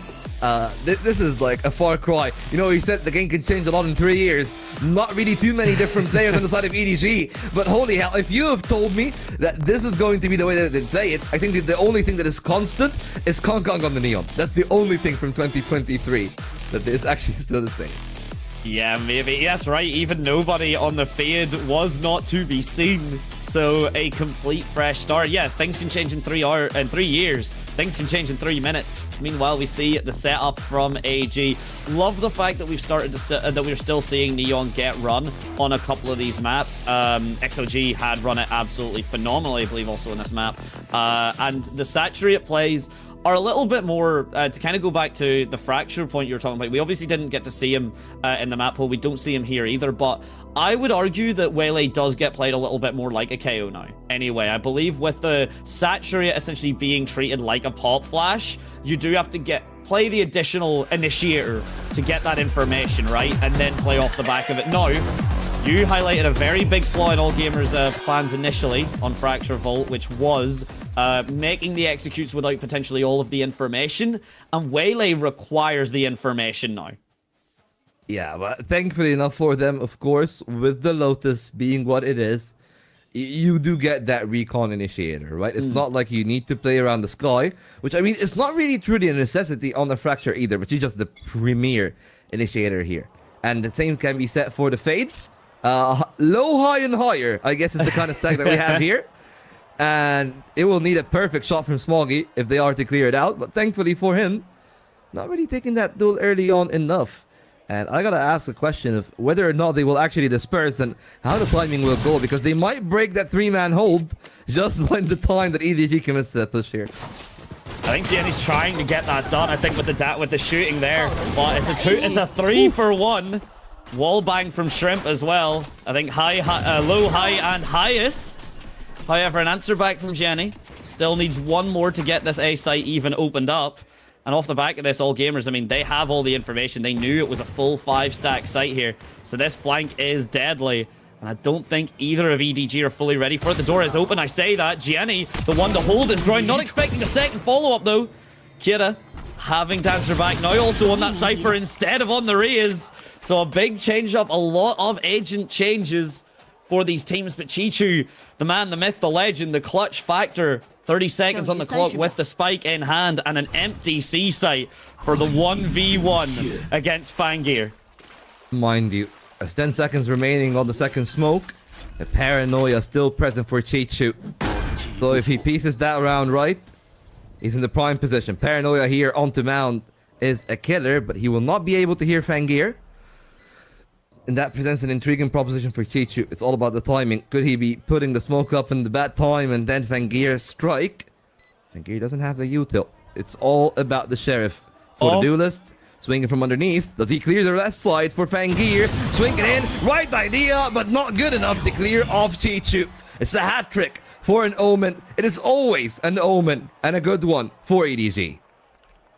We just keep hearing the word clutch when Chichu is alive. This high This high mid low setup, absolutely phenomenal. The flank as well was good. The timing here, you see, firstly Chichu turns away, then it's Kira that manages to get the kill onto Jenny because of Jenny turning away. The timing for AG was always good, just not good enough. And the pistol run, you got to be looking at Chichu and basically thinking a man possessed, and this time a 5-stack onto Mound. It's going to get real bloody real fast here. Unless there's a disengage, which to be honest I would like, and EDG may be considering one. Yeah, and Smart C's trying to hold in case that they are actually pressing. There's the dark cover gone. And Kong thinking about it, could get the right timing here. Player on the door, a little bit labored, but thankfully enough for him. Not enough to the point that he's still pressed on by more, and all gamers did not press the go button there. That has got to be a mistake. Great work from Kong, and they even hold the rifle for a little bit more. No worries for EDG. But that wasn't really the kind of second round shenanigans that you expect. All gamers perhaps losing a little bit of their steam here in the series. I'm concerned, but I'm not worried. And I don't know if that makes any sense. Because right now, with the 2 rounds that EDG have got, I mean, yes, this was pretty close to flawless. I mean, we seen one player fall in the form of Kong, but everyone else was very much holding their ground there. But the spike being denied, and it's an additional aspect to consider for the economy here. Kang moves on for the judge because EDG played a fight that was so deep towards their spawn. They didn't get onto a site. They don't get those extra 300 credits. This time, though, it's fast and furious onto the B site here. And the fact that you've already got the spike planted again on your opposition's gun buy is absolutely huge. I say get the spike planted. I'm being overzealous. We're going towards C. No, but I like it, right? It's a massive extension, but did not press spawn. Right now, they're the team that is caught in the haywire, but thankfully, GRQ caught in the thorns. And those spikes, love those bite marks. Great work from EDG. Just Fangir and Shrimp left on the block.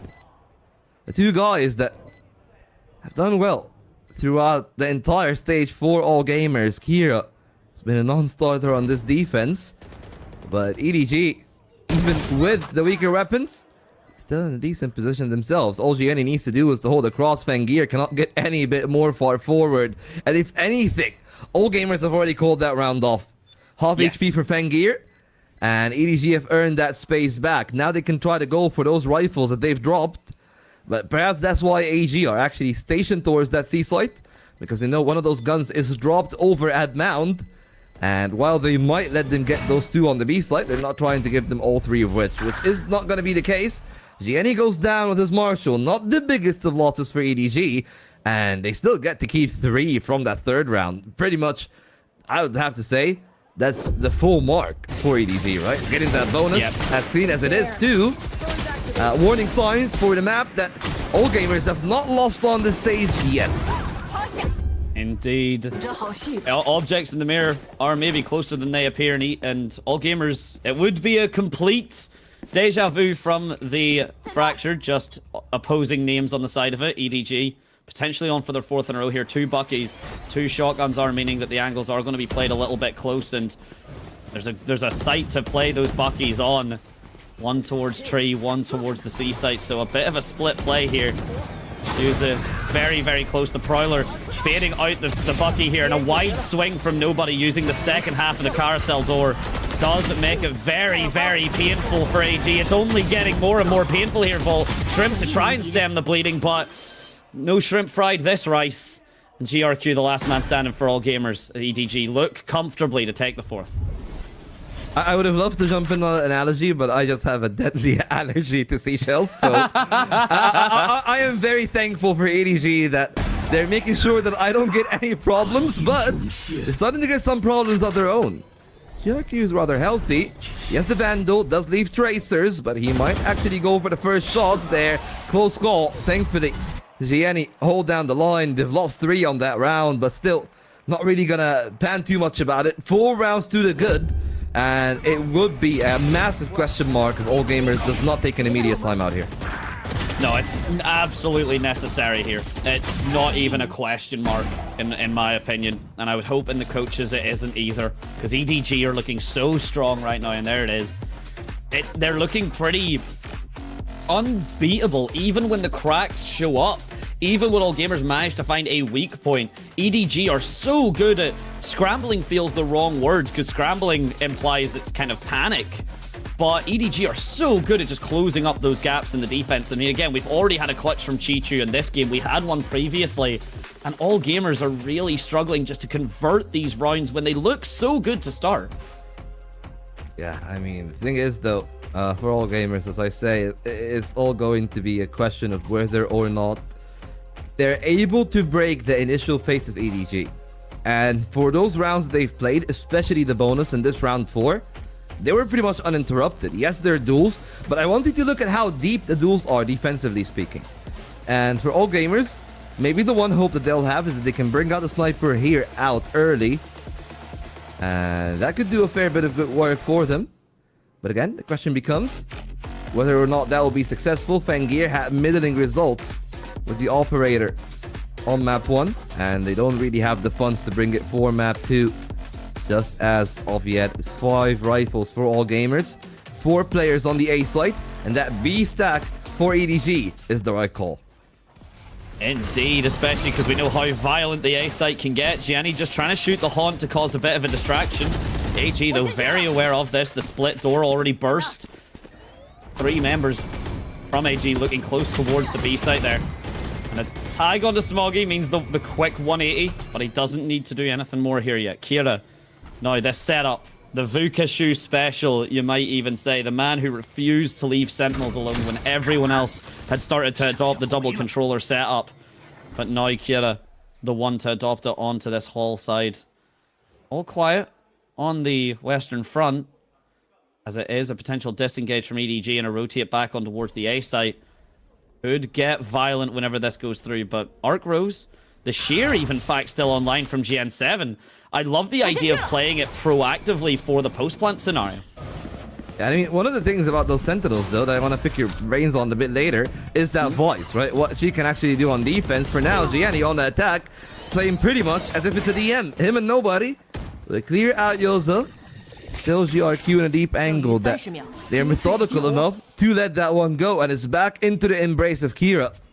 It's been having quite a cold game, but for Concon, that will not be a problem. No tripwires on the site. It's a very deep line for Kira to hold, making sure that they cannot expand on the spawn, but I don't really see any real reason for EDG to do that. That's why Kira is the one that's trying to be proactive. Good idea from the Seas, but even better from Smoggy on the duelist this time, and he does the magic, and so does Concon. Vintage work from the Neon.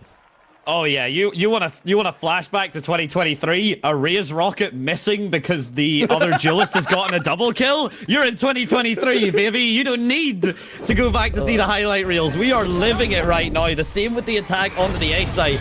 Everything looking so crisp and proper. The only thing that was different was Kira's decision to set up that Cypher trip deep into Hall, and have to agree with you, Volt. Not really seeing any reasoning for EDG to overcommit in such a way. Yeah, well, the main thing though, like back to the point that I was trying to make. Yes. I don't really like the Cypher that much anymore in the meta. Of course, I feel like it's a lot easier to say that in hindsight. But clearly, Vice was made and designed, especially with those Thorns, as a counter to those movement duelists. When you think about the Jet, you think about the Neon. She's supposed to be the premier counter. Yes, I do understand. I agree, by the way.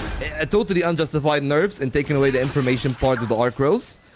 But I still think that she's viable enough, especially with Neon being as rampant as it is. It might be worth it to take a less opportune Sentinel if it means that you actually get to stop the biggest part of the problem. And well, so far, they've kind of shut down Yosa on the retake for the most part. I mean, Gianni doesn't really have that much to be tested here anyways on this attack half. But on the theory at least, I don't really like the Cypher here. I think that everybody sees some fool's gold because some of the best Cyphers in the world, and mind you, they're some of the best shooters in the world too, played on this Lotus. But yeah, for the most part, I'm not really a big fan of the agent, and maybe a little bit of the composition for AG because they're not finding the value of it that they really should be finding here. To make Cypher work, you have to now play him even most Sentinels, to be honest, I would make the argument that you have to play them a little bit more duelist anyway. Chamber was obviously the OG of that because, I mean, that was the only way to play Chamber, was play him like a duelist because that's what you needed to do. But the rest of the Sentinel, you know, Kira setting up the trip on such a deep hall angle is showing me that the confidence isn't there with Cypher. And Vise is much better if the confidence isn't there because, especially in defense, the Arc Rose is so strong, right? Again, being able to just pre-set up that flash is incredible. The Thorns and the Razor Vine as well do a fantastic job of forcing the mobility agents either just to slow it down or completely just change up the playstyle of the attack. Cypher trips don't do that as much because the satchel usually destroys the trip wires, at least initially. It usually gets a bit more value in that early start of the round. So, I mean, we see it here. One Cypher trip is up. The cam does go down as well. But EDG have never struggled off of that. I like the trip towards the B main. Like the trip towards that in case there is a pivot. 3 players as well on the C site. EDG would certainly look to. But with Nightfall down, trade it out. We'll see how this actually impacts the round. I would say not that bad because they pivoted over towards B, but Kira still took off nobody. Not really the full team though. Spike has not made its way. That's cheeky from Concon. They can find Kira as well on the pivot. He still finds Concon back, so playable for Yoza and Shrimp. There comes the Neon. Express delivery onto that B site. And now Chichu back in the clutch again. This time with the Omen. And it has been the agent to play for the team. It has been Chichu once and again. How many years can that man roll back? The answer is not enough. With 8 points of HP, Yoza survives. And somehow, there's still some hope. Oh, 8 HP. But I would not say a dream. You just avoid the nightmare there. A ridiculous potential there for Chichu. One more shot was the difference maker. And this setup as well, knowing that someone is likely going to spring out of the smoke to try and steal that frag.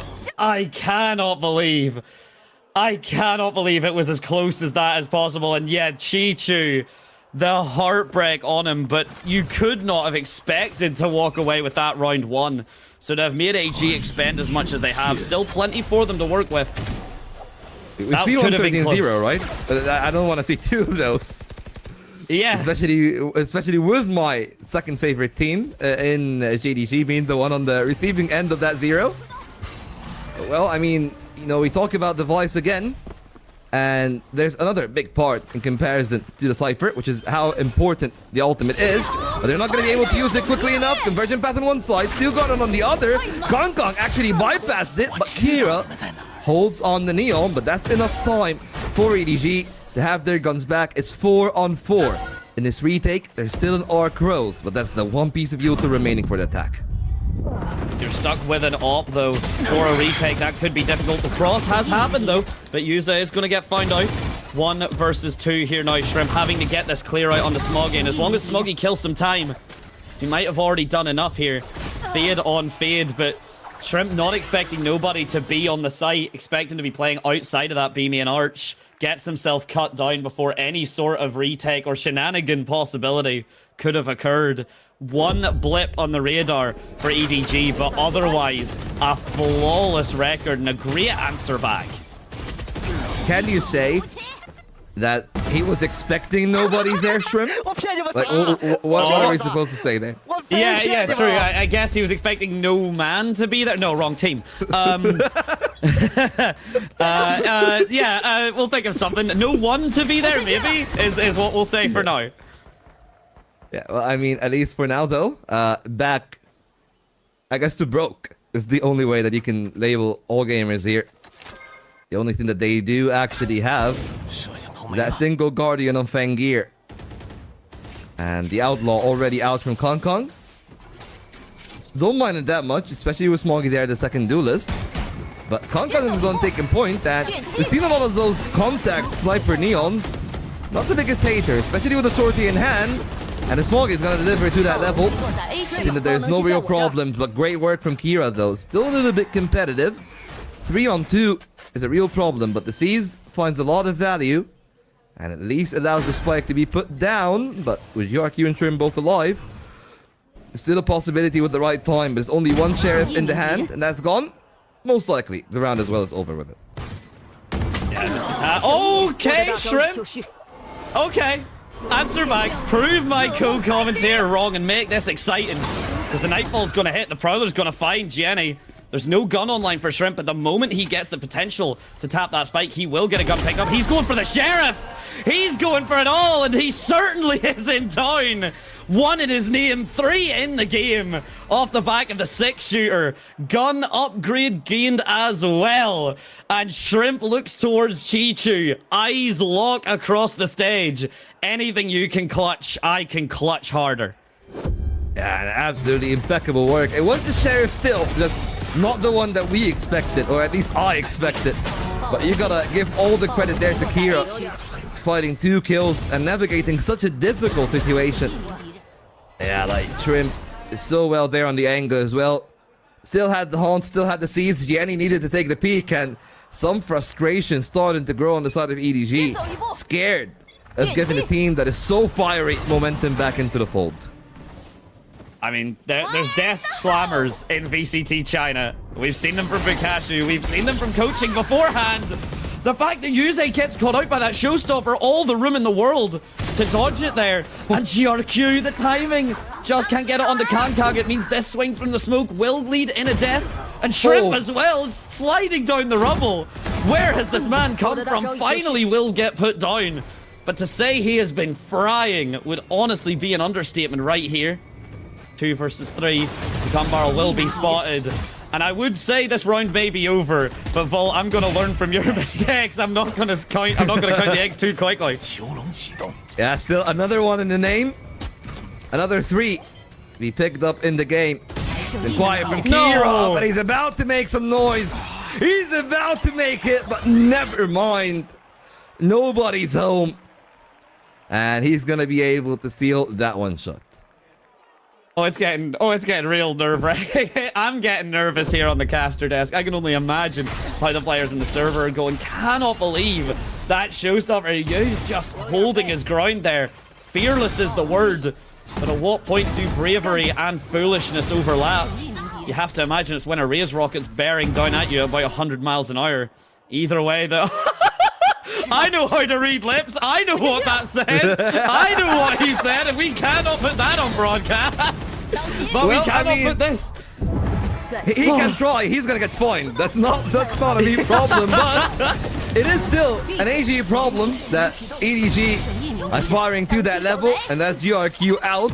Kira this time only has a sweet little shorty there in the angle. Smoked off on one side. Crisp timing there on the knife, but unfortunately for him, he was always going to go down. That's the 15th for Smoggy. And one-way traffic for this first half for EDG. There is no... Yeah, one-way traffic that's on 5th gear, if not higher. Just very speedy executes. And I think this is what Kira was thinking about when he put the tripwire back on the C Hall angle, was EDG doing this level of a push on towards the A site, but it's not been what they've done towards the C site. And Kira, 9 and 10's okay, but you need a little bit more from your Sentinels to get these rounds converted on the defense. Yeah, I mean, you know, you talked about gears. All that my brain has actually ever pivoted to is the Miami Grand Prix. My boy, my boy Charles Leclerc. Another team in red, by the way. Another team struggling Ferrari. Whatever he and Piastri were on there, a little bit unfortunate. And, well, starting to see some misfortune. I've seen some damage. All gamers, though, on their last legs. Operator Alpha Fang gear, but it's not on the right side. It's a longer rotation, which puts Yoza in a lot of danger. Konkon successfully finding the value, but traded 2 back from the side of the defense. And the early Nightfall could be used. They're waiting for the spike to be planted. All 4 corralling together. Konkon got the wall. They cannot really go up. At least neither can he nor Smoggy. Gonna try to raise the wall to slow them down a little bit, but Fangir takes a dual head on. Off on one side, pivoted 2 on the other, but Konkon goes down after the 1. And he goes back up. At least the rest of the team goes down. Smoggy and nobody has made it a 1v1. It's all for Shrimp. For all the marbles, a 3rd round to keep the dream alive, but looks like EDG might be London bound. Smoggy with ice in his veins. Calm and collected. Shrimp thinking about the duels, the cold shave on the head. And he's not even stuck to the first half. And he must know now, shorty on shorty action. And nothing is going to beat the Rays. It's double digits for EDG as they are looking to close it off. Fitting enough for Smoggy to potentially put AG's hopes, at least for this run, up in smoke. You steadfast, refusing to move upon everything here. And all gamers, they've got glimpses. There's moments of greatness, but you highlighted it before, Vol. It is these hero plays that you cannot rely on enough. I think it was actually all gamers themselves. You did highlight those hero plays, relying on them, and it certainly seems like they're not doing enough right now. 10-2. It's not impossible, but it's a lot to do. It is not impossible at this point. Let's be very real about it. They're on the rope, right? One round loss, especially if it's a pistol. It might be wraps. And I would not be surprised if it is actually wraps that quickly, but at least some time for them to, you know, perhaps breathe, slow down. They kind of need to readjust themselves. And, you know, we've seen a lot of the players, especially the newer players, the imports 2C, and somebody like Swagzer Nova, for example, is one of the people that I might actually compare right there. Didn't really have the best of swords. Fengir was not the case. And maybe it's because he's burning too bright. The expectations are set a bit too high on all gamers. You know, they've already made one international event in the year.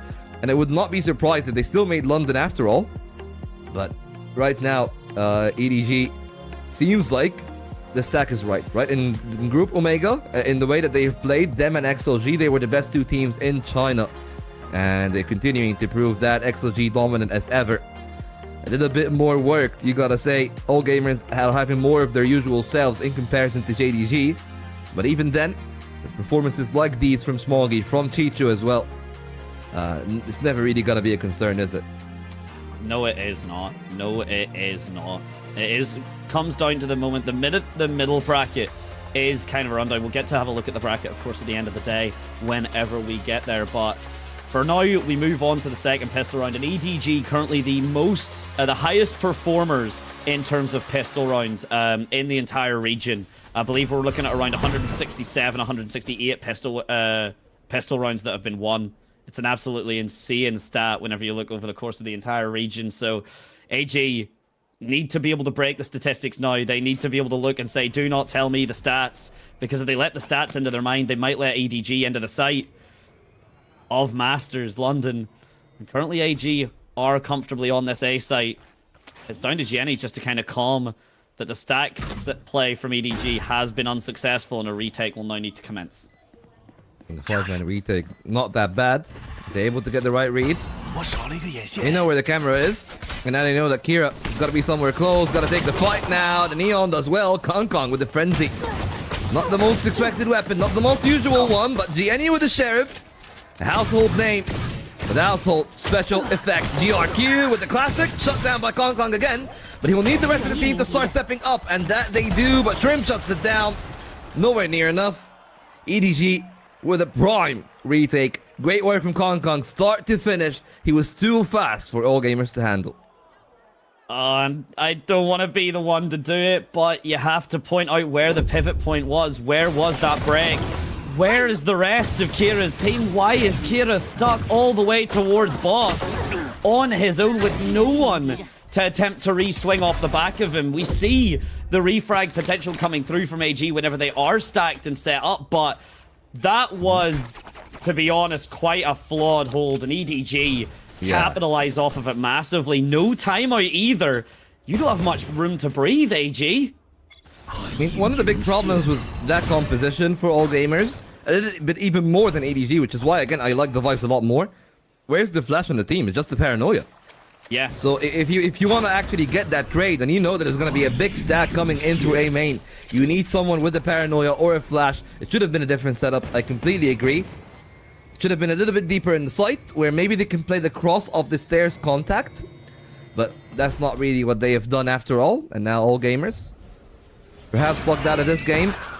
But they've made their investment trying to make their bet. It's either game over or game on. 2-11 and a fourth buy. It starts off well. Concon cannot line up the dots on Kira. And he's gonna find a second. Oh, that is so crisp.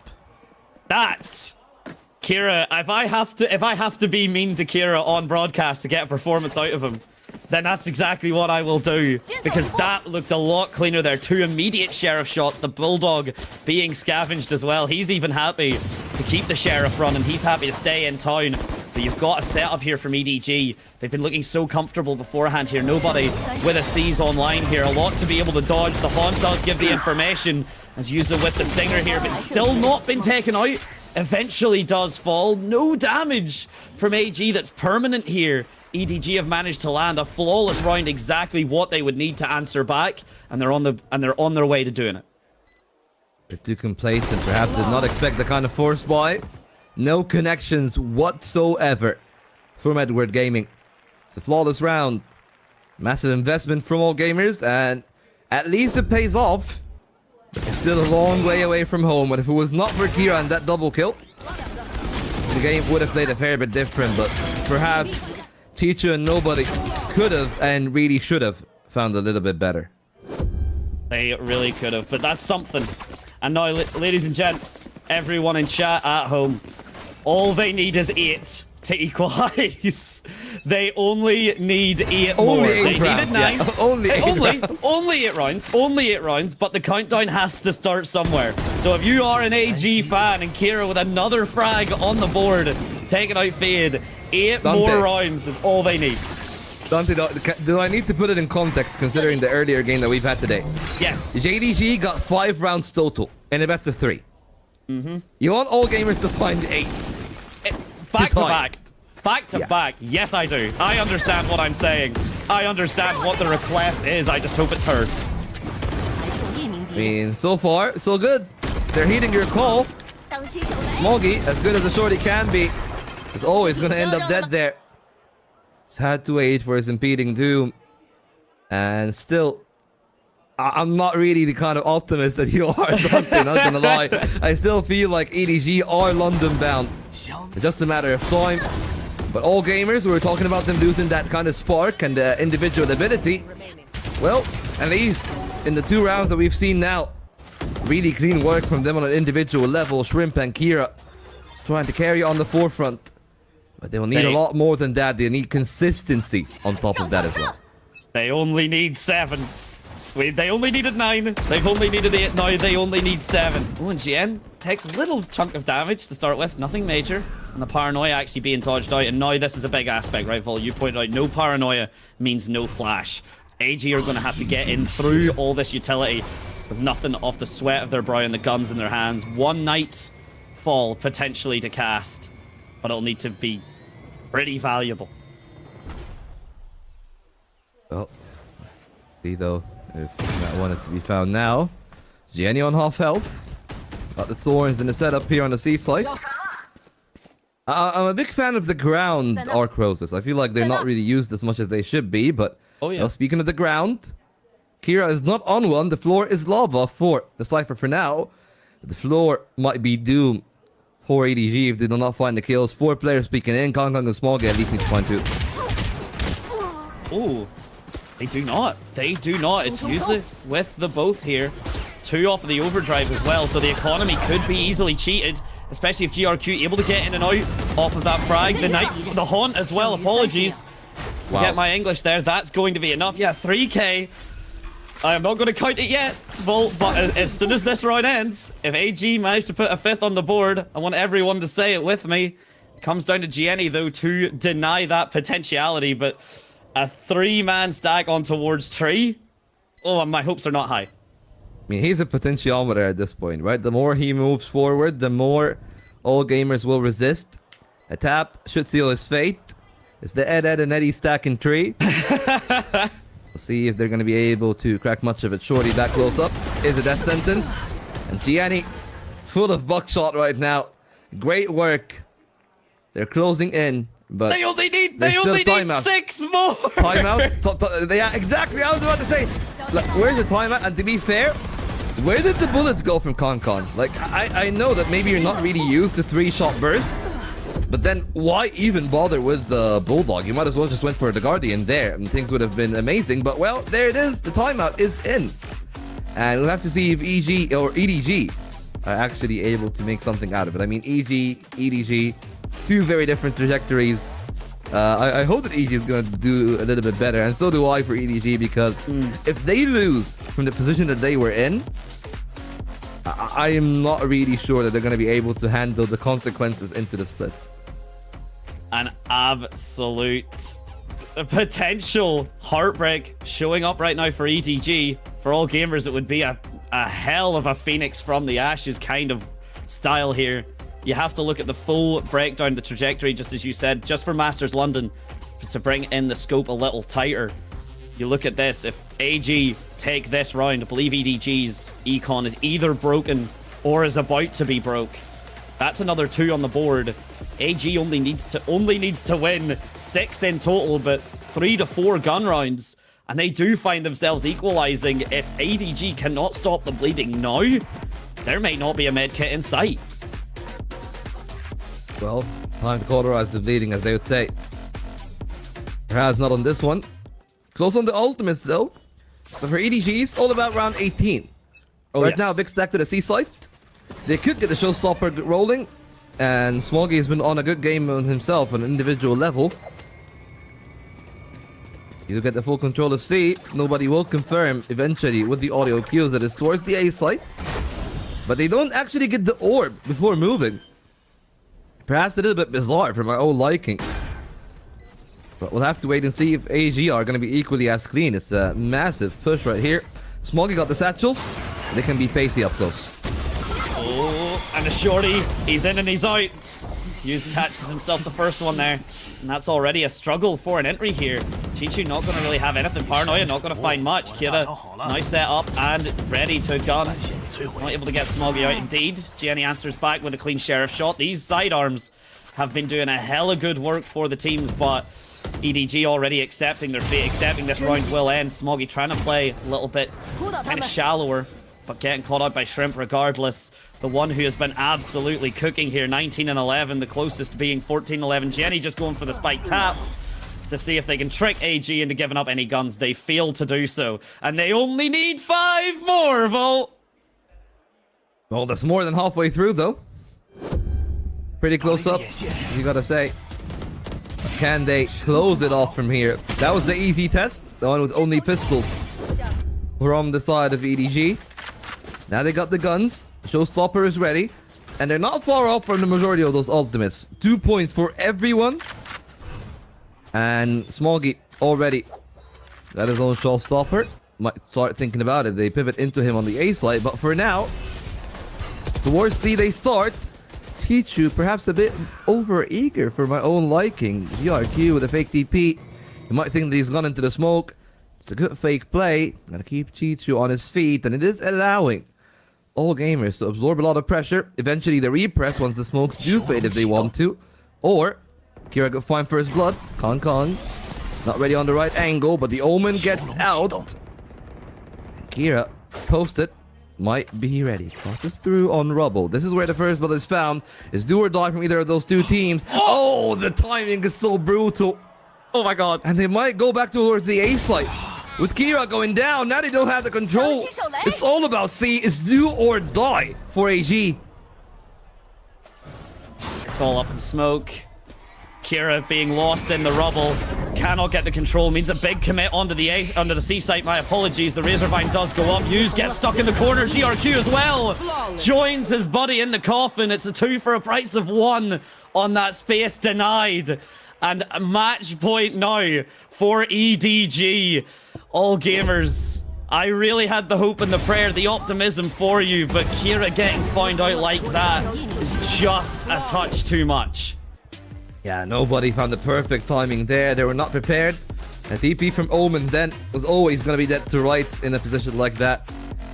And that's it for all the marbles. London on that point, on that exact round. It could be it. See what gets discussed. You unfortunately cannot really look at Kira and say a mistake was made there. Just a whole bunch of dancing around rubble, a tug of war that genuinely I believe Kira finds either Kang or the Raze first. Could have seen a completely different round, but that first opening frag means that AG had to do the rotate towards C. And by that moment, they had already kind of made their play heard. EDG just such good poking and prodding around the rest of the map. And now 6 rounds back-to-back. AG just for an OT. That's where my optimism may not be able to reach. Yeah, well, I have to wait and see, though, how things are going to go. Of course, for the side of all gamers, a lot of pressure on what is the young lineup. Especially a lineup that this is their first year truly. Not as an outsider's looking in, not as an underdog, not as a dark horse, but as a true contender. And the pressure is gonna get to them on the upper bracket. There's still one more chance in the lowers. But if they lose today, they have to play tomorrow. And that is already a lot of game tape, a lot of things exposed by EDG, and teams might just have to replicate what EDG have done. It's not too easy though to do what players like Kong does. That could be the first piece of the dominoes. And that is the conversion paths out of the round already. That's losing one ultimate is bad, but it's the duelist ultimate. The conversion paths, one of the strongest ults in the game. And Kang right now, one of the strongest offers in the server here. A lot of back and forth. The showstopper traded out for the overdrive. Nightfall does still fall before the kill does go through, but a decent chunk of damage being done. Smoggy off the swing here. 180s, knows that someone's going to be coming through. It is GRQ, the shorty. Not going to be able to do the damage at that range. Pulls out his own, but it's Jenny and Chi-Chu off the back of it. 13 and 6. Really, really solid performance. And EDG are going to go meet Boaster in London, baby. It's absolutely deserved for Edward Gaming as well. A great performance from the team overall. Gianni stepped up all across the playoffs, and the core team have done everything to carry them over to the finish line. The job's not done, not just yet. They may have made it to London, but it has been quite a while since they have lifted a domestic trophy. For all gamers, kind of close to that themselves. Of course, the kickoff format is a little bit different, but that's a team that should still be proud of the performance that they have delivered. They still got more to do. Another test here tomorrow. They'll be facing the same crowd pretty much at the same time. But considering that they faced the Titans, this is a very respectable result from them.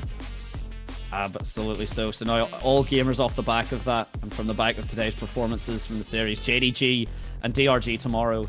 All gamers entirely following it up after for the lower bracket quarterfinals. So still a decent chunk to play through and a journey for these teams. But as you said, Vol, EDG now at least have a little bit of time just to get comfortable, just to try and really focus on their opponents. But they're not going to learn too much more about XLG that isn't already available to them here.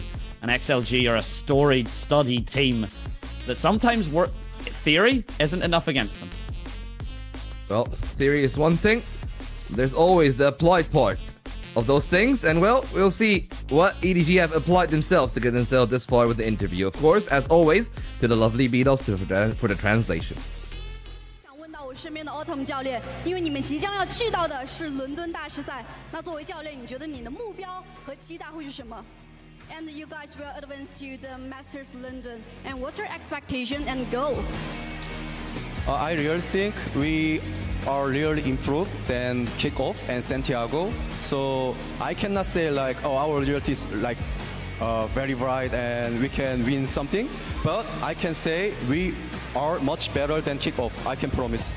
他说：“首先，他会觉得他们现在的一个表现是会比之前的起点赛以及圣地亚哥大师赛强很多。他可能不能说一些非常多的一些语言，或者说是立下很多的 flag， 但是他觉得他们现在比当时的自己已经做得更好了。也希望大家再次把掌声送给他们。” Let's go！ 好的，下一个问题也想问到的是球球选手，因为你今天依旧向我们证明了你压倒性的实力，而且马上你们要再次去到的是世界赛的舞台。You've made it back to another international. 选手以及队伍一定对你们做了很多的研究。 Other teams have definitely studied you so much. 自己给所有人。我觉得，我希望我们能。 And he says, I hope we win. We can be the champions. 是的，能看到今天大家的状态都非常好。那在问到的是杰尼选手，其实沉淀了一段时间后，重新回到赛场。You've been off the stage for a while, and then now you're back. 而且大家现在对你的 And everyone's expectations of you have been so high. Yeah, how do you think you've improved EDG? What do you think you've brought to EDG? 我觉得现在队伍需要我干什么我就干什么，然后 And he says that I'll just do whatever the team needs me to do. 那你有什么话想 And anything to say to the fans? 谢谢大家来北京看我 He says thank you everyone for coming to Beijing to the arena to watch us. Thank you. 康康选手，其实，在之前赛后采访的时候 ，AG 的 Kira 说到非常想。And so AG's Kira said that he would really like to play you guys. 今天打完之后，你有怎么评价今天 Yeah, how would you rate today's match? 我知道你们想听什么。我觉得。And he says that I know what the audience wants to hear. 其实一整年的低谷吧，但是。And he says that we've experienced like a lot of downs like last year, but I'm sure we can return to that glory. He doesn't really know what to say. 都是同龄人物，原本没事，教育大姐。我相信不断的人才辈出和迭代，但是 EDG 以及你依旧是非常优秀的那一座高山。那其实大家都说这个版本因为信息位的削弱，节奏变慢是非常适合。So people are saying that with the initiator nerfs, like all plays is very viable. Is this like do you think this is like very good opportunity for you guys to shine? 我觉得都是在进步跟学习的过程中，所以说。And he says that our goal obviously is to be the champions, but more importantly, it's every international is an opportunity for us to grow.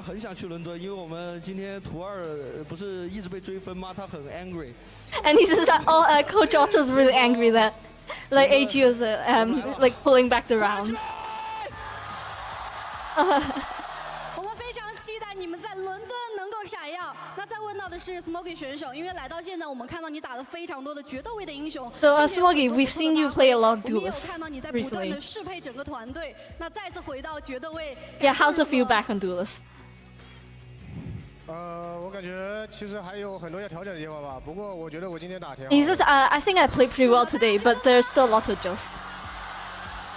我相信大家的欢呼也是对你的一个证明。那最后问到的是我们的 Nobody 选手，因为能看出来第一赛段你们其实尝试了很多全新的一些。And Nobody, we've seen you play try many different comps in stage 1. 再次代表 CN 赛区出征伦敦大师赛，你觉得你们跟之前相比会有什么样的？Yeah, how do you think EDG has made breakthroughs with qualifying to Masters London this time? 这个赛段完美的扩展了我们的英雄池吧。看看我赵哥的炸弹妹。And he says that this stage, many of us have expanded our agent pools. Look at like Smoggy's race, for example. 维斯接点接的好不好？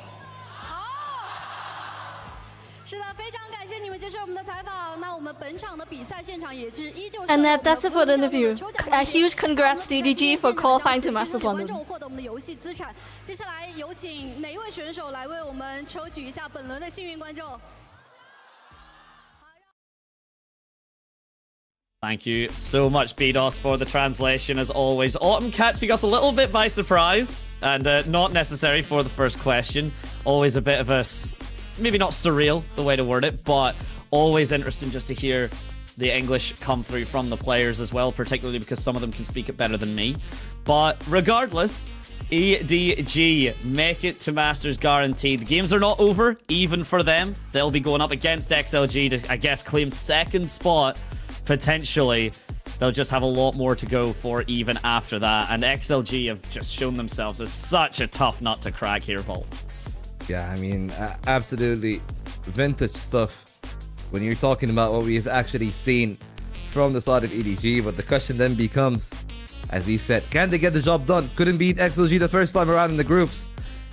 But they're definitely looking for revenge. Sheila is not going to be an easy team to go up against, but on this kind of performance, on this kind of level, especially with everyone from the team stepping up at times, who knows how far it's gonna go. The confetti flies, it's all light in purple, and that is because they've guaranteed their spot at Masters. London awaits. Oh wait, They're they so made cute. Wait, that's so cute. They're so cute. Wait, they've got like actual just little graphics on the confetti of the. Yo, that's adorable. Yeah. Oh, that's so cute. AMA could never. We could never. We are lucky to have 3 sofas sometimes. That's how I feel. Our stage design is 3 sofas and 1 microphone that might have 2 batteries in it. All love to VCT.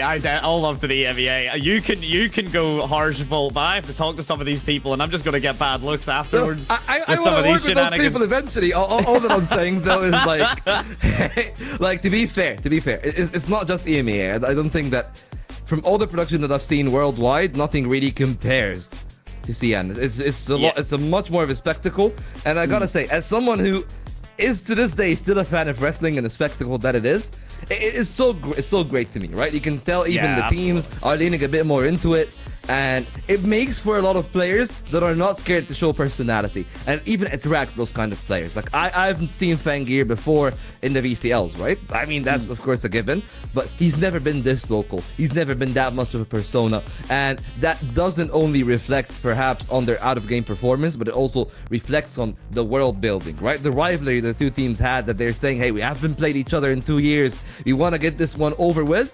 And for the first time that they've played since 2024, EDG closed out a convincing win. 2-0, never really looked out of the game, even if all gamers have had a valiant effort here on Lotus. Yeah, indeed. Even going back to the fracture, you know, that 4-0 from all gamers, a nice start from them, but the first time out, and EDG suddenly looking like a different beast here.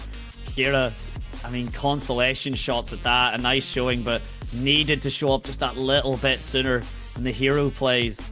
You know, they got to be some serious heroics to get your team and save them from it. And we'll get to, hopefully, in but a second here, the team comes from EDG and see how they got themselves to Masters off the back of them.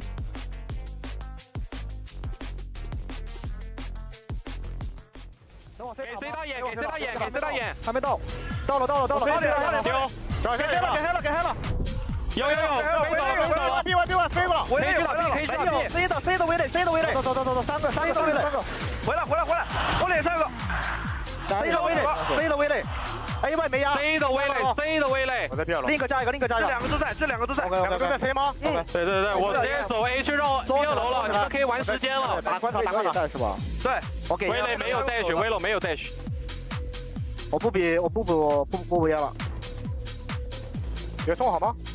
上到特了人，开枪的，过来等我开枪。围垒70，啥意思？我加步步，围垒70，快往那去，加个步步，快往那去，70围垒。掉的是 Bulldog， 快往那去。我往那去啥意思？往那去。save 了，紧加宝了，不要走。没跑点紧加，往这去，多好的机会啊！别吵。哎，上吧，送包了，想买枪下吧。这边不有 Bulldog 吗？ 啊，哎，没事，我没枪的，这有波道啊。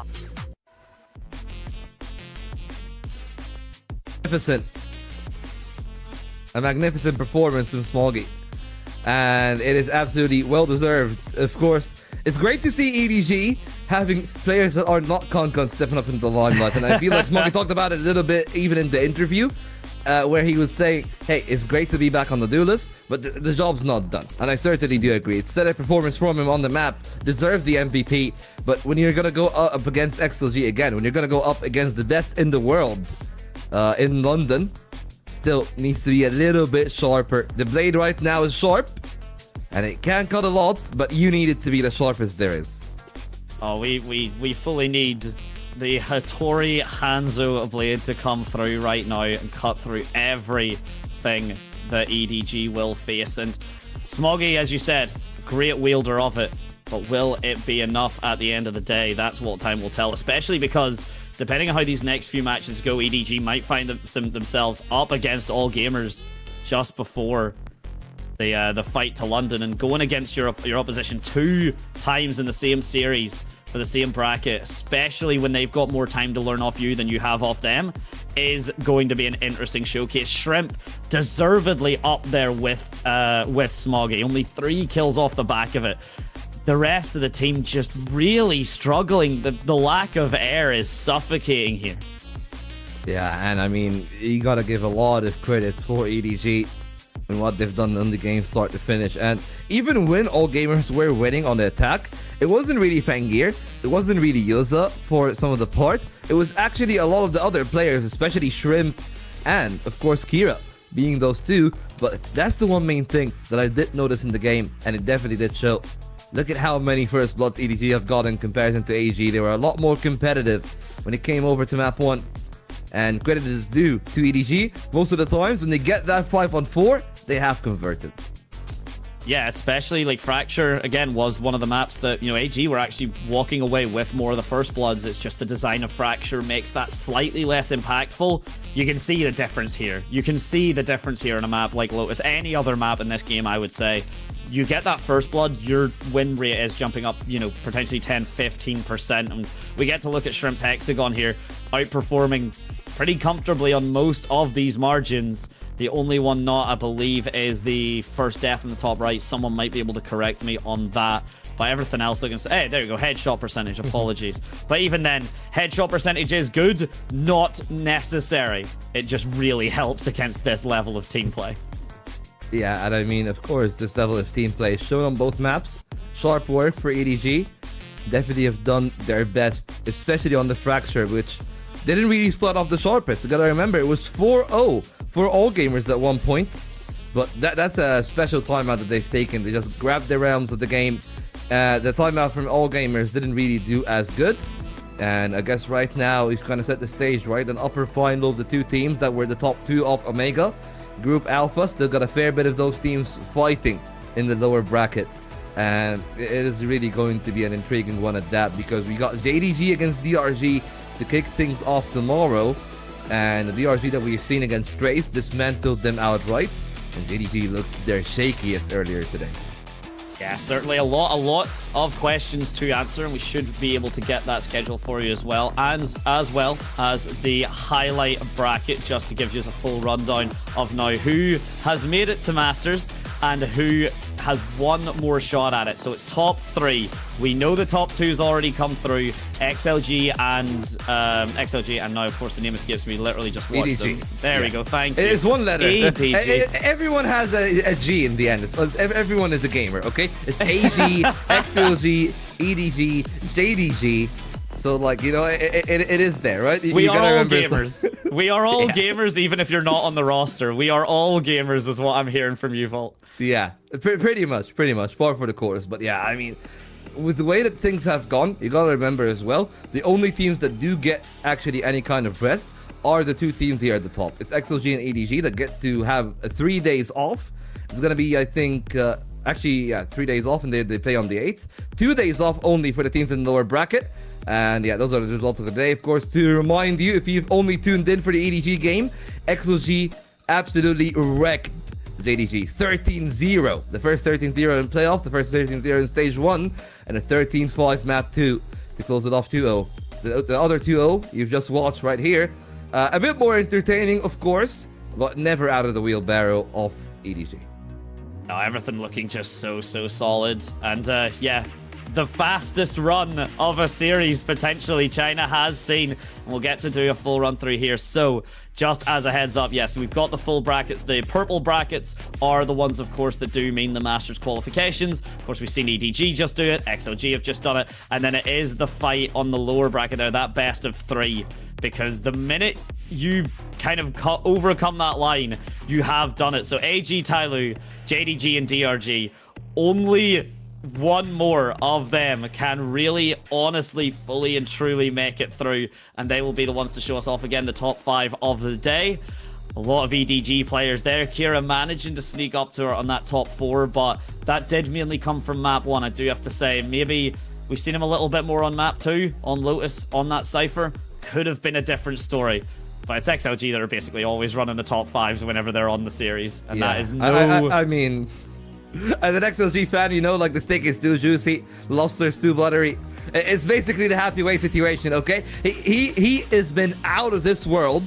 Rarga's back to his usual form. My only worry as an XLG fan, as someone who has bought the bundle now for 2 years, what is gonna happen this Masters?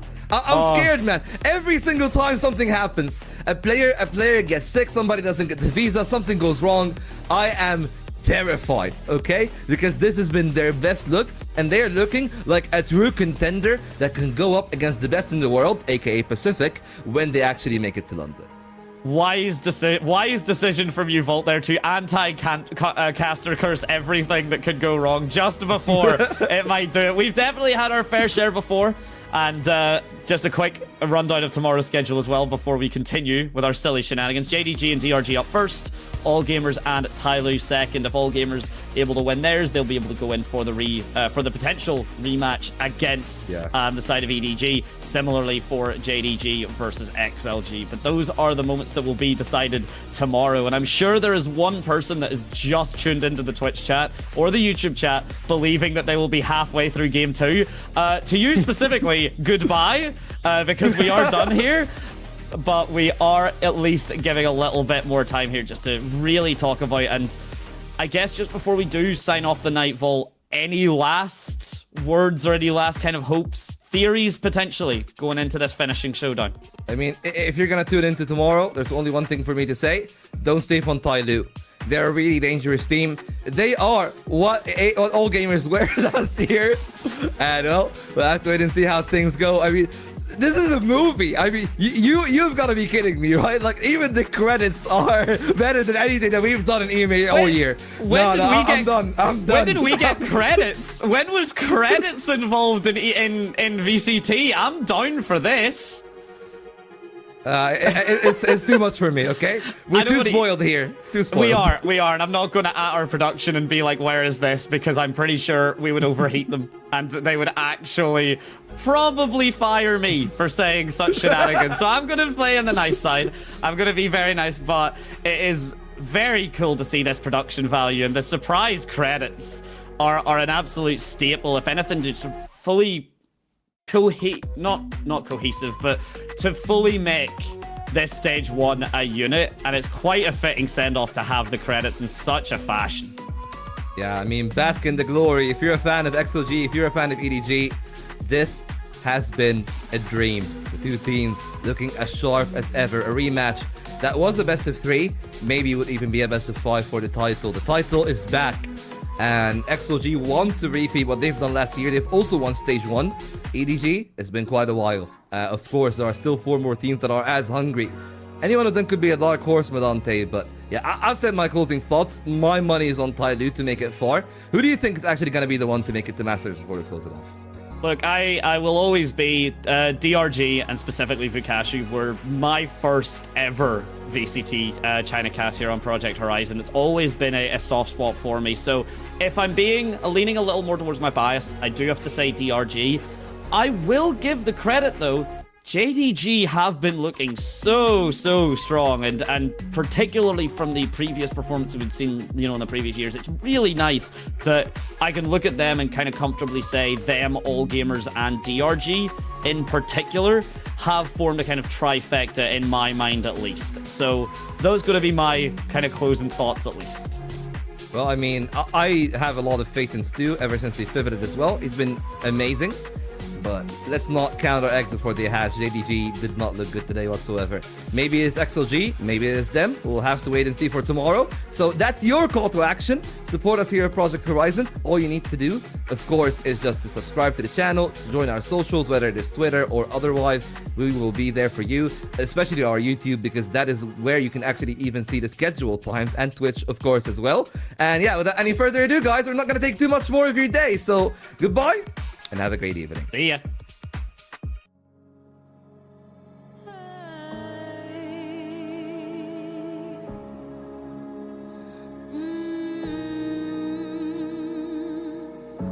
I've been seeing double vision. I've been having trouble sleeping, 'cause these dark nights don't keep you as they always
star tonight. You fill my soul with light the day we met. I don't wanna leave your side. Have me by your side when the sun sets. Let's leave for an eternity. We'll sail across the lights beyond the sky. I'll be with you eternally. I'm an addict for your love, it keeps me hot, hot, hot, hot, hot, hot, hot, hot. Tell them what your name is.